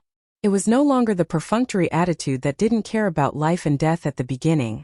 She showed respect from the bottom of her heart. I'd like to ask, what's the legendary person? The Azura realm and the heavenly Tao fight endlessly, but they lose more than they win. It's all because Sakra Heavenly Lord unified the heavens, and all beings in the heavenly Tao work together. On the other hand, the Azura realm is like a plate of loose sand without a leader. It's said that an Azura demon god will appear and lead the masses to attack the heavens, obtaining an unprecedented victory. That sounds interesting. Do you think I look like the legendary person? Li Qingshan spread his arms and made a pose. I've never seen the legendary person, so how can I dare to say you look like one? However, since that mysterious existence gave this Azura altar of armaments to you, it must be because it thinks you look like it. Although Yin Qing admired Li Qingshan, it was difficult for her to say that Li Qingshan was the legendary person, as there were far too many legendary people like that in the Azura realm. Every single Azura king she had seen believed they were one. And there were countless Azuras who received revelations and rewards from the mysterious existence. From this angle, if Li Qingshan entered the Azura realm, he could be considered an elite among Azura. He had the spirit and strength to dominate an area, so he was worthy of her loyalty. However, compared to other elites, he wasn't that extraordinary. Li Qingshan smiled. It's not like you'll die if you say something nice. Forget it. I'll try out the magical effects of this Azura altar of armaments. But what kind of weapon should I change to? If you can't decide, why not let the Azura altar of armaments decide? That works. My weapon wasn't a circular blade back then. I got a revelation from the Azura altar of armaments and exchanged it for a void arc. Unfortunately, it was burned. Yin Qing sighed. Don't worry. You fought for me, so I'll help you get a weapon that's no weaker than your original. Li Qingshan patted Yin Qing's shoulder. Yin Qing smiled. In short, Azura believes that the choice of weapon a warrior chooses is a desire from the depths of the soul. It is a kind of fate. Then I'll give it a try. What is my fate? Qingshan, Li Shan, Yura, Emperor Dao. Qingshan to say Shan, Lin Shan to then, Yura Lin. In an instant, he saw tens of thousands of weapons floating in the air. The number far exceeded the 18 weapons, but they were all shrouded in a layer of shadow. He waved his hand, and a long sword flew into his hand. He waved all the sword techniques he'd learned in his life, and sure enough, the sword chi crisscrossed exquisite beyond compare.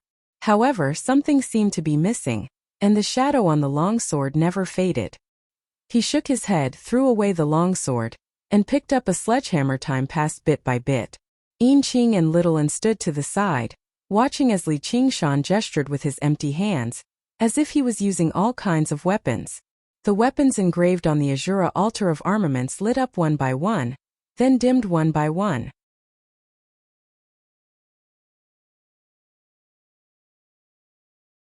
Li Qingshan frowned. In the blink of an eye, he'd already used 70 to 80 weapons. However, he'd used a dozen sword-type weapons, including giant swords, long swords, short swords, and double-edged swords. There was no need to talk about the others, but he still didn't like them. Yinqing said that finding a weapon was like going on a blind date, so what he lacked now was love at first sight. He looked around, wondering if something was missing here. Wait, why wasn't there a saber here? Among all kinds of weapons, if one had to say which one was the most common and had the most types, it would definitely be the saber. However, in this space there were all kinds of weapons but not a single saber. Not a single saber. So he roared, "Give me a saber." And then there was a saber. It was a very inconspicuous little saber, short and small. It couldn't be called a weapon, but it made Li Qingshan feel that it was very familiar. He reached out and held the little saber in his hand, waved it casually, and suddenly remembered that this was the first weapon he'd ever owned. In that shabby cowshed with the bonfire boiling meat soup, he'd held this little saber, and forced back his brother and sister-in-law who'd bullied him. It was also this saber that helped him kill his first enemy on that moonlit night after he'd gotten drunk. Li Qingshan was suddenly enlightened, and he let out a long roar. The gods are watching, justice is only in the saber. With two clangs, the two spiked clubs were first thrown at his feet, and then the various spirit weapons and magic weapons he'd obtained from previous battles were piled on the Azura altar of armaments. 10 weapons, 100 weapons, 300 weapons, 500 weapons. When he put down 527 weapons, the Azura altar of armaments suddenly lit up. Li Qingshan sensed something and knew that this was the limit. It wasn't that the legendary armory of armament didn't have better weapons, but that with his current cultivation, killing intent, and weapon capacity, he could only exchange for weapons of this level. Li Qingshan felt slightly regretful inside. But Yinqing was very surprised on the side. She had once seen an Azura king use the Azura altar of armaments to exchange for weapons, but the number and quality of the weapons he sacrificed was about the same. As a matter of fact, it was even slightly inferior. This was because the stronger a weapon was, the better. Once it surpassed the user's level of control, the weapon would immediately backfire, and even become the master. This kind of thing was common in the Azura realm. Divine weapons had spirits, and they wouldn't recognize the weak. With his cultivation at the second heavenly tribulation, he was actually able to obtain the recognition of the armory of armaments. Truly inconceivable. If he went to the Azura realm, he would simply be a proud son of heaven, an elite among the elites. Sacrifice.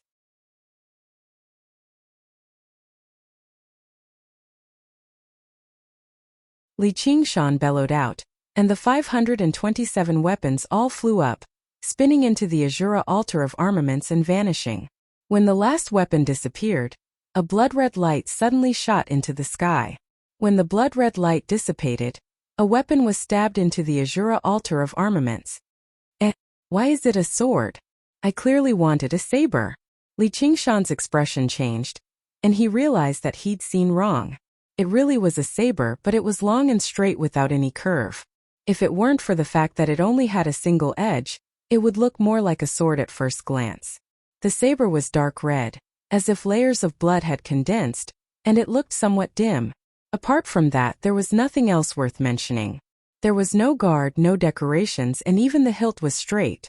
Not only did it look very boring, but it also didn't have any sharp aura. This is the treasured saber I exchanged for with more than 500 weapons? Why does it look like the clumsy work of a blacksmith apprentice? I was supposed to forge it into a sword, but my craftsmanship wasn't good enough, so it became a saber. Li Qingshan muttered inwardly as he held the saber hilt. Yinqing frowned in thought. She felt that this saber was a bit familiar, but she also felt that it shouldn't be. After all, the Azura realm was just too big and there were countless weapons. No matter how experienced and knowledgeable she was, she couldn't possibly know all of them. It wasn't until Li Qingshan held the saber hilt that his heart suddenly jumped. Could it be that saber? Your Majesty, be careful. A sharp pain suddenly came from Li Qingshan's palm. There seemed to be many spikes on the saber hilt that didn't even have decorations, and these spikes were constantly twisting and piercing into the depths of his palm, greedily sucking his blood. As expected, there's something strange. Li Qingshan wasn't shocked. Instead, he was happy. He wasn't afraid of a demonic saber or a demonic saber that would devour its owner. He was only afraid that this saber was too weak. It could pierce through his skin in an instant. Even though he wasn't on guard, it also proved that this saber was unusual. He ignored the pain in his palm and pulled the saber out of the Azura altar of armaments. The originally heavy saber was now covered in dense red lines that looked like blood vessels. Li Qingshan held the saber horizontally in front of him. His left hand lightly brushed the blade, and the dense capillaries spread out from the saber. They pierced into his palm and sucked his blood. Li Qingshan didn't stop it, allowing the strange saber to suck his blood. He wanted to see just what kind of changes this saber would undergo. "You want to suck my blood? I might as well let you suck to your heart's content." Li Qingshan backhanded the saber and pierced it into his heart. The strange saber was like a man dying of thirst in the desert who suddenly saw a clear spring, and it madly sucked his blood. Gradually, Li Qingshan's body turned pale, but his eyes became brighter and brighter.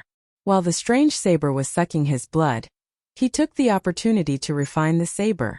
The refining process was unexpectedly smooth. It wasn't that the strange saber didn't have a spirit, but it was very welcoming of its new owner. The reason for this made Li Qingshan's expression a little strange. He murmured, "Bloodjaw." This was the name of the saber. It was quite a spirit, but it only had one requirement, and that was blood. It didn't matter if it was the blood of the enemy or the master. The thicker and purer the blood, the more powerful it was. The reason why it didn't resist and let Li Qingshan refine it was because there was no blood to suck in the arsenal of armaments. Secondly, it was extremely satisfied with Li Qingshan's blood.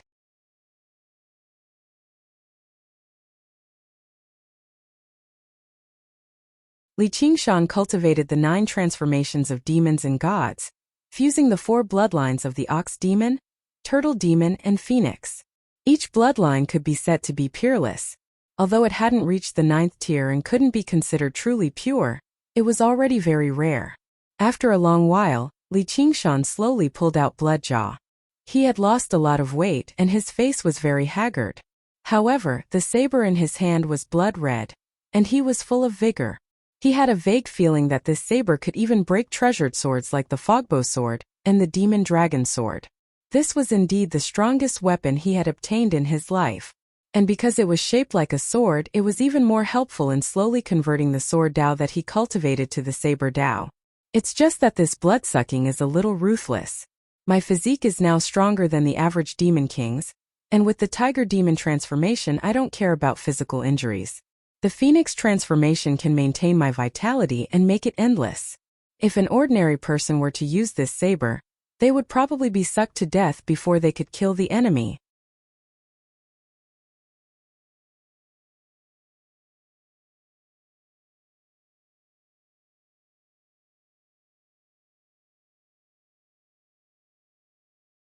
Chapter 902. Li Qingshan's face was ashen, as if he was terminally ill. There was not the slightest bit of life in him, but his craggy bones stood out even more. His eyes shone brightly, and his might did not diminish in the slightest. Yin Qing's words made him ask, "Why is it fortunate, and why is it unfortunate?" Yin Qing said, "This Bloodjaw blade is truly a rare treasure blade. Its destructive power is astonishing, and there is almost no weapon of the same level that can compare to it. However, this blade is famous not because of its power, but because it's too difficult to use. The only way to unleash this blade's power is to make it drink its fill of blood, and the quality of the blood is very high. Can't we use battle to nurture battle? As long as we keep killing enemies, it'll be fine." Li Qingshan examined the bright red Bloodjaw blade in his hand, and faintly understood the meaning contained within it. It was an insatiable thirst for blood. Who can guarantee victory in every battle? Even if you win, you might not be able to kill a powerful enemy. That's why this blade must see blood when it's drawn. Otherwise, if it doesn't drink enough of the enemy's blood, it will drink its master's blood. Even if an Azura king wields this blade and drinks its fill of blood, it will become very weak. If an Azura commander like me dares to hold the hilt like you do, my life might even be in danger. However, it's precisely because it's so difficult to use that successive owners of the Bloodjaw blade will often offer it on the Azura altar of armaments in exchange for another weapon. Many divine weapons that were stronger than it had been destroyed in the war, but it had been preserved all this time. If your majesty isn't used to it, you can offer it again. It's great to be able to monopolize an Azura altar of armaments. No, I feel that this blade is quite good. It's perfect for wounding people. Also, don't forget that this world isn't the Azura realm. The intensity and density of the battles aren't that great, so there's plenty of time to recover. As he spoke, Li Qingshan stuffed a spiritual pill into his mouth. He had the bloodline of the phoenix, so his ability to produce blood was very strong. Moreover, after refining Bloodjaw blade, he could feel the uniqueness of this blade. It felt as though it was connected to his bloodline, and when he wielded it, it was as easy as moving his own arm. This was something that no other weapon in the past had ever felt. Thus he had an idea. He infused the power of vibration into it, and a layer of black ripples appeared on the blade. With a light wave, a black crack was left in the void. Good saber, Li Qingshan said. He had never relied on weapons, as his most destructive method was his fists. The destructive power of tremors was just too great. If he used a weapon as a medium, it would be unavoidable for the weapon to be damaged no matter how great his control was, unless he suppressed the power of tremors and did not use his full strength. However, if that was the case, using weapons would be pointless. He might as well just use his fists. After drinking almost all of his blood, the Bloodjaw saber seemed to have become a part of his body instead of an external object. He could finally use the power of vibration to his heart's content, and fuse the divine ability into his saber technique. In the eyes of ordinary people, it was a flaw, but in fact, it was its greatest strength. When the edge of the saber fused with the power of vibration, its power was not as simple as 1 + 1 = 2. It allowed his destructive power to reach an unprecedented peak, like a tiger with teeth. The Bloodjaw saber also trembled as if it had met a bosom friend. There was a natural compatibility between man and saber. Li Qingshan caressed the blade. Since you're my saber, I have to give you a good name. Bloodjaw is too uncouth. Let me think about it. Jaw also means tooth.